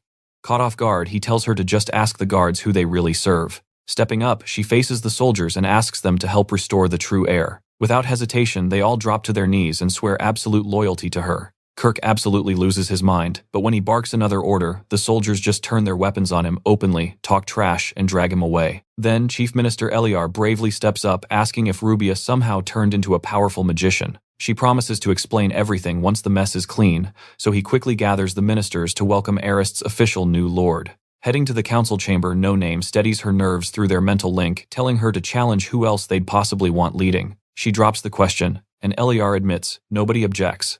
But he warns her, the last lord was literally executed for defying the royal family. I know what you're thinking. Smart move, right? No Name tells her to play nice with the crown, and she echoes that perfectly. With the drama settled, the ministers finally start reporting on Arist's condition. Basically, they drafted way too many young farmers into the guard, completely ruining the harvest. Even worse, Kirk sold off vital flood control supplies just to fund his lavish parties. No Name seriously wonders if Kirk was trying to completely destroy Arist on purpose. Meanwhile, Rubia proves she's totally different, quickly undoing all his terrible choices and showing real leadership talent. Totally impressed, the ministers pledge loyalty. The second she vows to be a great ruler, a blue window pops up. The governance system is officially active. No Name decides to help her become a top-tier lord by handling all the dirty work in the shadows. He sneaks down to the dungeon to interrogate Kirk, hoping this scumbag knows imperial secrets that can save Rubia from sharing Chandler's dark fate. That's his main goal here. Kirk just screams that he never wanted the throne and demands freedom. Then boom, a magic attack blasts him, fired by creepy ghosts walking into the room. No Name is totally stumped. Why did these ghosts show up in Arist? Getting ready to brawl, he realizes they're way stronger than the Grasmere ghosts, and killing Kirk isn't their only mission today. The ghost leader is shocked. No Name isn't scared, suddenly realizing that crazy report from the Imperial Secret Service was actually 100% true. Confused by that, yeah, you and I both. Dodging some wild strikes, he finally uses absorption and blasts a ghost with pure lightning. Trust me, you're going to want to see what happens next. Stick with me here. He remembers these enemies absolutely fear the Duke. So he bluffs, claims he's on her direct orders, and warns they'll pay dearly if they block him. But the ghost leader just cracks up laughing. He rips off his mask, demanding No Name's real identity. He confirms his hatred for the Duke right then and there. He honestly can't stand even hearing her name. Bam, a chain snags No Name right by the neck. Our skeleton tries to zap him, but total fail. Out of options, No Name pitches a quick trade. Questions for answers. The boss isn't buying it, so No Name drops a massive bomb. He exposes the upcoming assassination attempt on the Emperor. That instantly grabs the leader's attention, forcing him to halt his men. No Name pushes harder. He reveals the Emperor is a total fake, and Gills is the mastermind. The ghost panics. How did this leak? He starts sweating, worried that Vaughn or the second swordsman got captured by enemy forces. Hook, line, and sinker. The leader tells No Name to ask away. Our skeletal MC asks the obvious. Why is a powerhouse like him stuck out here? Strict orders from the top. Director candidates have to survive 1 year in Arist, erasing anything suspicious, no questions asked. Then he preps to finish No Name off. He plans to turn Rubia into a puppet, but his lackey suggests just stuffing her with worms. Panic hits. No Name struggles wildly to break the chains, but he's completely trapped. Now watch closely. The ghost lifts his spear and instantly wipes him out. Back in the forest, he realizes he totally died for nothing. Ding. A blue system window pops up. Rubia's necromancy skill is leveling up because he keeps dying for her. He quickly warns Rubia to run for a nearby cave. They go full stealth mode, carefully dodging mercenaries to stay completely off the Ghost Squad's radar. He knows those operatives are totally relentless. If they catch her, she's becoming a worm host for sure. He's too weak to protect her head-on, so avoiding Arist is the only smart play. Safely in the cave, a magical fire burns. Rubia looks over, asking if she actually summoned him. He confirms it, then weighs taking her straight to Gills. But nope. Who really knows how dangerous Gills might actually be to her? She could literally turn the poor girl into an undead toy for laughs. Determined to keep her safe, he thinks about hitting up Tropin and the local mercenaries. Bad idea. That guild is bursting with toxic drama, and non-stop conflict. Grasmere it is. The plan warned Chandler handle Isaac again and cash in the big reward to help Rubia. Before hitting Grasmere, they hit Ublum's blacksmith. Rubia steps right in for armor, buying it while that creepy innkeeper secretly spies on her every move. She grabs No Name's armor. The worried blacksmith even throws in a free dagger, warning her the local guards are definitely bad news. The guards show up fast, but No Name goes shadow mode and knocks them out. While the blacksmith panics and hides the bodies, our skeleton sneaks inside and swipes Grasmere's flame. Hello, flamethrower. Rubia needs a safe spot to change, so she heads straight to the inn. You and I both know this is a huge trap, right? The shocked innkeeper quickly rushes her to a room with prepared food. The trap is set. The door clicks shut, and No Name drops his stealth, popping up right beside her. He gears up in the new armor and tells her to chill. She nods and grabs a bite. Big mistake. 2 bites in, she gets dizzy and drops. No Name frantically tries waking her up. Downstairs, that scumbag innkeeper figures she's finally out cold.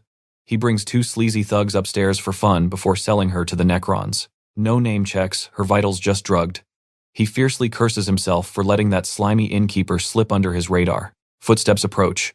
The handle jiggles, and right as the innkeeper grabs it, No Name kicks the door wide open. He bursts into the hallway, fully armed with Grasmere's flame. With Rubia safe behind him, our MC literally roasts the 2 thugs alive, then glares at the innkeeper. Oh, how the hunter becomes the prey. He completely terrifies the guy into confessing their dark plans for Rubia, leading him to a basement packed with torture tools. Flashing back to Rubia's past death, he goes full menace. He shoves paper at the innkeeper, forcing a full confession. The coward writes instantly. No. Name reads it and realizes this monster destroyed over 100 innocent victims. When the sick list is done, our skeleton orders him to sign it like a final suicide note. Then he chokes him out, hangs him high from the ceiling, and guarantees an absolutely agonizing final breath. Ding, another blue window. He scored Necron Society intel and unlocked interrogation level 1. Yeah, that's definitely going to be handy. Leaving the basement, he targets the spider's den. Trust me, you're going to want to see what our skeleton does next. Stick with me here. Back at Spider's den, he completely wrecks the guard captain.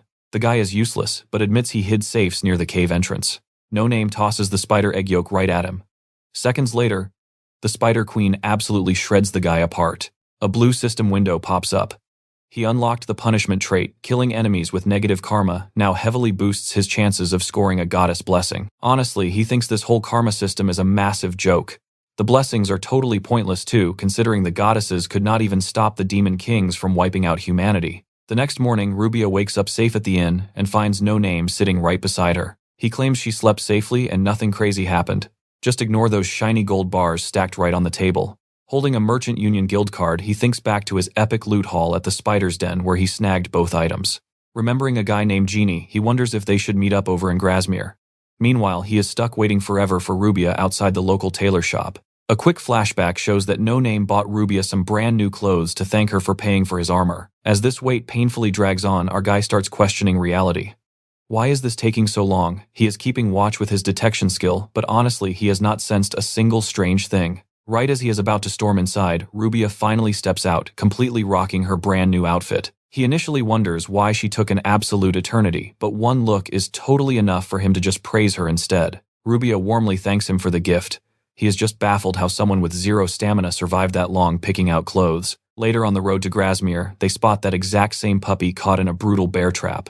No Name quickly frees it, paying back his debt to the little guy before sending it safely on its way. Rubia simply asks if they have met it before. That night, chilling at a mountain lodge, No Name starts reading a book by Kevin Ashton. Rubia instantly recognizes the author, realizing it is the exact same guy behind another novel she read a while back. No Name declares he wants to read every single book by this Kevin Ashton. Rubia smiles and totally agrees, dropping the trivia that Ashton actually uses a bunch of different pen names. This triggers a memory of something Slime told him. He immediately wonders, will reading books under those fake names boost his intelligence stat too? System hacks, baby. He then invites Rubia to read the book together, and she happily jumps at the chance. No Name soon discovers that Rubia can easily read Eastern languages, since she spent a very long time intensely studying them. Together, they notice a strange number 1 out of 7. This detail absolutely never appeared in his past lives. When he asks what that 7 could possibly mean, Rubia throws out a few solid theories. Still, No Name cannot crack the riddle. He just finishes the book, and boom, his intelligence stat levels up. Watch closely because trouble always finds our guy. Next day in Grasmere, they hit a tavern looking for Jeannie instantly, drawing 3 seriously threatening thugs. Later, the duo finally meets Jeannie inside a library. Surprisingly, he welcomes them as VIPs, extremely grateful that No Name spared and forgave his 3 dumb underlings. Before explaining his visit, No Name decides to flex. He shows off his insane sword skills, first letting Jeannie immediately see his true value. Both Rubia and Jeannie are left completely speechless. With the hype established, the skeleton asks the guild to babysit Rubia safely for a few days, tossing a heavy gold bar as payment. Jeannie flat out refuses the payment. There is no way he is taking cash from a legendary swordsman. Instead, he vows to protect Rubia entirely for free. He even hands over a premium merchant union guild card, which Rubia instantly recognizes. Suddenly, the merchant connects the dots. Rubia is the noble heir to Arist. He remembers his own father frequently bought books from her family. Paying his deep respects, he offers his heartfelt condolences and reassures her that No Name will absolutely keep her safe. Fast forward a bit. Our skeleton rolls up to the Grasmere castle gates, boldly introducing himself as the Lion of Malphas. His mission? To save their dying lord. Inside the Grand Hall, Shambler's father meets him, highly skeptical that this random guy can actually fix anything. Tired of the games, No Name drops the act. He plainly shares absolutely everything he learned in his past lives regarding Isaac and the Dark Chambler family curse. That lore drop completely convinces the old lord. Suddenly, a blue window pops up. A forced quest has been activated. Down to business, No Name demands weapons from the Ancestor Hall. He also needs some fresh blood to crack open the tomb barrier. We both know entering sealed tombs alone is wild. In the basement, No Name shatters the seal, stepping inside and wondering how history will change this time. Surprisingly, the golems stay totally frozen this time. He calmly walks to the center and burns the altar. Boom! The evil spirit of Isaac materializes immediately, trying to possess our hero's body again. The ghost sorcerer gets highly suspicious of No Name's chill reaction. He is utterly stunned to find complex secret circuits and magical seals carved right into his skeleton bones. Changing his tune, Isaac claims he will totally cooperate, suggesting they should work closely together. No Name is baffled by this sudden personality flip. But then, red alert blue windows pop up. They warn that Isaac is secretly trying to possess him while he talks exactly like he did in the past. Isaac is left completely shocked and deeply confused by his total failure to hijack the skeleton. Isaac awkwardly apologizes for pulling a fast one, but our guy buys absolutely none of it. Instead, he casually fires off a flame spell, blasting open the hidden door behind the altar. This flex shocks the sorcerer even more. Walking to the sealed gate, the skeleton flat out orders Isaac to open it. Sweating bullets, Isaac admits he cannot break the gate barrier until he recovers at least 30% of his original strength.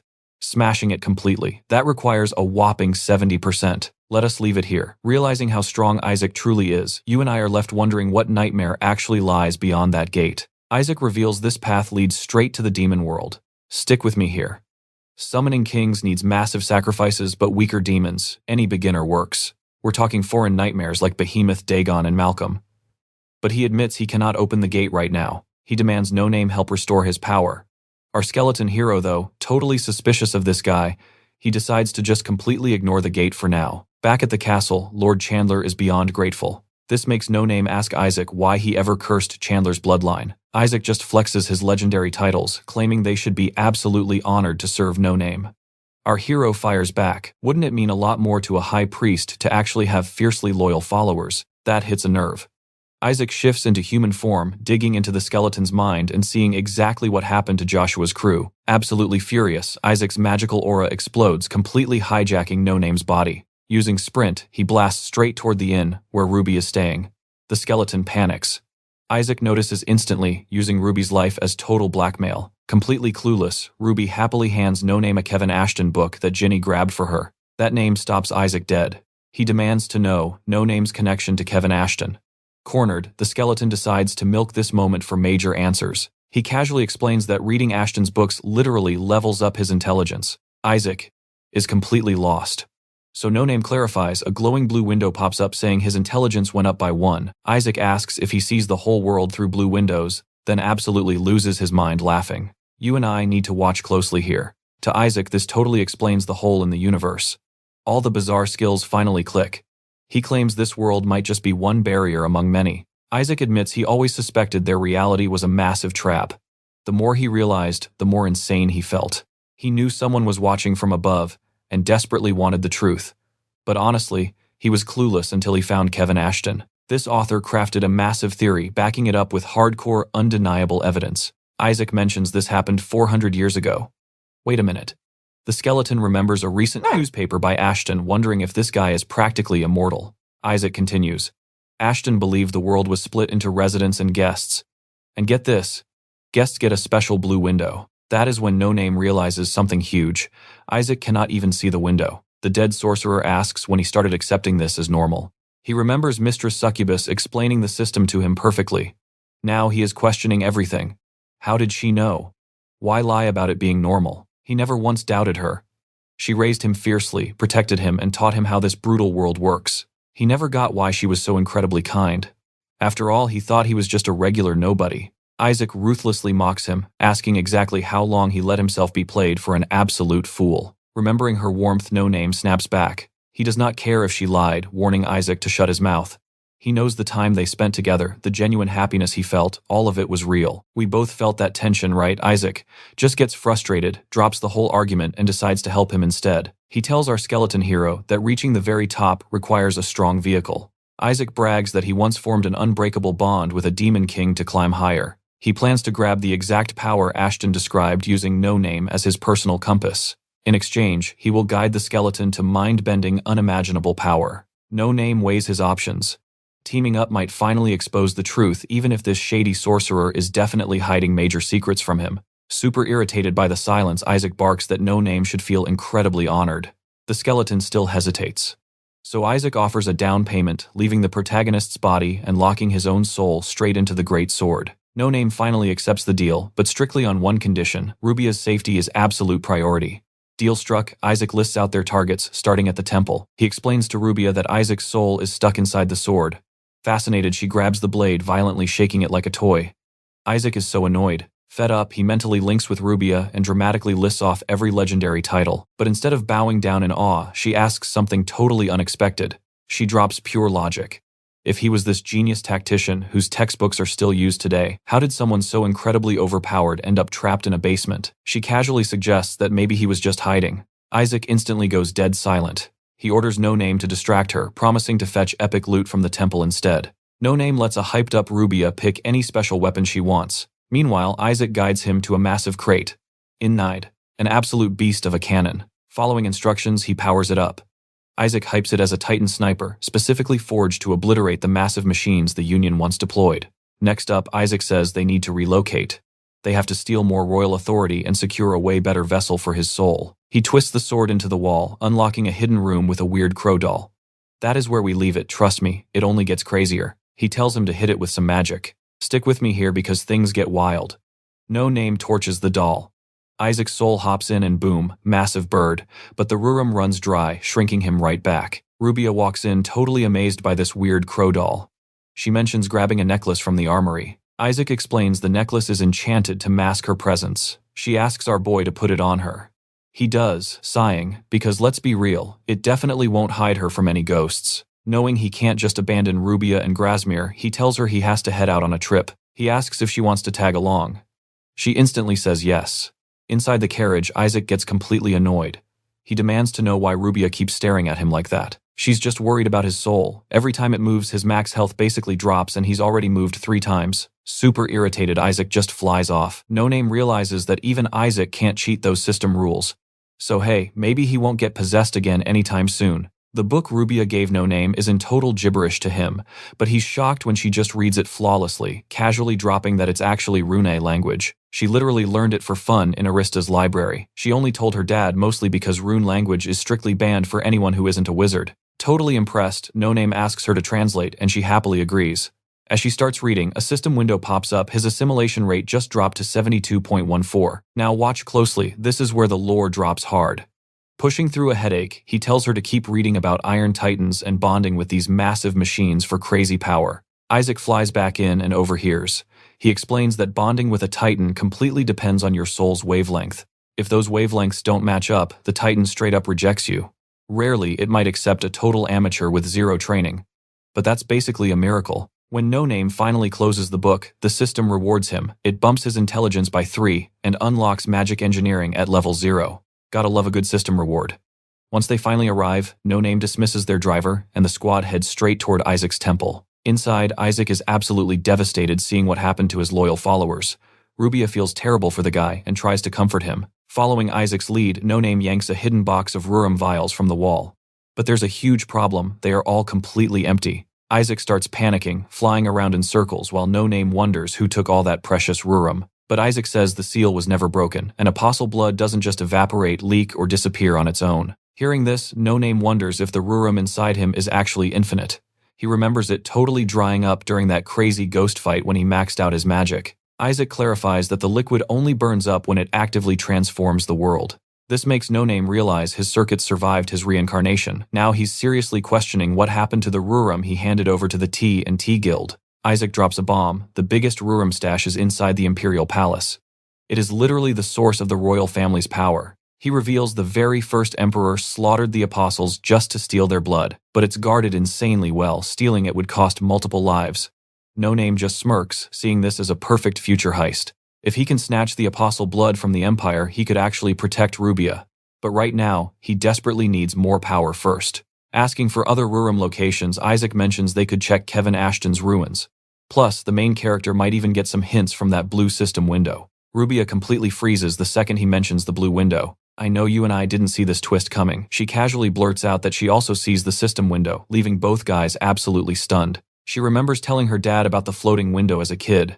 He couldn't see it and warned her to keep it a massive secret so people wouldn't think she was crazy. Back in the present, Rubia is so relieved she isn't crazy.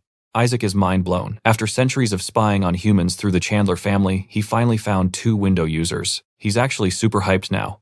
Sticking with them means he might finally get to witness the literal hole in the universe. The squad reaches a massive waterfall, and Isaac points out the ruins right below the cliff. Rubia wonders how they'll climb down, but No Name just grabs her and leaps. She screams the whole way down. Landing safely, Isaac immediately yells at them to stay sharp. He smells blood. They find Kevin Ashton's ruins littered with dead dark elves. Isaac explains this place is actually a shrine to Larazir, the devil who literally hunts birds. No Name immediately calls it out. Larazir is enemies with Malphas, so why the heck would there be any Rurum hiding down here? But Isaac insists it's here. He flies straight to a drop hanging from the ceiling, instantly growing larger the second he drinks it. Trust me, it only gets crazier from here. The dark elf corpses start twitching, and as they close in, No Name asks if this bird scammed them again. Isaac aggressively denies it. He shouts that something else entirely is controlling these dead bodies. No Name instantly activates his swordsmanship and starts slashing. Stick with me here, this gets crazy.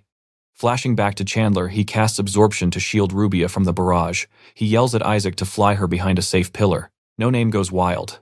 Sprint/acid, and Blaze combining skills to absolutely shred those undead elves. He levels up just as one final enemy charges in. Isaac screams a warning. That elf has a pendant. He is Larazir's top warrior, meaning this guy is definitely not going down without a brutal fight.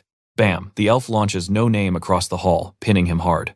Rubia panics, but suddenly a blue window pops up. The servant system just boosted his stats by 15. Feeling the power surge, No Name unleashes absorption and raw swordsmanship, forcing the dark elf back before securing the kill. Another blue window. Absorption is now level 6. He drains the dead elf's essence, stealing every single one of its skills. But Isaac warns that the real puppet master is still watching them. They scan the room, finally spotting this creepy childlike figure hiding behind the fountain. Calling them worthless trash, it steps into the light. Isaac instantly recognizes it, a fragment of the apostles. The crow brags about hunting these back in his Empire days, but warns that this specific fragment might actually be too much for No Name. Now watch this closely. The monster bulks up, growing a massive tail, and smirks that it is more than enough to crush our guy. No Name dodges the attack and counters with Sprint Blade, Energy, and Acid. But wow, all that power only leaves a tiny scratch. He notices it bleeding Rurum right before that tail sends him flying. The fragment creeps closer, mocking his weak attacks, taunting No Name to make it bleed more before the next hit. He activates absorption and goes straight for the neck, barely leaving a cut. But the second it sees that tiny wound, the fragment mutates, growing way bigger and totally reptilian. A blue window pops up. Assimilation rate dropped to 70.9, and the output code is now officially recognized. Ready for war, No Name calls the creature weak in this incredibly strange voice. He charges back in, realizing that with every encounter, he is slowly breaking his own chains. Direct hit. He strikes again and finally draws real blood. He leaps right onto its head for the finisher. Calling it nothing but a fragment, he chops downward with absolutely devastating raw power. The beast crashes down, bleeding everywhere, desperately muttering that it wants to live. No Name immediately orders Isaac to block its escape route. The crow pins its head and No Name lands the kill. When Isaac asks how, he simply says his body just remembered the moves. Boom, a red window appears. It warns him to freeze the assimilation rate, fix the slave to the world, and erase a memory shroud. The very second he reads those words, No Name collapses. Gripping a dagger, Rubia hesitates, terrified he might not wake up from this. But Isaac yells at her to hurry up and not miss. She drives the dagger down. Later he wakes up screaming. You and I both felt that panic. Rubia and Isaac instantly ask if he is all right. No Name is totally lost about the blackout. He says it felt like a massive shock from whatever was chained deep inside his own mind. Isaac explains that reviving him was insane. They actually had to expand No Name's mana circuits using all that fragment's Rurum. Rubia carved them out while Isaac cast a spell, forcing his body to absorb the apostle's blood for super fast healing. Bragging like usual, Isaac tells him to test those brand new circuits by mixing blade energy with a bunch of other skills. Firing them off, No Name realizes there is absolutely zero magical strain. Suspicious, he asks why Isaac even helped, straight up accusing the crow of scheming. Isaac snaps back that his epic fight against the fragment actually impressed him, making him worth the apostle's blood. Then he asks how he really beat that crazy monster. No Name admits it felt like pure possession, like none of it was even real. Absorbing the silver essence unlocks a massive job change skill. He can finally upgrade from skeleton soldier to a skeleton swordsman knight or something else entirely. This instantly triggers memories of a web novel from his past life, reminding him exactly how these class changes work. He checks out the 3 options quickly, realizing that none of them actually list the pros and cons for the classes. But before he can select anything, a red window ruins it. He does not have enough Rurum. He asks Isaac where to farm more, and the sorcerer basically yells in his face. He starts feeling totally useless, but Rubia steps in. She suggests they head straight to Daliok to gather some real intel. She read that Daliok is this temporary neutral zone split between the intelligence agency and the assassins. Basically, the perfect spot for finding answers. Isaac warns that outsiders just get chased right out. But Rubia fires back that a public lodging area was built centuries ago, locking in their decision to go. Right before leaving, No Name spots a strange flute. It totally draws him in, while Isaac whines that Ashton wrote endless notes about these ruins but left zero treasure behind. Heading to Daliok, he almost uses Masquerade. But Vasion's face could backfire, so what do we take from this? They are walking right into trouble. Thankfully, they slip right through the checkpoint completely unnoticed. Alright, stick with me here. Isaac smugly confesses he mind-tricked the guards, putting No Name on high alert. The sorcerer warns him to stay focused. Why? Because this local barrier makes everyone dangerously laid back. Isaac casually brushes it off, saying they are totally safe with him around. Rubia just laughs. The barrier stops normal fights, sure, but heavy hitters like Isaac just walk right through it. No Name completely agrees. Only weaklings actually get tamed by magic like that. He definitely needs to level up fast. But hitting the town square, literally everyone is staring at No Name and he is completely clueless. Hunting for clues, they hit an information tent. The bouncer strictly says 1 customer at a time, so our guy steps inside completely solo. Inside, some shady figure behind a curtain asks if he is buying secret intel. No Name asks about tracking down more Lulium. The shady broker replies that prime info gets auctioned to the absolute highest bidder. Deciding to strategize with Isaac first, he casually tosses over a heavy bag of coins. Just before dipping out, he asks about Kevin Ashton. The broker bluntly says no and kicks him right out the door. That sketchy answer sets off alarms, so No Name pushes harder. Bad idea. The broker tells him to drop it, dropping a free warning instead. Our boy has a wanted poster out. This extra info totally derails No Name. In this current life, he has never even crossed paths with those fanatics or the Imperial Palace. Now watch closely, this is where it gets crazy. Magic chains instantly snare him outside, a bag goes over his head, and boom. He wakes up hostage to masked guards. They interrogate him, asking if he is from that rich illusion magic family. No Name finds this completely baffling. Worse yet, these goons look super familiar. Suddenly, the door slams open and Reina struts right in with an absolute death glare. She violently chokes him. The absolute second he chokes out her name, she completely snaps, demanding to know his secret. Suddenly, the system window pops up. It states the scenario is already finished and a massive clear correction is happening. Checking Reina's system info, her stats are absolutely off the charts now. Plus, her title officially marks her as the 3rd general manager of T&T. It hits him hard. This is the massive world line change the system mentioned. Just what kind of brutal life did Reina survive? Reina tells her masked squad that he is their target, confirming the prophet nailed the exact date and time perfectly. Seeing their tight dynamic, No Name instantly recognizes the goons. It is definitely Tropin and Sharunian. What on earth did he do to make them hunt him like a rogue lich? Reina admits she cannot explain this weird sense of familiarity, then orders her squad to leave them totally alone. She assures her team she is perfectly safe, pointing out our MC is still totally hogtied. Alone at last, she glares and asks if he plans on playing dumb forever. Meanwhile, No Name is still completely clueless about this whole kidnapping. Reina flashes a deadly dagger, aggressively demanding how he knows her identity. He quickly realizes this is definitely not the sweet Reina from his past. How is he supposed to handle this fierce new version?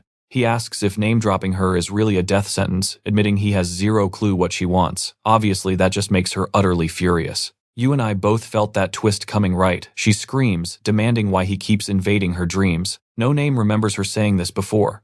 The world line literally shifted, but fragmented memories from their past lives are clearly bleeding through as dreams. This makes him seriously wonder.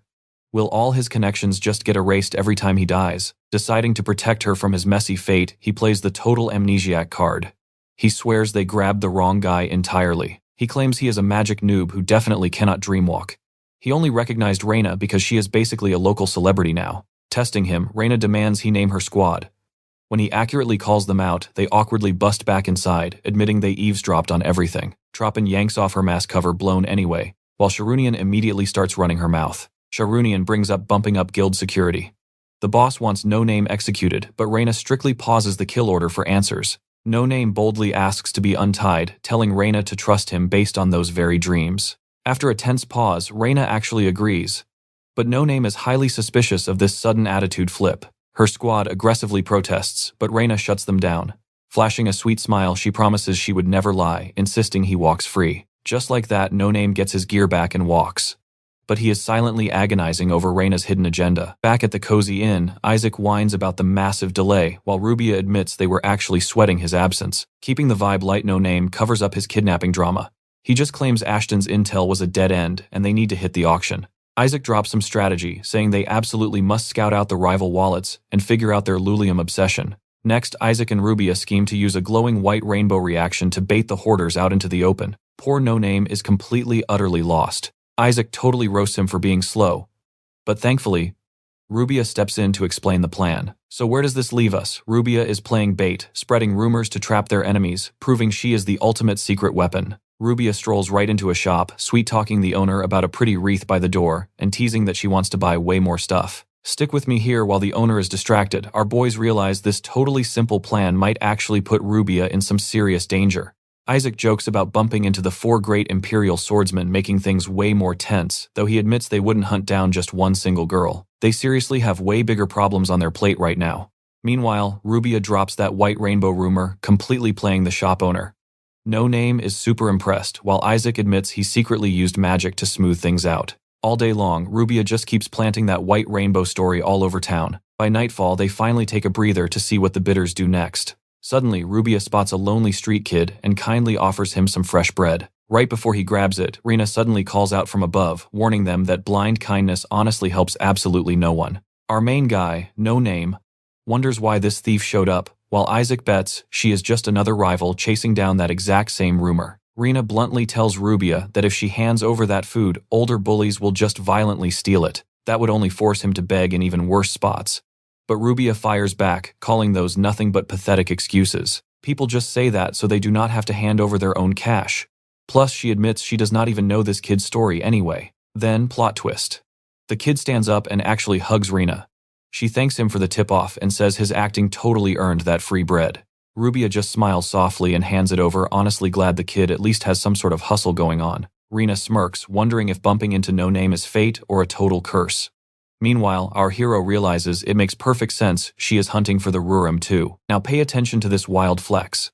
She casually drops that her crew is already winning the auction, leaving everyone speechless before vanishing across the dark rooftops. Rubia seriously wonders what Reina's true deal is, but Isaac is just thrilled their trap actually worked perfectly. While they try to decode Reina's cryptic warning, our little sorcerer says the answer is already painfully obvious. But for right now, they urgently need to hit that auction house and switch up their current bid. No Name steps out of the auction tent, having successfully bought the critical intel after haggling the price down to just 1 Salin.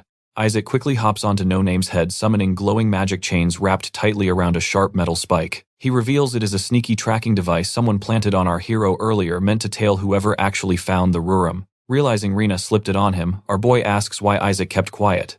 The spirit bluntly claims No Name would have acted totally awkward and completely blown their cover. Turns out Rubia totally knew too. Isaac mentions he bought horses during the intel run smartly, tying the tracker to one beast to completely throw off their pursuers. The intel confirms their final target is the Temple of Ymira, hidden far beyond the harsh western desert. While trekking straight through the endless dunes, Isaac tells Rubia the dark, tragic history of how this land dried up. It used to be the absolute richest, most advanced empire anywhere, until Ymira dropped divine punishment and burned it all to ash with pure sunlight. Suddenly, No Name spots a massive merchant caravan pushing right through the dunes. Rubia chats up their boss, and since everyone is heading to the Temple of Ymira, they team up. The merchant even offers to show off his absolute best luxury goods. I know what you are thinking, totally suspicious, right? No Name completely agrees, but Isaac insists these shady guys pose absolutely zero threat anyway. He figures they might as well just exploit their expert knowledge of this dangerous wasteland. Our hero agrees, but he is still super paranoid about that creeping presence, trailing them, while Rina silently watches from afar. Then the merchants start asking about his noble house. Later on, the boss claims they are incredibly lucky to have met since his crew knows the fastest shortcut to the city, even offering them some fresh water. No Name catches onto their super shady vibes and prepares to strike first. But before he even draws his blade, some guy on a dune screams demanding a heavy toll. Isaac instantly flags them as straight-up bandits, and heavily armed riders come rushing the caravan. Remembering this exact zone was flagged on his map, No Name holds back just to see how this all plays out. A massive hulking thug demands cold, hard cash, and the sweating caravan boss quickly hands over their usual protection fee. But the greedy bandit demands way more for the extra heads. The cowardly boss immediately sells our crew out, claiming they are totally disposable. He literally offers them Rubia. The bandit grins at the sweet deal and says he will enslave No Name too, which just makes Isaac absolutely die laughing at the disrespect. The creep then tells Rubia they will play nice if she just surrenders without a fight. Rubia looks genuinely terrified. No Name immediately reaches for his massive great sword while Isaac is basically screaming for an all-out bloodbath. But wait, before he can move, a lightning-fast blade tears through the air, instantly decapitating several bandits before returning to a shadowy figure. It is Rina. She dives headfirst into the mob, carving straight through them and leaving absolute slaughter in her terrifying wake. You and I totally knew she would be back. Isaac is completely stunned about his magic tracker, but Rina coldly yells they will talk after these scumbags are dead. As the surviving bandits charge, our guy No Name finally draws his great sword and effortlessly cuts them down. Stick with me here. You are about to watch our guy and Rina destroy these bandits so fast the panicked leader calls a literal god. Rina sees him yanking a horn from his robe and yells for No Name to stop him. Sadly, it is way too late. The second he blows that horn, the desert shakes. A massive, terrifying sandworm erupts violently straight out of the shifting dunes below. Rubia screams in absolute terror. Isaac barely flinches while Rina just stares totally shocked. A blue system window pops up.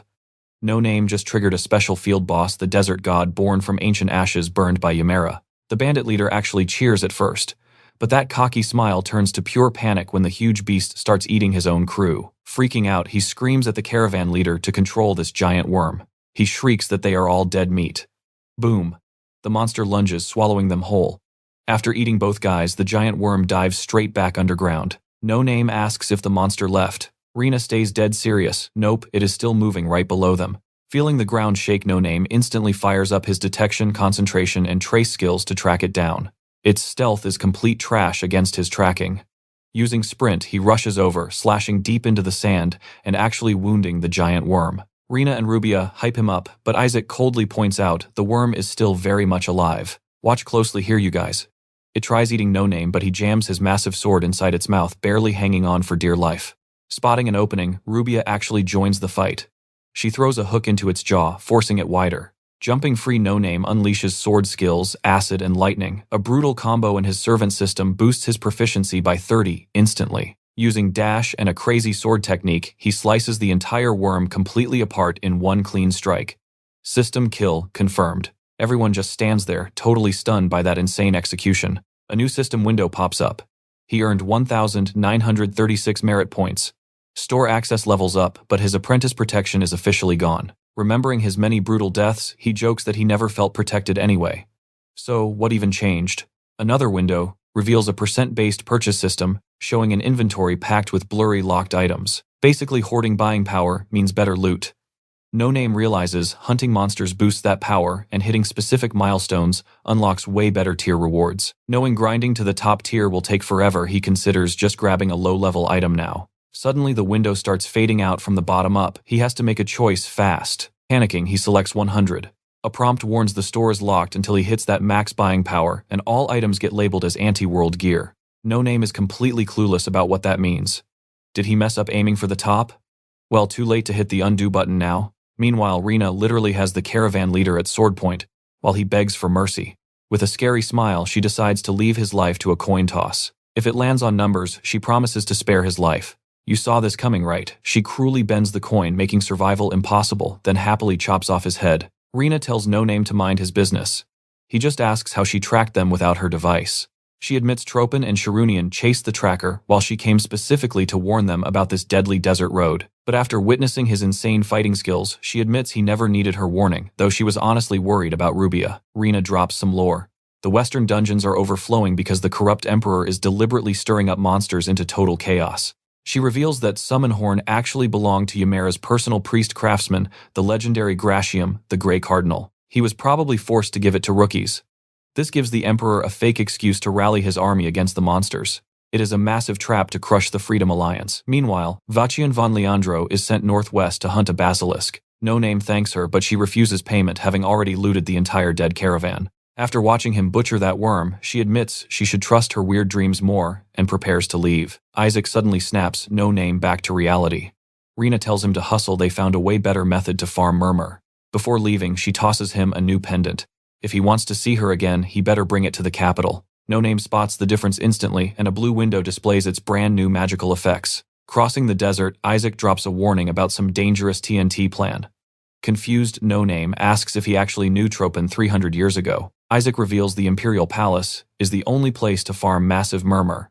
He suggests calling Tropin since she knows all about the apostles. But there is a catch. He cannot sneak into that palace until his full original power returns. So what do you and I do next? Simple. He has to break those 3 goddess curses. Stick with me here.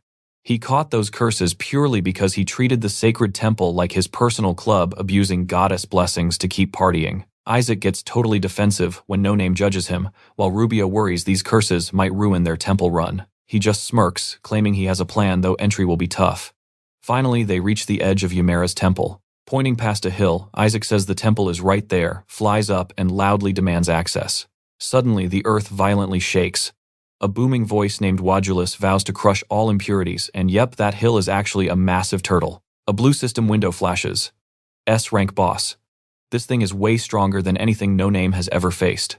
Panicking, No Name screams at Isaac to fight it. But the crow yells back if he wants to live, demand a quiz game right now. With 0 seconds left before getting squashed, our protagonist, No Name, desperately screams that he'll play along. Wadulus freezes instantly, eyes shining with pure joy over a new quiz buddy. He explains a human actually beat him once, binding him to Ymera. Since she stopped playing, he's been bored sick. Now he forces humans to play. Win and enter, or lose and die. The rules are simple.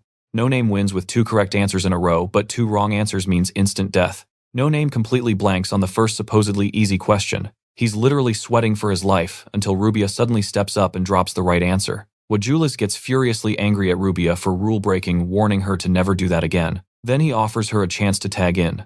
She instantly accepts, easily firing back the correct answer to every single question he throws. No Name watches in absolute shock, while the giant turtle gets incredibly hyped playing with Rubia. Honestly, No Name thinks they vibe perfectly. Crying happy tears, the turtle declares, only Rubia earned entry, and Ymera's sacred blessing. But Rubia firmly asks if her friends can come. Crushed by rejection, Wadulus absolutely loses his mind. Furious that she refuses to go in solo, he decides to forcefully drag her inside anyway. Watch closely here. His heavy aura pins them both, but a system window pops up. Our protagonist can actually resist and break free. Grabbing Rubia, he tries bolting, but the massive turtle blocks them, threatening to annihilate absolutely everything if they keep making him angry. Out of nowhere, Isaac drops a sleep spell and strikes its stomach perfectly, knocking out the giant beast. He admits he prepped this during the quiz. Right beside the flipped turtle, they finally spot the temple. Inside, they discover all sorts of creepy torture tools. Rubia mentions Ymera's hardcore followers actually punish themselves for sins right before their goddess. No Name says to hurry and grab the Murmur probably stashed inside the main statue. Isaac halts them. Touch that floor and it completely collapses. Instead, he guides them toward the turtle's tail spot to grab the real loot. Following the bird, No Name pushes a huge boulder, revealing a secret tunnel. Pushing deeper, they hit a room literally overflowing with treasure. Isaac explains it's leftover penance offerings, and taking it is totally fine since the entry fee was paid. But he adds there's zero murmur here, nobody gives that up. Annoyed, Rubia asks if they fought a boss just for some shiny rocks. I know what you're thinking, a total scam. No Name agrees, grabbing the bird's throat and threatening murder. Choking Isaac dares him to do it but reminds them time is ticking. That sleep spell on Wajulis, totally temporary. He has absolutely no clue when it wakes up, making everyone seriously panic. Leaving the tunnel, Isaac reveals that Ymera's statue actually runs purely on apostle blood. No Name tries smashing the statue, but Isaac flies up and violently gouges its eyes out.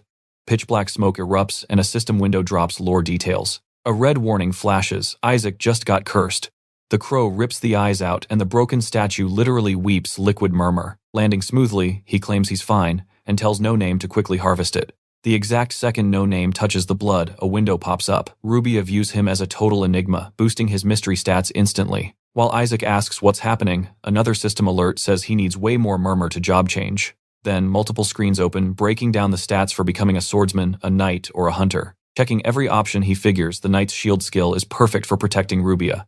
But selecting it triggers a red error, insufficient murmur to switch, leaving him incredibly frustrated. Noticing his annoyance, Isaac asks what went wrong. He's speechless when No Name casually suggests robbing the imperial family. Meanwhile, in the capital, Tropin hosts a meeting about doing exactly that, stealing royal murmur. While the crew reviews tactics, Rena listens from afar, totally distracted. Her weird dreams get clearer daily, making her seriously question if handing No Name that pendant was a huge mistake. Tropin checks on her, but she joins the heist, planning instead. Trust me, you definitely want to see this mission unfold. Alright, jump in with me here. The guild expects crazy resistance ahead, ghosts, maybe even the Duke. Rena suggests a tiny elite squad, but honestly, they are totally out of top-tier fighters. Figuring No Name is the absolute perfect fit, she brings him up anyway, completely ignoring Tropin's doubts. She bets he is already heading to the capital. And right on cue, our crew hits the city gates. Isaac quickly casts a mind spell on the guards, letting them stroll inside with zero hassle. Strolling the streets, this random kid locks eyes with Isaac and actually offers 4 Lottie to buy him. Everyone is completely baffled. But Isaac whispers that the kid is a pure werewolf. Even his scary aura won't work. He warns No Name that fighting him would end terribly. No Name seriously considers selling the annoying bird, but bluffs instead, sadly turning down the cash. But the werewolf kid refuses to quit. He wants the skeleton as a gift for some girl. Rubia instantly scolds his bad manners, making him flinch. Isaac jokes that the stronger the werewolf, the worse they act around women. The kid argues a prime skeleton belongs to the greatest necromancer. Thinking of Gilles, No Name totally agrees. Watch closely now.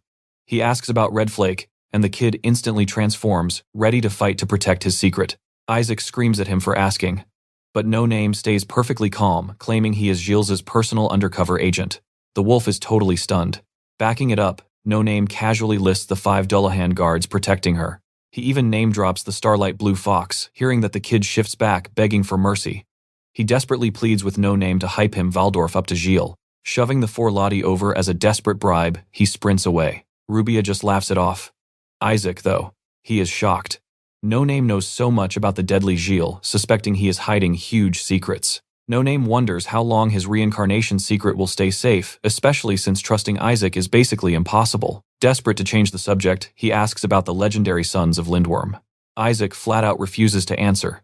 No, Name gets mad, but Rubia interrupts, explaining those sons are the absolute strongest dragons. Isaac adds that those beasts did not exist 400 years ago, meaning they might just be total fairy tales. Remembering Gilles' final words, No Name wonders if she is waking dead dragons. Guess he will have to ask her next time. He suggests finding a room, but Isaac points out that every single city inn requires a strict formal introduction. Rubia knows the drill, but cannot use her noble name. So she leads them straight into a fancy jewelry shop named Garnet Wing. Fast forward, Rubia is loving the rich inn, and I know you are wondering how they scored this free luxury room and a merchant guild card right. Well, let's rewind a bit. Earlier that evening, the snobby Garnet Wing clerk literally told Rubia to get out. He arrogantly claims they only serve elite VIPs and the stuff is way out of her budget. Rubia just smirks. She grabs Isaac and squeezes out a massive pile of gold and rare Ymera temple jewels, leaving the clerk completely speechless. She casually says they came to do business. Soon after Blackberry, the store manager bows an apology and offers Rubia some fancy tea. Rubia happily accepts, locking in the deal to sell those shiny jewels. The manager drops a massive personal discount plus totally free lodging during their capital stay. Asked why, Blackberry admits she loves keeping VIPs close. Those jewels absolutely proved Rubia's worth. She introduces herself as Merchant Union Top Brass, handing over that sweet guild card. Back outside, Rubia is honestly amazed they finessed their way that far. Still crying over his stolen jewels, Isaac grumbles that she just got lucky. Suddenly, a rich girl walks up shyly, handing Rubia a tea party invite. Seeing her flex in the store made her want to be besties. Calling herself Ringe, she begs Rubia to come. Rubia tries politely declining, but the girl aggressively insists before sprinting off into the crowd. Isaac immediately starts roasting No Name about their weird new rich friend. Back in their room, No Name asks about the party. Silence. Isaac slaps him with reality. She has 0 dresses. He loudly vows to buy one. No Name tries comforting her about her ragged clothes. But then a knock. A worker announces his custom clothing order has magically arrived. Moments later, Rubia steps out to try the gorgeous dress on. She warmly thanks a deeply confused No Name for the stunning gift. A valet slides him a note. The outfit is actually from BlackBerry. Isaac whispers that he should just take all the credit anyway. No Name remembers Jin A acting exactly like that jeweler. It makes him wonder what epic thing unlocks when he gets 5 guild cards. Putting the dress away, Rubia smiles. It reminded her of the good days with her dad. But as a hunted fugitive, she claims her old rags are perfectly fine. Watching her No Name remember something tragic in all his past lives, Rubia never got the happy ending she truly deserved. He promises to fix her identity issues. And trust me, we are definitely going to hold him to that. Alright, you and I are jumping right back into the madness. Holding Rena's pendant, No Name hits a shady tavern and heads straight down to the basement. Walking down those stairs, he's totally stressing over how to beg for fake IDs for Rubia. But plotting goes out the window. Rena just casually mentions he's late for the job. Our skeleton boy is absolutely stunned, asking if her past memories actually returned. She smirks. She only suspected it, but his panicked reaction just proved those dreams were real. Every single time she dreamed, the visions got sharper. She knew it wasn't some illusion magic, those deep bonds and intense feelings. You just can't fake that kind of emotion. So yeah, she fully accepted her past lives. She's still the same person though. No mind control spell here. Plus, No Name totally exposed himself by finding this hidden inn without asking for a single direction. Busted. Since denying it is pointless now, No Name asks about her current life. Rena explains she actually met Tropin as a kid and grew up in TNT, completely avoiding slime. In this timeline, the headmaster basically sees her as a total troublemaker. While No Name mentally calculates the butterfly effect, Rena cuts right to the actual chase. She drops a blank page, spills a glowing potion, and boom, a forbidden magic contract appears. She demands his vow first. The second No Name signs magical binding activates and Rena finally drops the master plan. Now pay attention because this is huge. That secret tunnel downstairs goes straight to the Imperial Palace. In exactly 1 week, the royals are moving the Lulium through it. Their crazy plan, an all-out ambush. They've got sleeping gas ready for the guards, plus heavy explosives to completely flood the tunnel and force the Apostles' blood right toward their trap. Rena points right at No Name. His literal only job is to stall that convoy. He heavily doubts his own skills here, but nervously asks who's actually guarding the loot. Rena drops the bad news. Behigas of Insight, who sees right through known disguises, and Alois, an absolute monster of a fire mage, are running security. Hearing that assassins and ghost magic are involved makes No Name immediately freeze up. He's sweating now. He literally never beat those guys before, and if they're still packing that ERAS-level power, he knows it's an instant game over for him. He nervously asks if that terrifying girl is showing up. Luckily, Rena confirms Duke Lawrence Tartier is far away, meaning those 4 deadly swordsmen won't be riding shotgun today. 3 of them are on outside duty instead. No Name finally breathes. With Gilles as backup and Rena's pendant acting like a radar, they might actually survive this. Then, out of nowhere, Rena casually slaps down flawless fake IDs for him and Rubia. Our MC No Name just stares completely mind-blown that he didn't even have to beg. Rena brushes it off like nothing. Excited, he blurts out that Rubia can finally attend that fancy tea party. Big mistake. Rena snaps fiercely, trying to snatch the papers back. She yells that he cares more about tea than the heist, while a panicked No Name desperately explains. Meanwhile, back at the inn, Rubia is happily cheering that our MC is securing their fake IDs. A grumpy Isaac warns her not to get her hopes up. Cut to the Aringhe Sinaida tea party where fancy noble ladies are already gossiping about this massive, flashy flex of family power. You and I know this mean girl type. The redhead mocks the hosts for going broke and everyone just agrees. Suddenly, Sena Aringhe Sinaida finally appears. Apologizing for the delay, she proudly introduces Rubia as Countess Gritia. Hidden just out of sight, No Name, is on full standby mode. He suddenly remembers Isaac straight up refusing to join the circus after the whole contract thing with Rena. Isaac saw right through the guild's crazy heist plan. He was sweating bullets, especially with the royals acting so suspiciously careless with the Lulium, so that coward just went sightseeing, leaving Rubia entirely to no name. Back at the tense tea party, Sina arranges the seating and orders the maids to fetch another chair. Our toxic redhead boldly claims the VIP seat right beside Sina. But Sina coldly shuts her down. That spot is strictly for Rubia. Rubia nervously tries to wave it off, but Sena insists loudly, claiming redhead Reed Baron made a clumsy mistake. She literally points Reed toward a cheap, worn-out extra chair. From the shadows, No Name feels the atmosphere turn absolutely toxic. Regardless, Rubia awkwardly sits down while Sina smiles, basically daring anyone to complain about it. The fake friends instantly praise the choice. Meanwhile, a furious Reed silently vows to dig up Sena's darkest secrets for payback. Reading the room, Rubia whispers to Lady Sina. She agrees to play this brutal social game, but only if she gets access to their legendary library. That massive collection supposedly contains literally everything, including those super rare history volumes written by Kevin Ashton himself. Mission accepted. Rubia settles right in, cheerfully gossiping about fancy dresses while a seething Reed just glares daggers at her. Suddenly someone asks Rubia what her exact type in men is. Hiding nearby, No Name instantly tunes in. Rubia starts stuttering, completely caught off guard. Reed instantly pounces, sneering that her taste must be totally embarrassing. Taking a deep breath, Rubia states she doesn't even care if he's human. All that matters, he protects her, shares a deep bond, and lights up her entire world. The ladies wildly guess creatures until Reed coldly suggests a forbidden demon. So what do you and I make of this drama? Trust me, it's about to get explosive. Furious, she storms out, smashing her teacup into pieces. Let's dive right back in. Sina tells Rubia to ignore that tantrum and burns the cup. Walking the estate later, she actually apologizes for using her. The Orangal Seneval family is nationally respected, but with zero famous mages or knights, they absolutely cannot let their proud reputation fall apart. They have been pushing back hard against all the war hype, drawing serious pressure from the other imperial family lords. Things got so rough they even had to pawn a family treasure at that jewelry shop where she first met Rubia. Meanwhile, Baron Reed's family is completely backing this incoming war. Her dad, a famous inquisitor obsessed with forcing the imperial religion onto Amber and the entire Freedom Union. So yeah, Sina used Rubia just to prove her family still refused to bow down. Sena then brings Rubia to their giant library. Rubia asks for Kevin Ashton books, making our boy No Name realize she is literally searching for him. Sina says they own plenty, sending them straight to Rubia's room. Later, No Name and Rubia start scanning through all 20 of these books. To him, this is a massive opportunity, and he genuinely thanks Rubia. But right before they read his detection pings, he warns her they have company. Baron Reed walks right in, flanked by two knights.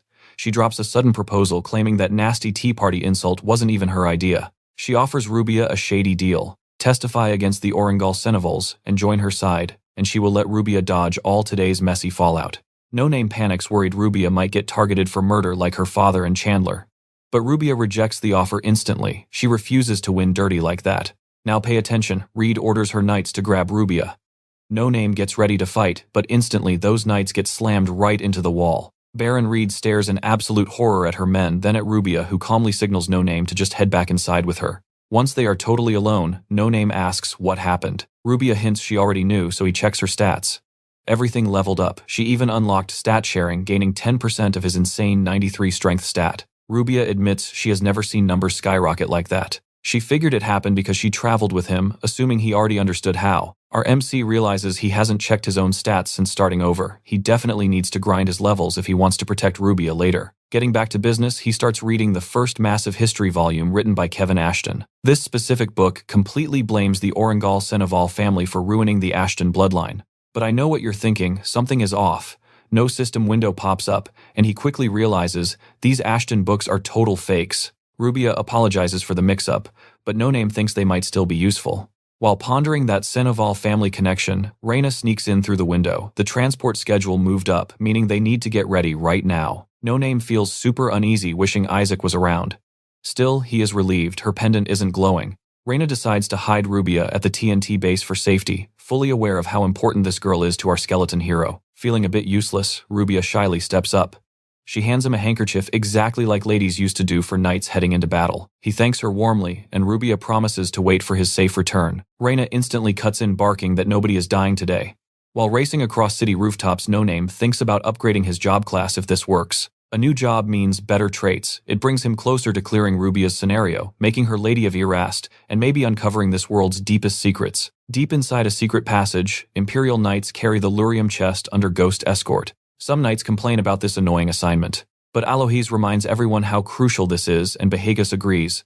They chat about sloppy discipline and the coming war until a sudden noise freezes them. No Name slowly steps into the corridor, dragging his heavy sword behind him. Behagas has no clue who he is since he was never registered. Before he can even ask how they got ambushed, our skeleton hero pops a sword skill. Behagas yells to attack, but No Name strikes with blinding speed. While No Name keeps this entire convoy distracted, Rubia and Reyna's ally watch closely from above, waiting for the bomb. The guy is super impressed, praising No Name for holding off those ghosts. He says he kinda wants to fight the skeleton himself. He asks about his bond with Reyna, and Rubia playfully jokes about a past life connection. She then remembers how easily No Name agreed, realizing he trusted her completely to just jump right in. She promises to thank him properly later. Down below, Alohes gets annoyed about wasting time on one enemy. Then knights start dropping. And trust me, you and I are gonna love watching him try to help Behagas next. Stick with me, Rena coldly says. It's too late, and counts down. 0 hits and boom. The bomb blows the floor wide open, dropping everyone down a level except No Name, who Rena yanks back with her chain. Down below, Aloes spots Tropin and readies an attack, but she instantly drops him using her advanced high-tech weapon. The rest catch up, and Tropin praises their success. No Name is honestly shocked. Their crazy plan went this smoothly. Tropin gives all the credit to Rena. But right as they pack up to leave, No Name spots a literal tear in reality ripping open. Total panic. The Black Knight steps out. Staring down this absolute monster, No Name wonders why the hell it's here. Even Rena looks completely stunned, admitting she has 0 intel on this thing. Behagas screams at everyone to run, but Tropin stands her ground, ordering the others out. She charges the knight, but it just grabs her rifle barrel and yanks her in close. Its head splits open into a massive jaw and bites Tropin's head clean off, blood fountaining everywhere. Rena's ally Stiglitz counters with his Dark Knight Silver Fist, landing a solid punch and actually headbutting the beast, only for the knight's sword to split him straight in half. No Name yells at a frozen Rena to run while he buys time. She refuses stubbornly, claiming she'll die right here with her comrades.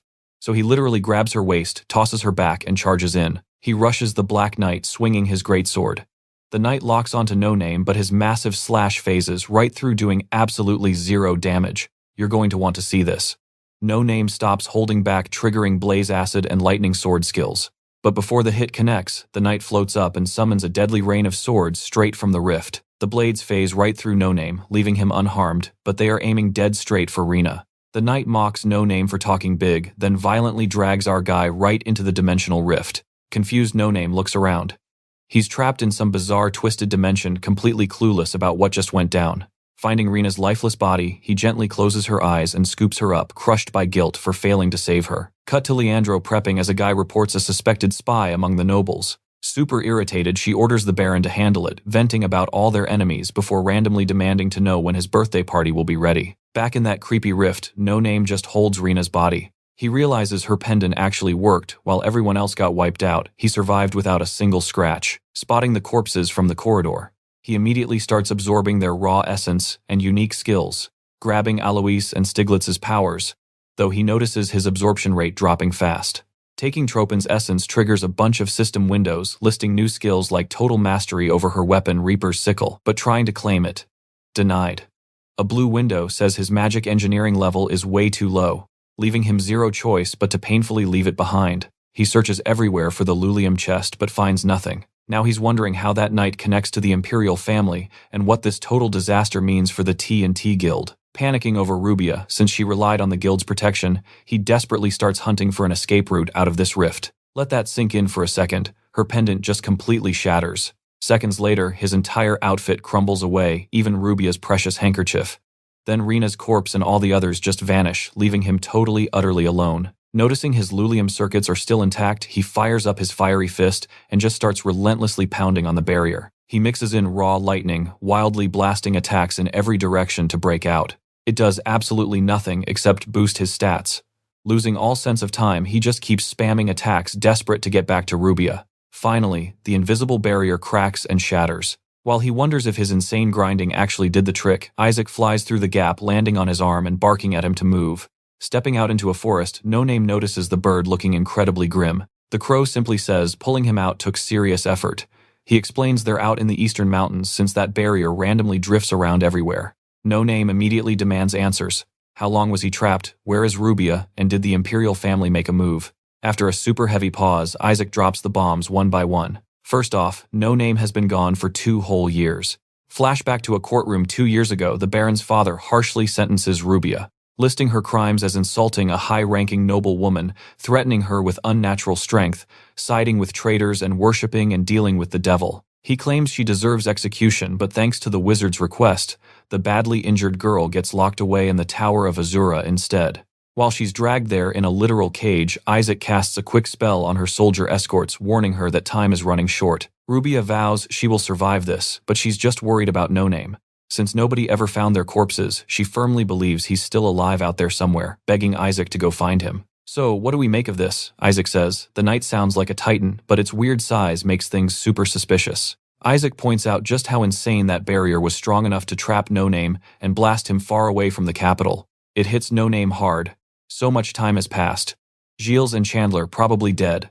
The war must be in full swing. Then he asks where Rubia is. But trust me, you and I are not ready for Isaac's brutally grim response. Isaac explains the brutal truth. Every T&T base raided. Most members slaughtered. Even the Avid family was completely wiped out for treason after leaking Imperial Palace intel to the guild. Then, the real gut punch. Rubia was dragged north to the Tower of Wizards of Pale Azura, a Boawood institute literally called the Winter Fortress. They locked her up for twisted experiments, accusing her of demon worship and wielding unnatural monstrous strength. Hearing this, No Name instantly realizes Baron must have sold her out. Isaac adds that those Imperial wizards will experiment on literally anything unusual. She will probably survive for at least 10 years. But honestly, he cannot promise she will even be the same Rubia by the end. Hearing that, No Name screams in pure frustration at his own weakness. He swears right then to rescue Rubia. Isaac admits the brutal truth: he had to choose between saving her or him. Either choice risked exposing him to the Imperial family. His power has limits right now. He burned through all his stored lulium just shattering that barrier. Saving Rubia meant leaving No Name trapped forever. Even so, No Name thinks Isaac made the wrong call. He should have saved Rubia, but he cannot really blame him. He never actually told the sorcerer about his reincarnation ability to just try again since trust was still low. Isaac bluntly tells him to just give up. He simply cannot solo the Tower of Wizards. No Name completely refuses. But Isaac warns him, those wizards are master-class defenders, leagues beyond anything he has ever faced. He compares fighting them to battling space and causality itself, basically making the point that going there is completely hopeless. No Name just says he needs to get stronger. When Isaac asks how No Name reveals his system, the blue window that lets him absorb skills and level up, Isaac says nobody grows like that. Now pay attention here. With that insane advantage, he asks if No Name really thinks he can save her. When No Name says yes, Isaac drops a wild plan to boost his power fast. Just attack both the Imperial legions and the Alliance.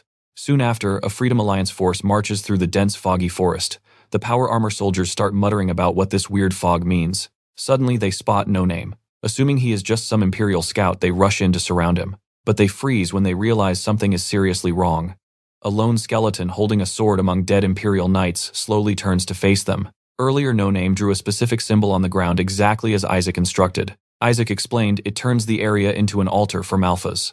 Offering the blood of the dead to this demon king would skyrocket his power. Remembering Person and his followers, he listens closely as Isaac explains that Malphas will directly trade raw power for this bloody offering. No Name asks what Malphas actually wants in return. Isaac casually claims it only cares about the human blood offered. Then he drops a fun fact: demon worship is completely banned purely because it is way too powerful. He says if No Name helps the demon lord level up, this whole mess gets solved faster. Malphas might even deliver Rubia right to him. No Name remembers the timeline demon lords rise in 8 years, defeated 10 years later. Could buffing Malphas right now completely shatter that future? It is the fastest way to save Rubia. You and I both know how this goes. He immediately agrees to the Demon King pact. Back in the present, No Name stands over the slaughtered Freedom Alliance soldiers.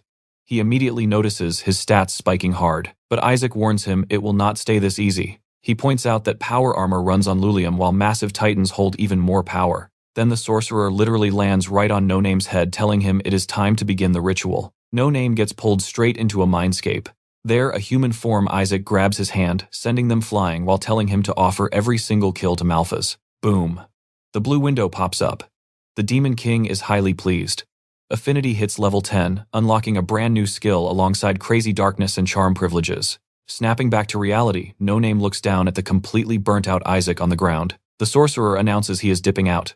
Congratulating him on the contract, Isaac wildly laughs, claiming he just got some raw power back in his original body. No Name immediately checks the effects of his brand new darkness privilege, testing it out on a sword. The blade surges with pitch-black energy, slicing right through heavy armor, like absolute butter. The crazy part, it does not drain his own stamina at all. It is like someone else is footing the bill.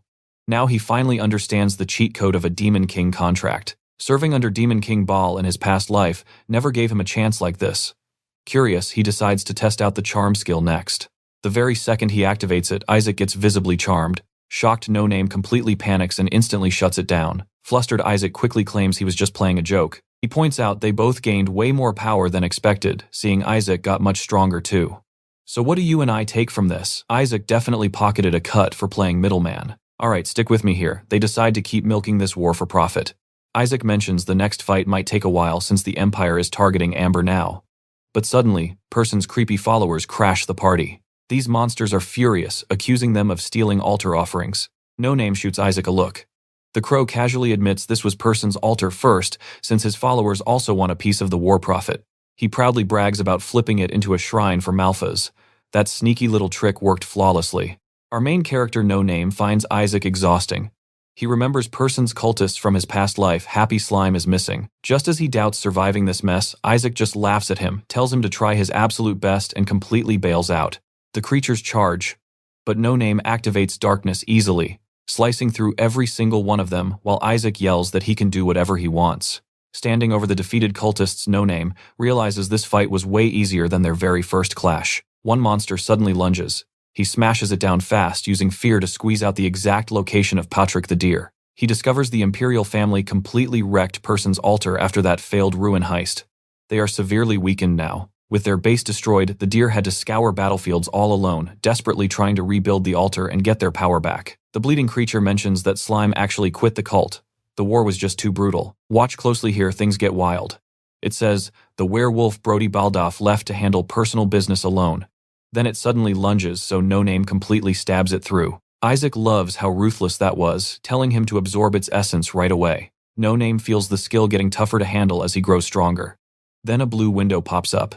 He is now an epic skill holder, hitting essence absorption level 3. This means he can rip way more essence from battlefield corpses, even the super weak ones. After grabbing random armor and gear, Isaac suggests they lay low for 2 whole weeks to avoid any unwanted attention. No Name absolutely hates wasting time, but he finally agrees. He decides to hunt for someone nearby during the break, wandering around making weird noises while Isaac watches in pure absolute disgust. He remembers the goblin talking about Mudcash and that weird secret password needed to track him down. No Name wants Mudcash's magic pouch, a crazy bag holding endless gold. Honestly, even Isaac admits an item like that is insanely valuable. But Isaac claims true infinite space is impossible.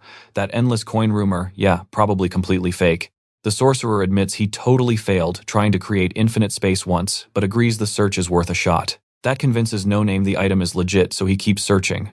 While spamming the password, heavy footsteps suddenly approach. I bet you and I both saw this coming. He runs straight toward the sound, suddenly facing Brody Baldoff hunting for brutal revenge. The forest battle kicks off. No Name barely dodges the werewolf's massive hits, desperately looking for an opening to strike. He wonders why Brody is here, kicking himself for yelling that stupid password and completely giving away his sneaky position. He tries a sword thrust but totally misjudges the distance since he is so used to swinging a massive greatsword. Brody easily smashes the weapon away and slams him down hard, but our skeleton throws up force shield just in the nick of time. Then he pops stealth completely, vanishing from sight. While he scrambles for a plan, Isaac swoops down, pecking his helmet.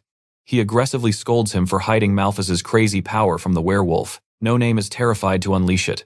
He knows the Demon King is likely watching, but he finally snaps, combining darkness, fiery fist, and lightning for one massive explosive blow. It blasts Brody back into human form.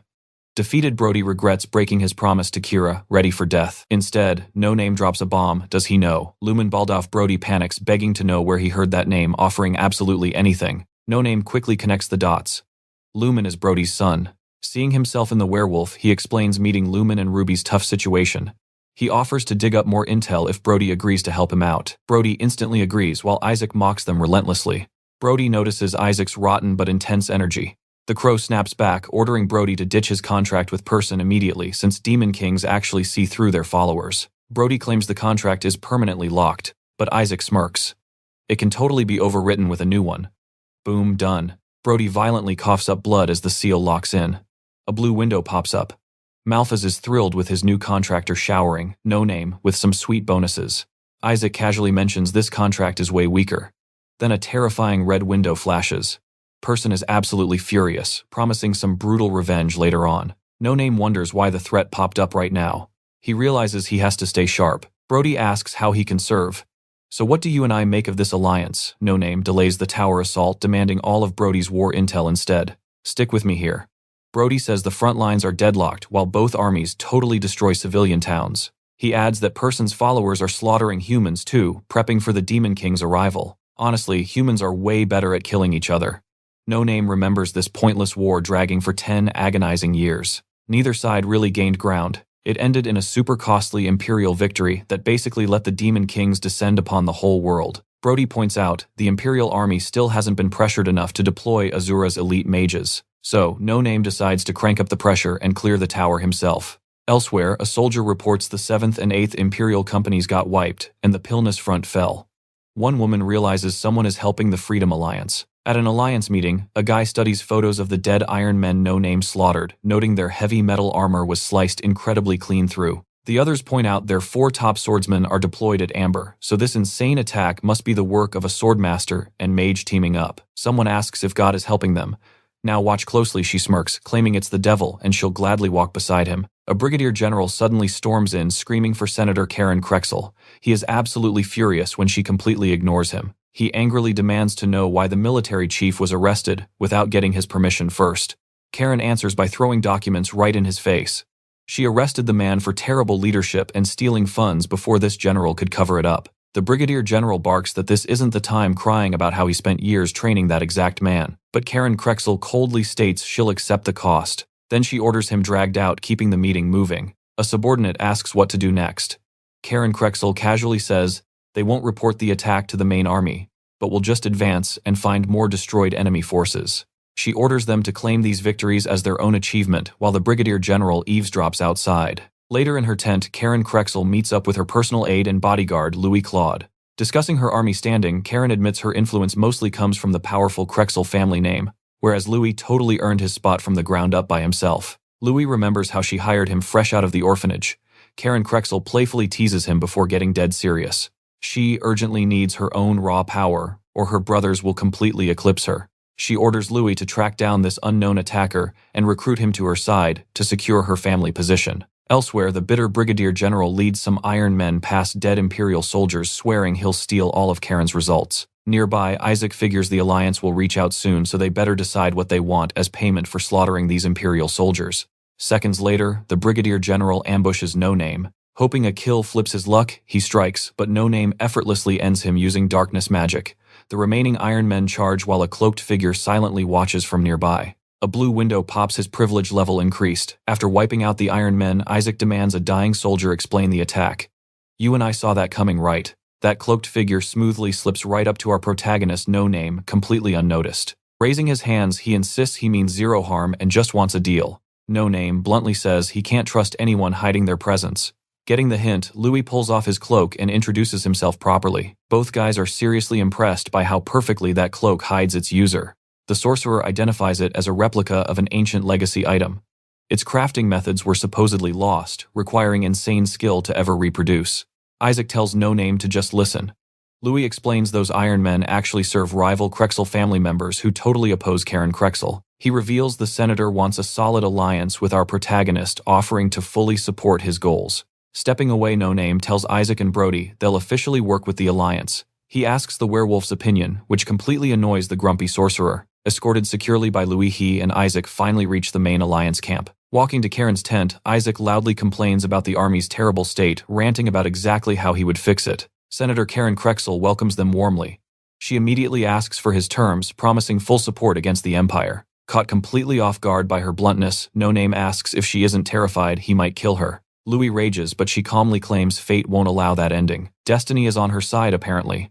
No Name appraises her, but a blue window pops up stating her scenario conditions aren't met, so it can't begin. He remembers the exact same thing happened with Gilot Rai. Honestly, only a tiny handful of people ever trigger a scenario window for him. Heck, even Isaac didn't get one. Curious about Karen's scenario, the sorcerer calls her cheeky while No Name asks how much rurum she has ready. Learning she only has 2 bottles, he demands the rurum from the future capture of the Imperial City. Trust me, you and I are just getting started. Stick with me here. No Name is worried the Alliance might backtrack, and he will face the Dark Knight again, but Isaac hits his mind through telepathy. He basically tells him, I am not done yet. Repeat my exact words if you want this over with quickly. So No Name demands total control of Karen Crystal's army. His offer. He stays completely hidden and she hogs all the glorious credit. Louis absolutely loses it. But Karine, she just calms him down and agrees, daring No Name to show her what real warfare looks like. Meanwhile, at the Imperial camp, an officer screams in pure rage after taking 2 straight months of brutal defeats against the Alliance. Marquis Reed tells him to chill out. But the guy just keeps ranting. The enemy completely wiped their supply depot. Reed casually suggests he just come up with some countermeasures. Furious, the general swears the Alliance will never set foot on Imperial soil. Back at Karen's camp, a massive supply convoy rolls in. The soldiers are throwing a huge party, celebrating the insane winning streak she built since taking charge. Watching nearby, No Name praises their tactic of using Brody to raid enemy supply lines. But Isaac, he senses something feels totally off. The Empire is being way too stubborn. No Name realizes their troops look desperate out there, and the sorcerer backs him up on that. Isaac points out a glaring issue. This entire massive army basically has just one single commander who actually knows what he is doing. The soldiers feel totally abandoned. The Empire is too busy crushing Amber to protect its own borders, and that is destroying their trust in the Emperor. Now, pay attention, because here is where our MC shifts gears. Without knowing Amber's status, he decides to just bulldoze straight toward the Imperial capital. Suddenly, Brody drops in with a massive warning. He smells fire and oil in the canyon right above camp. Time to gear up. Looking from the high ground, they spot Imperial troops rigging a massive fire attack to burn the Alliance forces. No Name jumps straight in. Blending darkness, elite swordsmanship, and insane speed, he just shreds through the soldiers. Brody watches in absolute shock. Back at base, Karen hands No Name some rum scavenged from that wrecked Iron Man suit. She promises him a lot more once they hit the capital. She casually mentions how her own reputation has skyrocketed thanks to his tactics. Expecting it to take months to hit the Red Fox Plains, the capital's gateway, she thanks him for getting her so close to the Imperial family. She definitely knows how to butter him up. Karen even guarantees she can make the Senate greenlight literally any plan he comes up with. Keeping it to himself, No Name realizes just how terrifyingly good Karine is at manipulating people. Handing over intel on the Imperial commanders, the senator leaves to pitch his grand war strategy to the Senate. No Name and Isaac analyze the file on Count Oscar Anatole. He leads the Hounds of Asha cavalry and is basically the backbone of the Imperial army. Meanwhile, the royal court is absolutely losing it over the failed canyon ambush. Marquis Reed tells Oscar to ignore the dead soldiers. That makes the Count snap completely, demanding he face reality instead of acting so damn relaxed. Highly insulted, the Inquisitor reminds the Count he earned his title by purging the Empire's traitors. Even the royal family bows to his greatness. He keeps bragging that the Alliance will run from him, but did you catch that? A Necron Society tattoo just flashed right on his neck. Reading the files, No Name remembers this guy helped condemn Rubia to death. He is absolutely going to kill him. The Imperial and Alliance armies finally face off on the massive Red Fox Plains. Marquis Reed cheers like a maniac as the Empire takes control. But Count Anatole, he feels like something is completely wrong here. Even on a wide-open battlefield, he suspects a trap. What exactly is the Alliance hiding from them? Over at the Alliance camp, furious senators pressure Karen about who is taking the blame for this sudden losing streak. But she stays ice cold, reminding them they practically begged for her strategy and agreed to everything in advance. According to her, everything is going exactly to plan. This operation is guaranteed to end in a massive victory. High above the battlefield, Isaac remembers his first rule of gambling. You have to lose a little up front so your opponent gets cocky and stays at the table. Then, when the stakes skyrocket, they stay in way too long and lose absolutely everything before they even notice. Down on the field, hidden Alliance soldiers and that Iron Man suit rise from the grass, hitting the Imperial army with a massive surprise attack. Count Anatole just stares from the battlements, completely shaken that he missed this trap. Right next to him, the Marquis is screaming to fix it immediately. Absolutely furious, the Count snaps back, calling out the fact that the Marquis has zero real combat experience. He tells him to actually do his job as a commander instead of crying about bad luck without offering a single counter strategy. Before Reed can even open his mouth, Count Anatole shuts him down. Talking to this idiot is pointless. He just walks off, determined to salvage this mess because his rank demands it. The Marquis can only watch him from a distance. Karen and No Name study the fight from above. Trust me, you and I are not ready. Alright, you and I are jumping right into the chaos. When Karen asks how near victory feels, he just points out the enemy commanders are still hiding. Then he dashes off, promising to return once the real fight ends. Karen is already daydreaming about storming the capital. No tears across the battlefield hunting the bosses. He slams the brakes when he catches Kirk absolutely losing his mind at his troops. A massive knight is guarding Kirk, making No wonder why this coward even showed up. A wounded soldier begs our main character for help. No debates, just grabbing them both and beating the Marquis Reed Baron's location right out of Kirk. But that plan gets paused when he barely dodges the knight's massive strike. Our guy definitely doesn't remember Kirk hiring a powerhouse like this and instantly starts calculating a takedown. Blades clash heavy. No mentions the knight feels awfully familiar, asking if he seriously plans to die for a rat like Kirk. Kirk screams from the back, demanding the knight earn his paycheck, whining that a dead lord means terrible reviews for a bodyguard. The knight just stoically declares that protecting a lord is absolute duty, relentlessly hammering our guy with a massive great sword. No actually respects the loyalty, but he still triggers darkness, blasting the helmet clean off.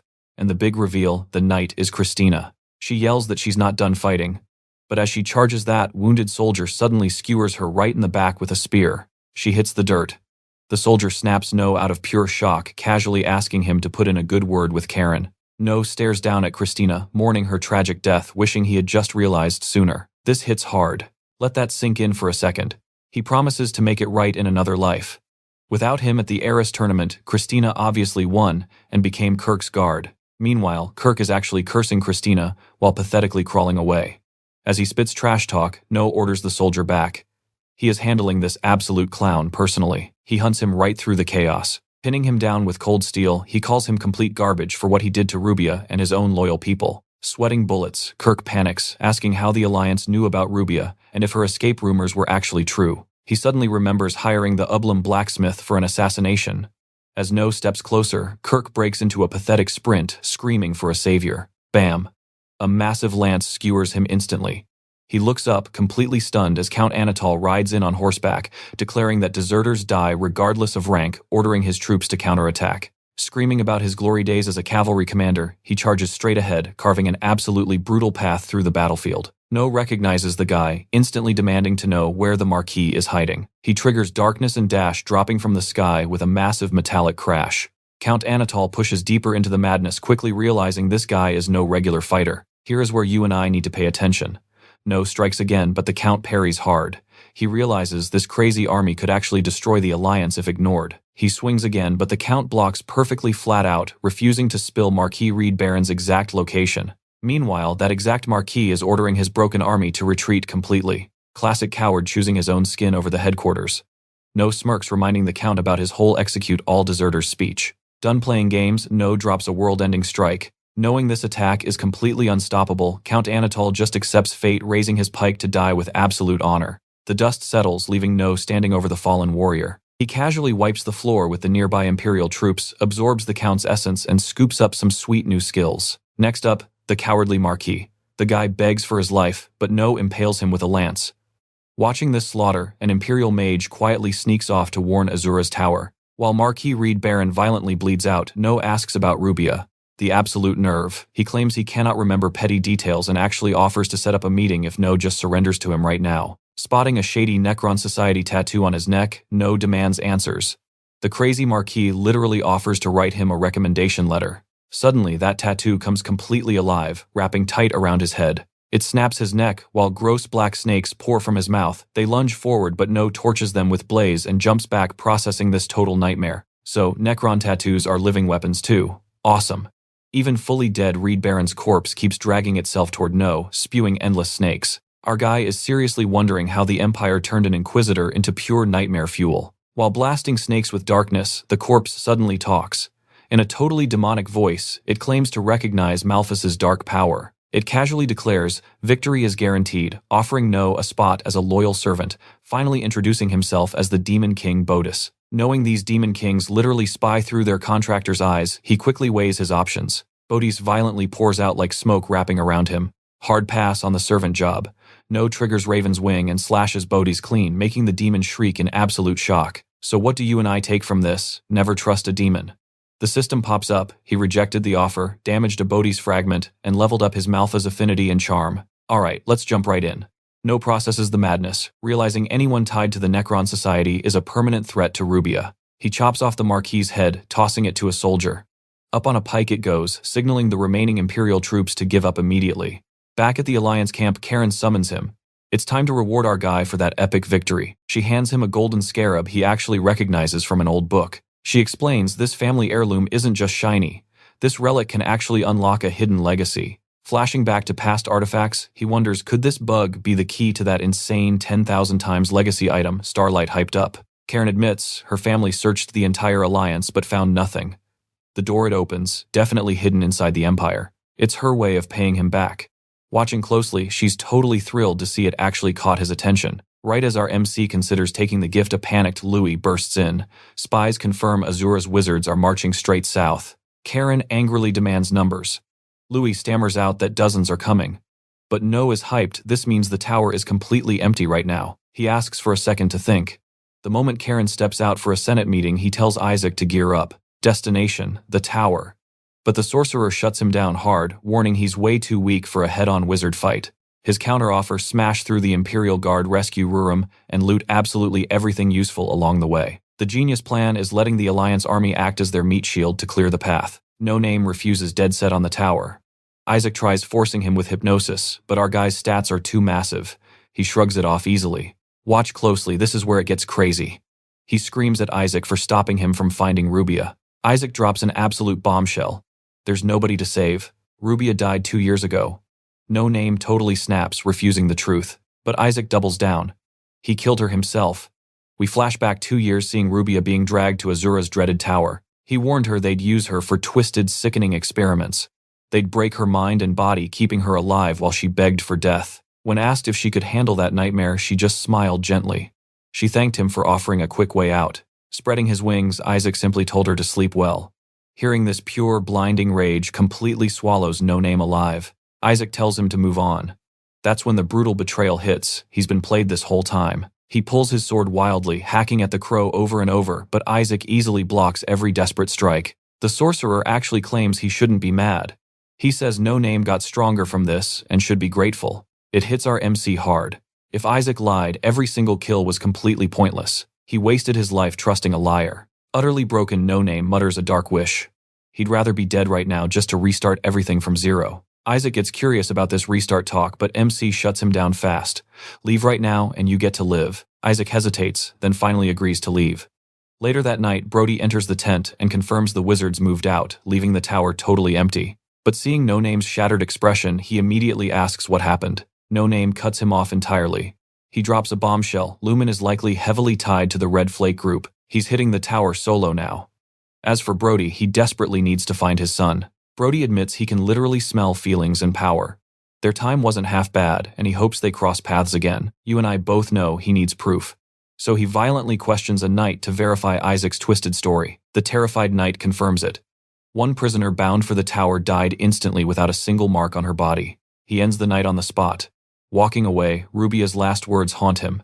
He protected absolutely nothing this time around, leaving him totally hollow and directionless. Back at camp, Karen discovers the scarab he left behind and clutches it tightly to her chest. Out on the battlefield, Imperial wizards absolutely shred the Alliance forces.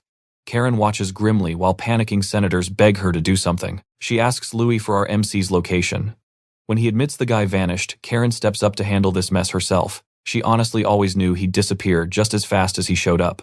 She tried to keep him close, but relying on him forever was just a fantasy. Snapping into commander mode, she shifts the formation. Siege weapons roll up and infantry starts laying down heavy cover fire. She sends the mechanized units straight to the front. Drawing her blade, she stares down the wizards and officially orders the massive assault on the Imperial capital to begin. Miles away, No Name feels completely dead inside.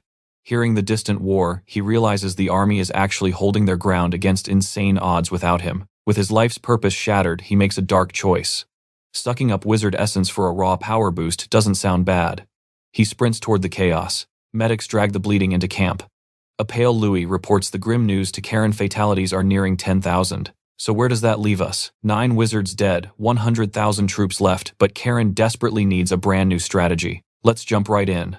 A massive war cry echoes as reports flood in. A mystery knight is single-handedly dominating the front lines. The enemy wizards are absolutely helpless.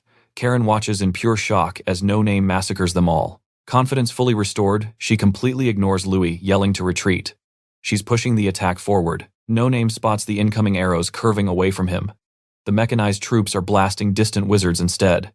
He knows Karen is covering his back. The last wizard impales No Name with brutal ice spikes. Zero effect, he just pushes through and ends him. He absorbs the wizard's skills and raw essence, calling this fight completely over. The army goes wild, celebrating.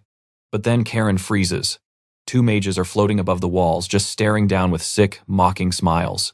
Eland, master of the Tower of Innocence, complains the dead wizards were garbage. He asks Huan, the Thunder Master, if they should step in. Huan totally agrees. Eland taunts the Alliance. No Name realizes flying magic drains insane power, but Eland casually lifts a powder bag, promising a very fun little surprise. He taps the bag, unleashing black smoke that instantly covers the army. Louis screams at Karen to retreat, but she realizes the smoke is already clearing up. You're not ready for this part. The laughing soldiers suddenly start brutally stabbing themselves to death. From above, Eland narrates the slaughter like a twisted ringmaster. Karen hits her knees, completely paralyzed by pure terror. Louis violently drags her up, screaming to run. He leaves the psychotic mages to No Name. The skeleton took the powder head-on, but is perfectly fine. It only kills humans time to fight back. Eland's sick laughing stops when he sees No Name standing. Double-casting Gale, the skeleton launches a massive tornado straight up. They dodge, so he instantly chains Force Shield Dash, Fiery Fist, and Darkness. Launching skyward, he slashes at Eland. Huan rips Eland away and blasts No Name with Detonate. Boom. The armor shatters, revealing his true skeleton form. Huan finds it bizarre, an undead is protecting humans. Seeing those insane skills, he casually decides he wants to study him like a lab rat, but Eland is absolutely furious over his ruined hair. He demands Huan hand the skeleton over for endless torture. Dropping down, Eland screams that capturing him isn't enough. He raises his weapon, ready to completely smash his skull in. No Name braces for the bitter end. Then Isaac's voice echoes out. He angrily asks who's going to pay if they make this skeleton dumber than he already is. Snap. Eland gets instantly crushed into the dirt. Huan panics, wondering who wields that kind of insane power. Isaac walks out of the woods, fully human.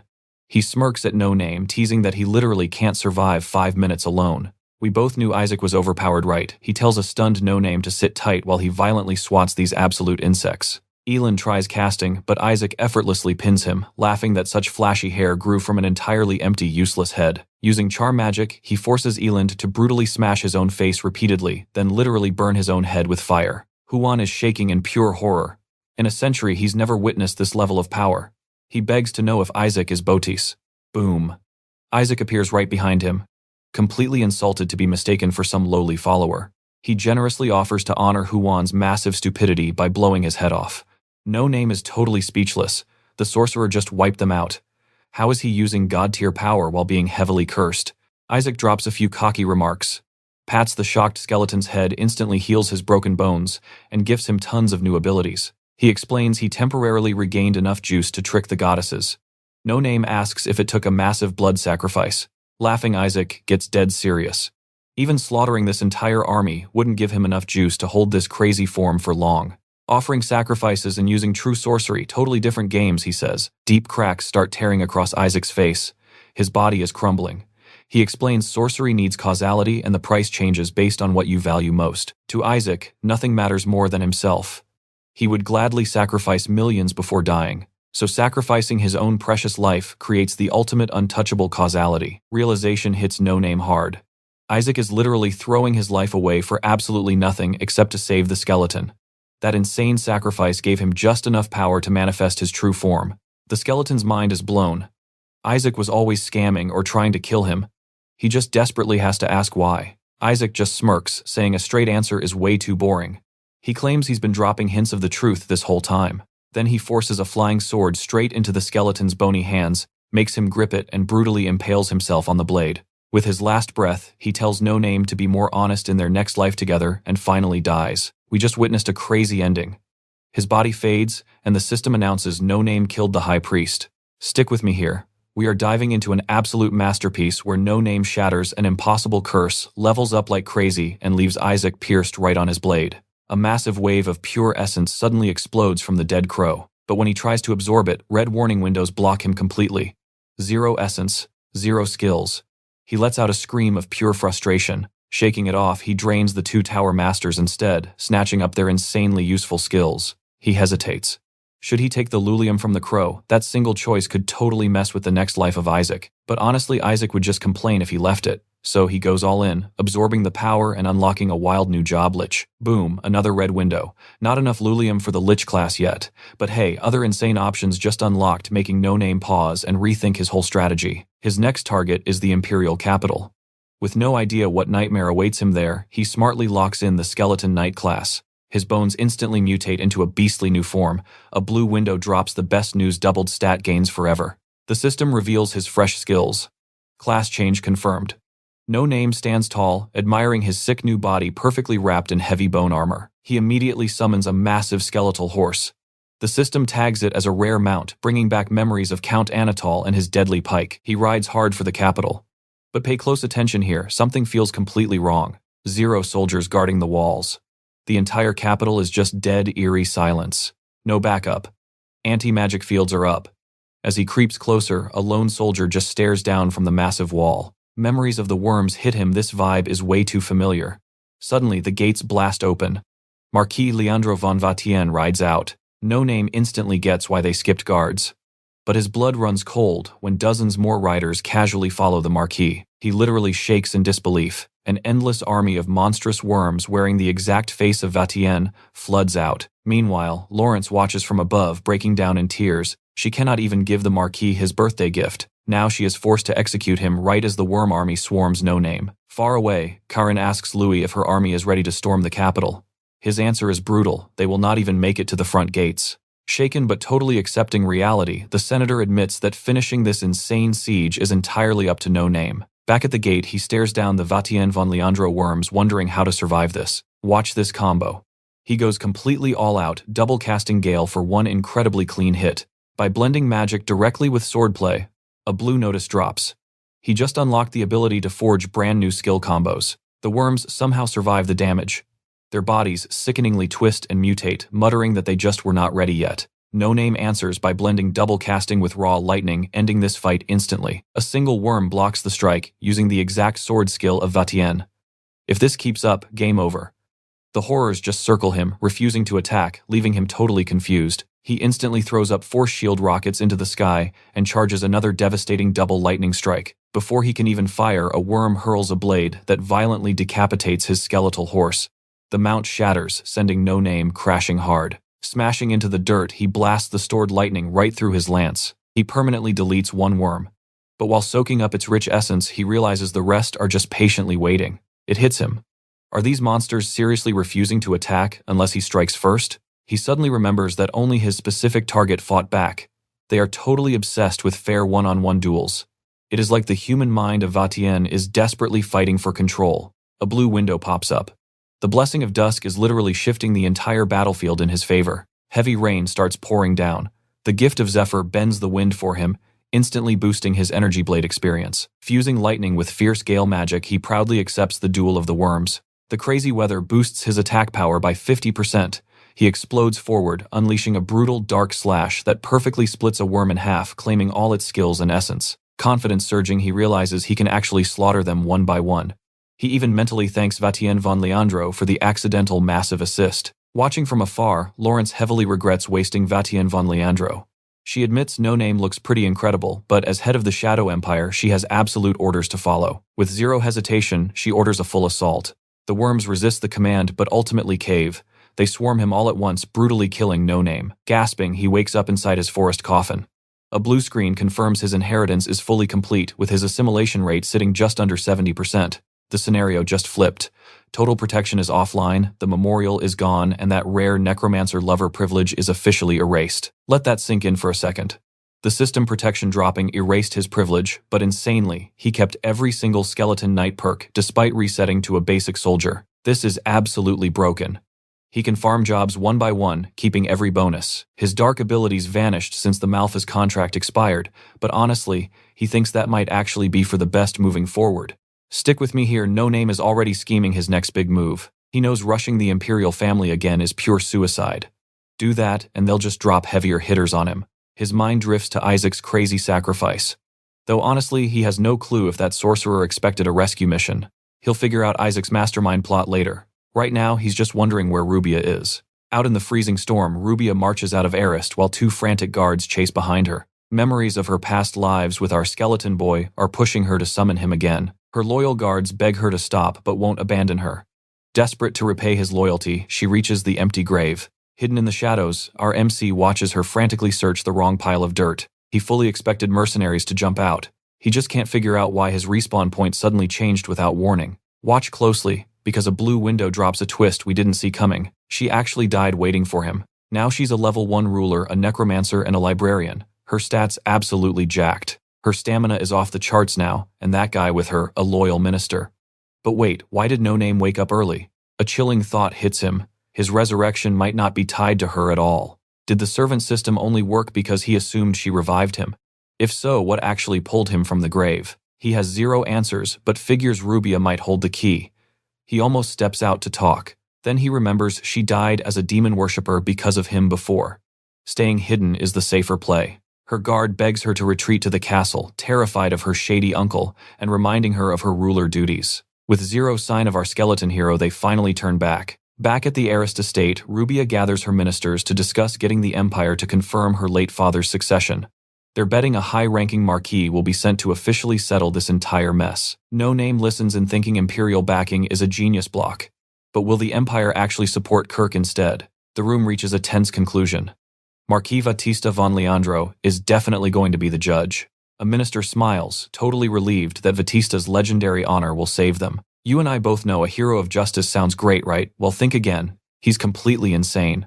So our MC starts plotting his interference. Meanwhile, a super calm, unarmored Batista casually reads the succession letter. He decides the Arist situation demands a marquis-level presence, fully intending to handle it himself. Suddenly, Lawrence strolls in, openly flirting. She demands to be called Laura before dropping a brand new assignment. The Imperial family's Regent Diamond just got snatched, and Cardinal Gratian is absolutely furious. Batista recognizes it instantly as Ilian's tear. But why would Eumeria's cardinal be throwing a tantrum? Laura smirks, saying he's sensitive about the goddess's authority. A duke wanted her ghost, but she fiercely recommended Leandro instead. She casually mentions someone else can deal with Arist. This diamond heist is the real priority now. It doesn't take a genius. The Marquis immediately realizes he's being intentionally distracted from Arist. But an imperial order is absolute law. He grits his teeth and accepts the recovery mission. Back at the estate, the meeting wraps up. Her secretary asks about using necromancy again, but Rubia calmly shuts it down. Finally alone, she lets out a heavy sigh, clinging to No Name's promise to return. Our bony boy hears every word. To keep her safe from afar, he triggers damage, protection, and dashes off. He knows fighting the hidden ghosts in Arist is suicide right now, so he stays away using detection to spy on Kirk, who's at a tavern, laughing that Rubia actually dared to defy them. The shady guy with him asks a good question. What happens if Batista ruins things since he's not a Necron? Kirk just brushes it off. He confidently claims Batista won't interfere at all. Striking now is way too risky. If Kirk kicks the bucket, it has to look perfectly natural to fool the ghosts. Playing the silent guardian, he steals his purple armor back from the blacksmith and quietly assassinates every Necron member he finds. He pockets that golden guild card from the spider's den and immediately heads to Grasmere to track down Isaac. But wait, relying too much on that sneaky sorcerer got Rubia hurt last time. He swears he won't be fooled again. Stacking, dash stealth, and leave no trace, he sneaks straight into the tavern where Jin is hiding. He absolutely jump scares the guy by vaulting through the window and slamming down a heavy bag of gold. So what do you and I make of this? He drops the gold, strikes a deal to back Rubia, and warns him about Kirk. Stick with me, you are about to see Jin hand his guild card over with surprising trust. Our main character asks about hiring mercenaries before leaving, but Jin shuts that down fast. Instead, he points him toward Christina, currently training up in the mountains. Up there, Christina swings her blade alone. The memory of being rejected from knighthood purely for being a woman still burns. She screams, completely breaking down as her father's ice-cold words echo endlessly in her mind. Watching from afar, No Name wonders if he can even recruit her right now. Deciding she needs a wake-up call, he suddenly attacks, ordering her to pick up her sword. Pure instinct takes over. Christina de Bruiser dodges instantly and grips her massive greatsword. She yells for answers, but he just tells her to shut up and fight. He wants her to actually swing and regain that lost confidence. He knows the truth. Without this push, she is doomed to serve another terrible master, just like last time. He remembers his own bitter helplessness. In his past life, he killed her without knowing her identity, swearing a solemn promise to eventually pay her back. With one swift move, No Name disarms Christina de Bruiser. He tosses the blade back, daring her to try again. Calling him completely crazy, the barbarian grabs her weapon anyway. But as they clash, she suddenly realizes the protagonist, No Name, has zero killer intent. Every single block is a lesson. Despite his rough attitude, she honestly cannot remember the last time a fight felt this incredibly fun. 5 losses down, Christina de Bruiser immediately demands another round. The two of them keep clashing relentlessly until night completely falls. Exhausted but grinning, she tells him to just end her now. Life seriously cannot get any better than this exact moment. Refusing to entertain that dark joke, he tosses her a heavy gold sack. He orders her to gear up, head to Arast, and hand the leftover cash to Rubia. Before dashing off, he tells Christina de Bruiser exactly what to say. Just tell Rubia, the gift came from a friend from a past life. Arriving in Daliak, No Name wants to buy intel on Vatien von Leandro. He refuses to let Isaac trick him a second time. Now watch closely. At the bustling square, he spots Tropin and Sharunian. He is totally stunned. How is Tropin alive after losing every drop of her lurium to the Black Knight? He wonders how this compares to the massive lurium shifts in Reyna's life. After all, that glowing stuff is literally a tool meant to reshape the world. But then, a chilling thought hits him. What if the only altered lurium left is the exact batch he used? Is his personal impact actually that massive? Yet he realizes the timeline only really changes when he burns lurium during a specific scenario. If every single person caused butterfly effects like that, history would be totally broken by now. Shaking it off, he approaches Tropin and Sharunian, bluntly asking if they are here to kidnap him. Calling the founder by name, he simply volunteers to walk with them. At their hideout, Reyna is shocked he surrendered so easily, while the other T&T members remain tense. She dismisses the group for a private chat with the skeleton. Walking out, Tropin and Sharunian hilariously bicker about who actually raised Reyna. They both agree No Name is completely impossible to read. Alone at last, Reyna sits. She demands to know if he came specifically for her, pushing him to confess everything he is hiding. Recalling her brutal death, he gives one piece of advice. Do not follow through with that crazy lurium heist. He lays it all out, filling the giant gaps in her mind. Slowly, Reyna starts believing this guy really is from her past life. Drawing a blade, she cuts his ropes and sincerely thanks him. By changing history, he saved her and her sister from a truly terrifying fate. Thanks to his actions, all her forgotten memories have returned. He theorizes that inherited memories probably lock in perfectly once a scenario ends. You feel that shift. Now she is the one offering answers. No Name asks why Sharunian never predicted the heist failing. Turns out her divination goes completely blind around anomalies like the main character and Reyna. He suddenly wonders, was the Dark Knight also completely unreadable? Reyna admits keeping Sharunian quiet just to protect the prophet's ego. Then her tone shifts as she asks how her own death happened. Her pure calmness surprises him, but he spills the entire truth. Hearing the Empire will strike Amber, she considers warning the T&T base. But then she asks the real question, why ignore Rubia? It genuinely bothered her. Rubia cared so deeply for him, and Reyna always found that young girl incredibly interesting. Confessing his own worries, No Name explains Rubia's current dangerous situation. Reyna drops some heavy intel. Marquis Leandro is not going to Arast. He has direct orders to secure the diamond and slay the basilisk. Relieved that horrible reunion is avoided, he asks who takes his place. She reveals the only logical target, now an honorary duke named Vibiro. Down below, Duke Vibiro is warmly surrounded by city children, while our skeleton watches from above. Through a flashback, Reyna explains how Vibiro appeared out of nowhere, claiming top imperial titles, while basically remaining a total ghost. So what do you and I take from this? He needs to check the capital slums for this hidden alley house. Beyond that charity work, even the top guild has zero intel, meaning things are about to get wild. Let's dive back in. Our guy decides to check himself. Back to reality. He grips Reyna's pendant, super relieved it's totally quiet. No Necron tattoo on Vibora's neck. So he figures the guy is safe, planning to spy for one day before waking Isaac up. After setting up Rubia's defenses and milking the Thieves Guild for intel, he's totally confident Isaac won't manipulate him again. No Name trails Vibora down into the nasty sewers, ready to bail instantly. Going deeper, he wonders what a duke is doing down here. He senses other people around, and then Vibora just vanishes into thin air. Before our skeleton can even process that red system Windows flash, screaming about a Dawn-Eater serpent and some heavy penalties. He barely dodges a massive strike. The giant snake actually praises his insane speed. Why isn't he attacking? The creature asks. No Name figures it's just toying with him. Remembering Reyna's warning about capital snakes, he thinks it might hold serious Empire secrets. He swings a flashing energy blade, completely misses, and boom, the serpent totally slams him through a wall. His armor takes a beating, but he's mostly fine. The snake just laughs at him right before spitting out toxic poison. A magic force shield blocks the acid for a second, but then it shatters completely. His armor literally starts melting off. Pissed off, he aggressively combines Gale Blaze and Lightning for one ultimate magical attack. The beast acts impressed, but suddenly a red window blocks his magic. Pattern disrupted. Now watch closely. The snake casually laughs it off and absolutely batters his mind. Our skeletal hero holds firm, shoving it back with acid. But the monster smugly notes he's hit his limit. It admits the fight was entertaining. Then Vibora reappears, half morphed into the snake. He officially introduces himself as the very first priest of the god Botus. Naturally, he offers our guy some serious god-tier power. No Name spots the missing tattoo. Vibora just cracks up, claiming those ink marks are strictly for lowly slaves. Realizing he's staring at the Necron Society's leader, our hero figures, Vibora is just as insanely powerful here as Isaac was. He's totally kicking himself for dropping his guard and ignoring Isaac for so long. Knowing he's completely trapped, he scrambles for an exit strategy, but the High Priest just chills, saying he wants to show off his little project. No Name follows blindly. They hit a completely empty town square, and Vibora creepily asks what he can sense around them. The vibe is awful. Using detection skills, he senses the exact same crowd from before. It's like the plaza is packed full. Something is incredibly wrong.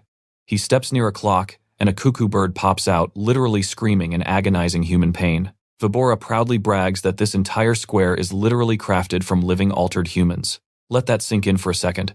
The skeleton just stares horrified, while the priest claims Botus magic could let him do this too. He rambles on, saying humanity was literally built to suffer. He's just helping them fulfill their dark destiny. To this psycho, human agony is pointless. Therefore, we were obviously created just to endure absolute misery. That's exactly why he built this crazy society. He gathered sadists who love torturing people since they're hiding everywhere. Remembering Rubia's suffering, No Name spots a golden chance to steal the cult's secrets.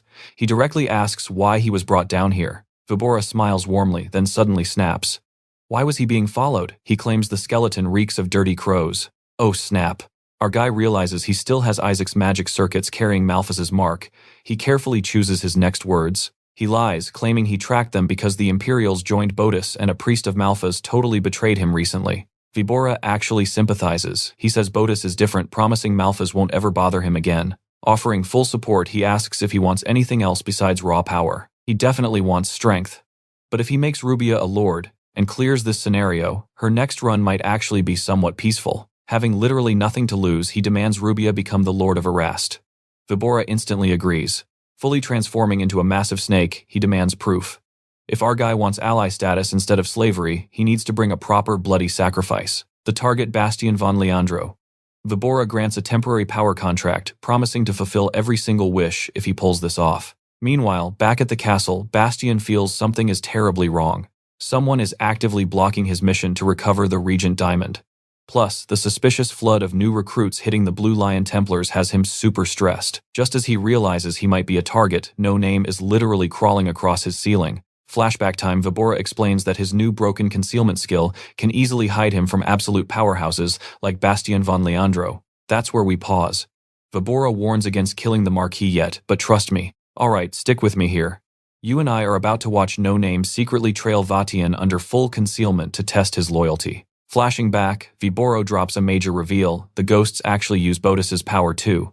That is exactly why they stay completely hidden. Honestly, No Name is totally stunned. His questions are getting answered way too easily, and everything perfectly traces back to Vibora and Botis. Suddenly, a blue system window pops up. His quest just changed because he uncovered the Empire's dark secrets and locked in that contract. Quest cleared. He bags 23,750 hero points, and his shop limit instantly rockets to 25.6. No Name just stares at the screen. He knows the real truth about that larva is still a mystery, or why the royals are obsessed with Erast or Vibora's true power. The High Priest flat out says he gave No Name this mission because those ghosts are totally untrustworthy. Because of the Duke's heavy feelings for Vatian, our main character figures she must be using Botus's power to mask herself completely. It makes no sense why Vibora holds back. But then the High Priest admits he trusts our guy way more than the ghosts. He tells him to prove that trust. Snapping back to the present, Vatian straight up orders his own men off the case. His knights protest, but he shuts them down. Since this was his personal mission, handling it solo keeps the Blue Lion Templars out of trouble. Hidden in the shadows, No Name realizes this is wildly reckless. With his concealment timer still ticking, he just keeps watching. A knight delivers a letter from Isabel. But the second Vatian hears it is personal, he violently tears it up, claiming he has zero time. Now watch closely, because you and I know how Vatian mourned her last life. So this cold reaction? Absolutely insane. Vatian kicks everyone out, daring anyone to defy him. But once he is finally alone, the Marquis pieces that shredded letter together and gently smiles. No Name instantly gets it. That whole act was just to protect her, stopping enemies from using her as leverage. With a quick energy blade, Vatian burns the letter to ash, already suspecting he has a target on his back. Later that night, the Marquis meets Isabel in secret. He crafts a wire token, promising to use it anytime he sends a hidden message. He strictly warns her never trust anyone without this token. No Name takes this intel straight to Vibero. The guy loves it, confirming Rubia will rule Erast. Suddenly, a scout bursts in Marquis. Leandro is making a move. Meanwhile, Raleigh casually tosses Ilian's tear around until a goon screams that the Blue Lion Templars are raiding them. Raleigh just laughs it off. He thinks even the Marquis would get totally lost in their scorpion maze. He completely brushes off the threat, declaring they will never just hand over this priceless jewel. Flashing back, Vatian recalls Duke Lawrence Tarchier, smirking, hinting that the Scorpions held the diamond all along. She practically pushed him into wiping out those thieves himself. Viboro is absolutely furious at Lawrence's little game. He insists they have to stop the jewel from falling into the Marquis' grip. No Name volunteers for the job. The High Priest agrees, and right on cue, a blue system window pops up in front of him. It says Bottas's trust has leveled up, and his mental corruption is finally exposed. Before heading out, you and I both know this maze is wild. So No Name scouts it out, while back in reality, Raleigh boasts the diamond holds the Goddess of Light's power. Suddenly a system warning No Name's concealment is totally cancelled, and the holy light from Ilian's tear is literally burning him alive. Despite the pain, he tracks down Raleigh's crew. At first, Raleigh chills out, assuming this skeleton was sent by their client. But nope. No Name ruthlessly melts his partner with acid, leaving Raleigh absolutely paralyzed with terror. He thought this was a simple heist, craving even more violence. No Name stares down the trembling thief and demands he entertain him. Using the glowing jewel for cover, Raleigh draws his twin blades and recklessly charges to destroy the skeleton. Weirdly, No Name realizes he desperately wants to hear this guy scream in pure agony. Crazy, right? Because last life they were almost friends. Right then, the system flashes a massive warning about Bottas's dark corruption, twisting his mind. Meanwhile, the Blue Lion Templars are completely lost in the maze but refuse to abandon their commander. Sighing in pure annoyance, Vatian von Leandro draws his sword and blasts huge energy blades straight through the walls. His hyped-up knights follow suit, literally tearing the hideout apart.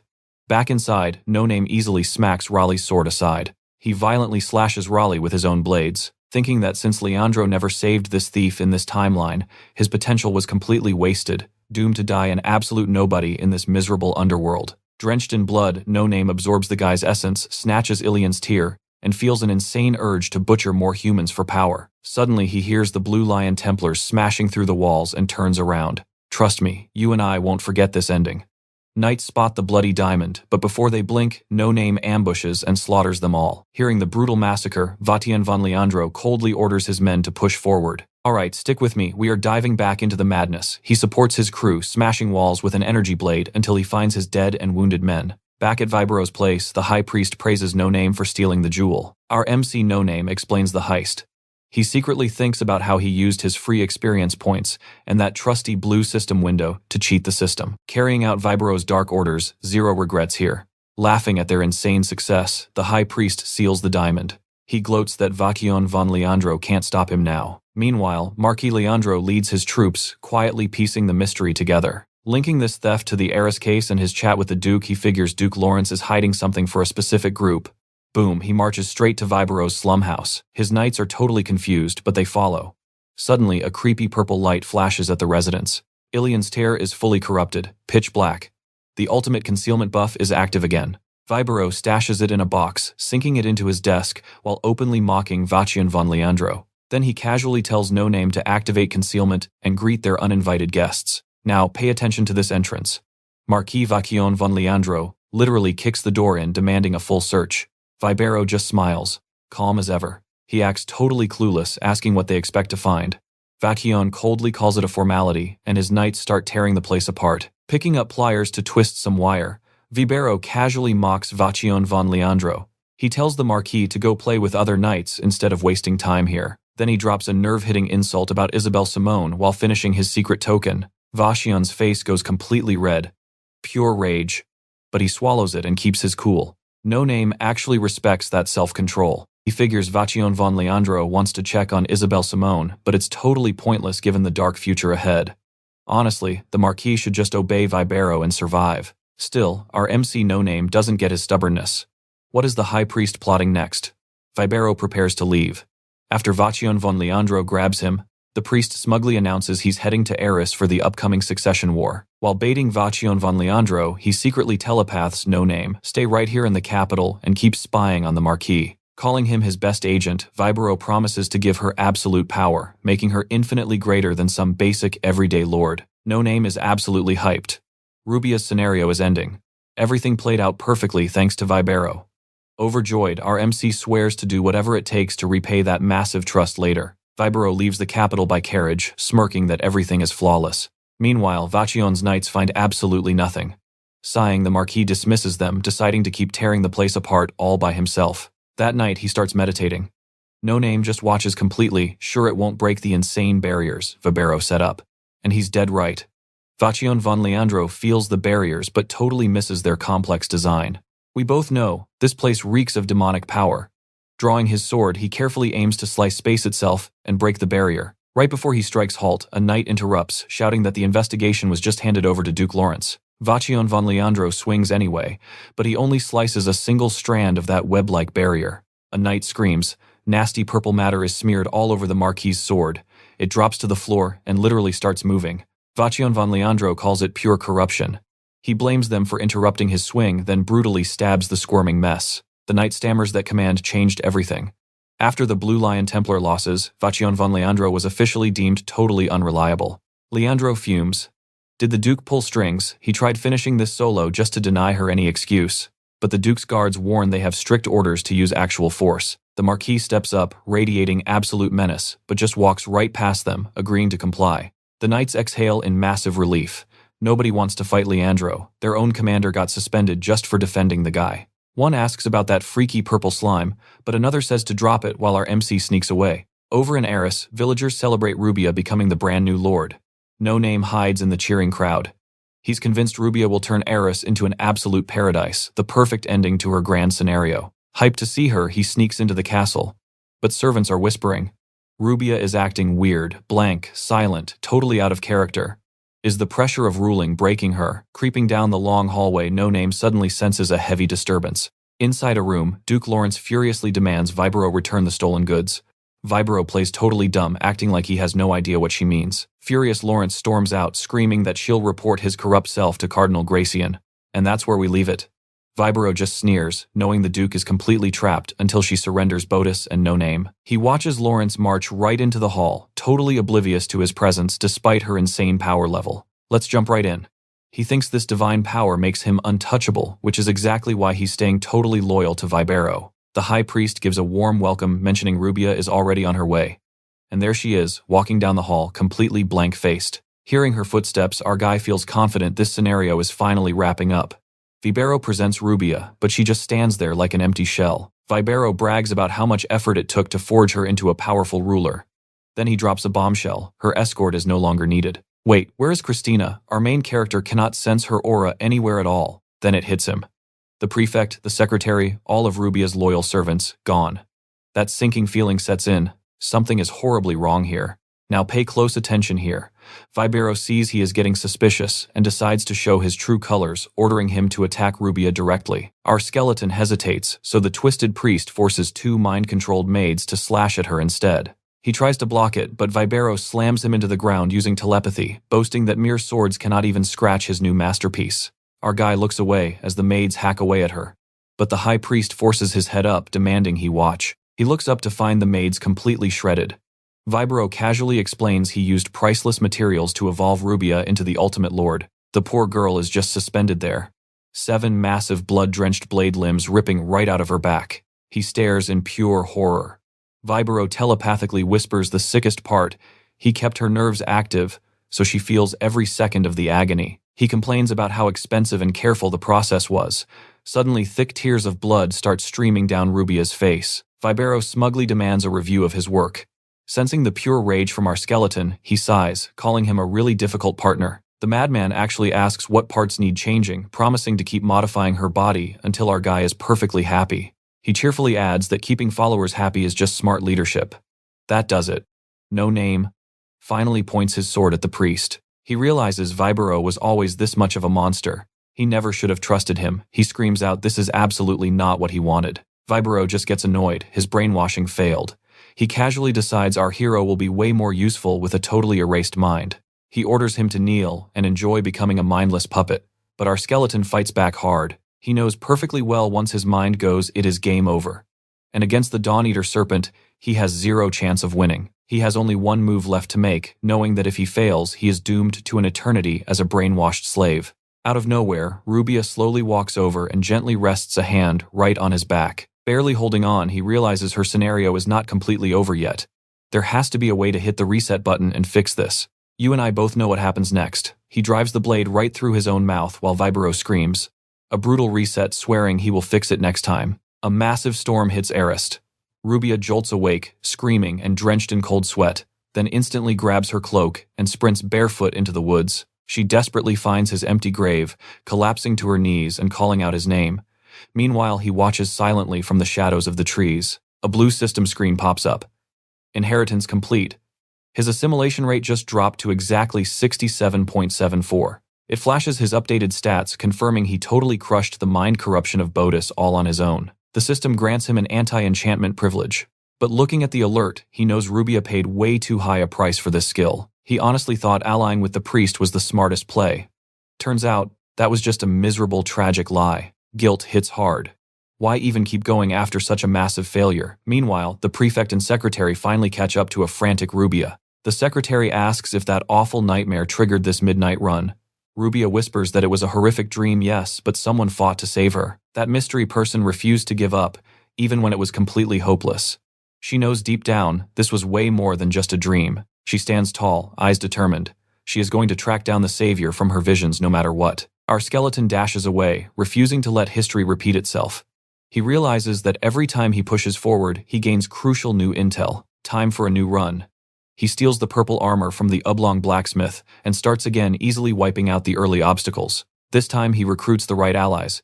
He is absolutely convinced that fixing those past mistakes will unlock the perfect future he desires. Back in Grasmere, he pulls the same trick, introducing himself to Lord Chandler as the messenger of Malphas to kickstart the Isaac quest. He grabs his standard weapons from the Hall of Ancestors, snatches up the crow doll of Isaac, pumps it full of magic, and marches downstairs. Down in the basement, he places the doll right at the altar of Isaac, listing off his titles and mocking his insanely long nap. He sarcastically asks if sleeping all day is fun, then literally sets the altar on fire.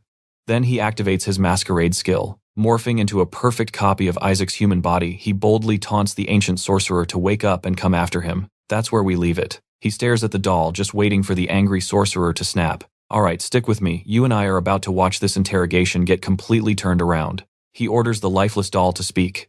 Isaac nervously possesses it, stuttering did he somehow offend No Name. Isaac assumes they were tight before begging him to chill since he's wronged plenty of people. But No Name immediately cuts him off. He'll explain everything, but only if Isaac agrees to one strict condition. Turning off Masquerade, he gives the sorcerer a strict warning, no more tricks, lies, or using him, or he completely loses his shot at hearing the truth. Isaac totally loses it, snapping that a liar who can't lie is basically dead. Fed up, No Name snatches him by the neck. He calls that reaction predictable, but completely unacceptable, heavily hinting he can actually see the blue system window. He threatens to spill that secret. Panicking, the crow screams fine, no lying to the skeleton for 3 whole years. Not nearly long enough. Cornered, the sorcerer finally caves, extending the deal to 6 years. No Name drops the massive truth bomb, leaving Isaac completely shattered. He is not the main character. Still, he believes the skeleton. Why? Because No Name perfectly predicted past events, including Isaac's own crazy sacrifice. That future Isaac lost his huge bet. He desperately needed to win back No Name's trust to dodge lethal payback. He expected to resurrect with his old memories intact. But this current Isaac zero memories, absolutely no feelings toward No Name. Basically, his past self totally failed. No Name suddenly realizes, unlike Rubia and Rena, Isaac inherited absolutely nothing from his past. Seeing himself drift so incredibly far from the normal timeline, he seriously questions his own sanity. Here is where you need to pay attention. As massive changes stack up, Isaac perches on him, questioning his ultimate endgame. No Name mentions Rubia's scenario. Annoyed, the sorcerer pecks at him, demanding to know what happens after he finishes that quest. Isaac argues the system window is just a tool, not the goal. Otherwise, he's basically a puppet following some unknown god's scripted path. The crow pushes him, saying he definitely knows his true desires by now. Hearing that the skeleton reflects on every single question he ignored, endlessly chasing those blue system windows, he wonders, is something guiding him through the veil or deliberately blinding him to the truth. Finally, he makes his choice. He wants to uncover the world's secrets and eventually break completely free from the system. Smirking, Isaac immediately offers to guide him down the absolute fastest path there. To No Name's absolute shock, Step 1, getting mind-controlled by Vibiro to steal his powerful concealment protection buff. If that insane plan fails, the sorcerer promises another sacrifice. After that, No Name must assassinate Tropin and drain all her Lulium blood. Isaac doubles down.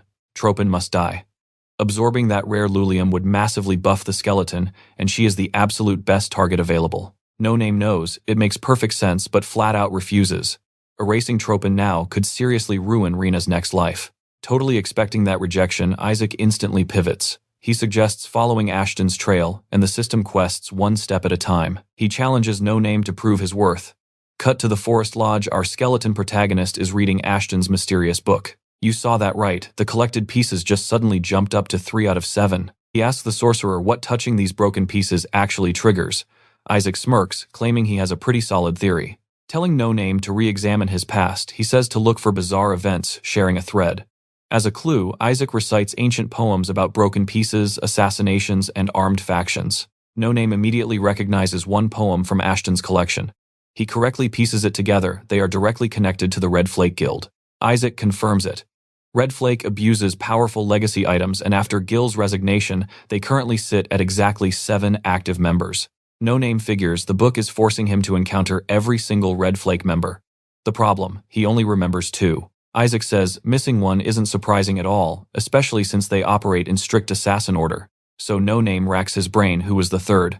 Isaac smoothly suggests recruiting Gil's help to track them down. Realizing they have time, No Name proposes making Rubia the Lord of Erast first. Surprisingly, Isaac immediately volunteers to assist. Remembering the chaotic fallout after clearing Rina's quest, he seriously wonders what stacking multiple completed scenarios will unleash. He realizes Ashton's bizarre random instructions must be a map to the world's deepest secrets. Hungry for that hidden knowledge, Isaac happily tags along. Plus, he jokes that No Name will never stop whining if Rubia actually dies. With their goal locked, they march for Daliuk.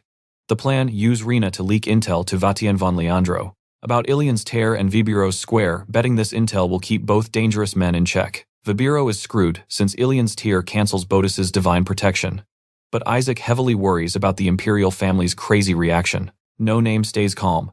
If he keeps causing chaos, he expects the Empire will deploy Vatien von Leandro to Erast. So what do you and I make of this? Neither of them has seen the real Emperor in 400 years. The only things leaving that palace, lifeless man-made dolls. Alright, stick with me here. He warns that the Empire is still crazy strong, so No Name must stay sharp and recruit Tropin fast. Sensing magic outside the tent, Isaac flexes his raw power. He summons his familiars to hunt down that sneaky caster. No Name is shocked he did that while trapped inside a doll, but after bragging and totally roasting the skeleton, the sorcerer just passes out. Realizing he desperately needs Lulium, No Name starts plotting his next move. Suddenly, Sharunian and Tropin march up, and the prophet demands to know his true identity right now. Back at the T&T hideout, Rina claims her memories are flooding back. Oddly enough, Tropin and Sharunian feel absolutely nothing. The founder is blown away by the sheer power of Lulium. She invites No Name to her capital lab, leaving Sharunian standing there completely speechless. Tropin notes that No Name dropped pure facts he could never just guess. Then Rina steps up, promising to handle the marquee drama herself and do whatever it takes to back up Rubia. She tells him his intel was massive payment already. If he ever needs another favor, just ask. No Name immediately asks for dirt on the Red Flake, but Sharunian cuts him off and straight up refuses. Rina explains the guilds have a strict pact to never leak each other's secrets. Tropin chimes in, saying just mentioning them here is risky business since they always travel in heavy disguise. Getting real profiles on them is practically impossible. Now, pay attention to this clue. Saying here means Red Flake members are hiding in Daliuk. He files that wild detail away for later and asks Tropin if she should even be sharing that. She shrugs it off. He already handed them massive intel on Lulium, the Royals, and the Dark Knight. She extends her hand, making it clear he is always welcome as long as he helps hunt down more Lulium. No Name agrees to visit once things settle. With the deal struck, they prepare to hit the capital, and Rena promises to reach out when the time is right. Finally, alone, No Name stares down at the unconscious Isaac. He lifts the doll and pumps it with magic to wake him, but absolutely nothing works. Desperate, No Name wonders where to score more Lulium. He even considers giving Isaac some of his own personal stash. Isaac suddenly snaps awake and screams at him to stop. He is utterly horrified by No Name's crazy plan. He tells a very startled No Name that passing out was half a joke and half a highly serious warning. You and I both know that is a terrible idea. Isaac strictly forbids sharing apostle blood. Who knows what dark nightmare his resurrection might trigger? No Name teases, asking if he was worried. Isaac fiercely denies it. But privately, No Name doubts that Little Collapse was just a prank. Isaac then commands No Name to follow him straight down into his secret Grasmere dungeon. Nearing the dark crypt, Isaac asks a heavy question. Will No Name really stop at making Rubia a lord, even if her memories survive? He explains the brutal truth. With the empire crumbling and war looming, a basic lord's power is nowhere near enough to protect her lands. If she opposes the war, dead. But backing it is suicide too. Erast sits right by the alliance, meaning she would take the very first hit. When No Name asks what the hell else they can do, Isaac smirks. He offers another, much darker path. He triggers a hidden door behind the altar, revealing a massive sealed gate, and Isaac pushes open a secret hatch, plunging them even deeper. At the very bottom, an abandoned creepy camp buried in human bones. Trust me, this gets dark. Isaac explains people built these tunnels to escape apostles 1,000 years ago.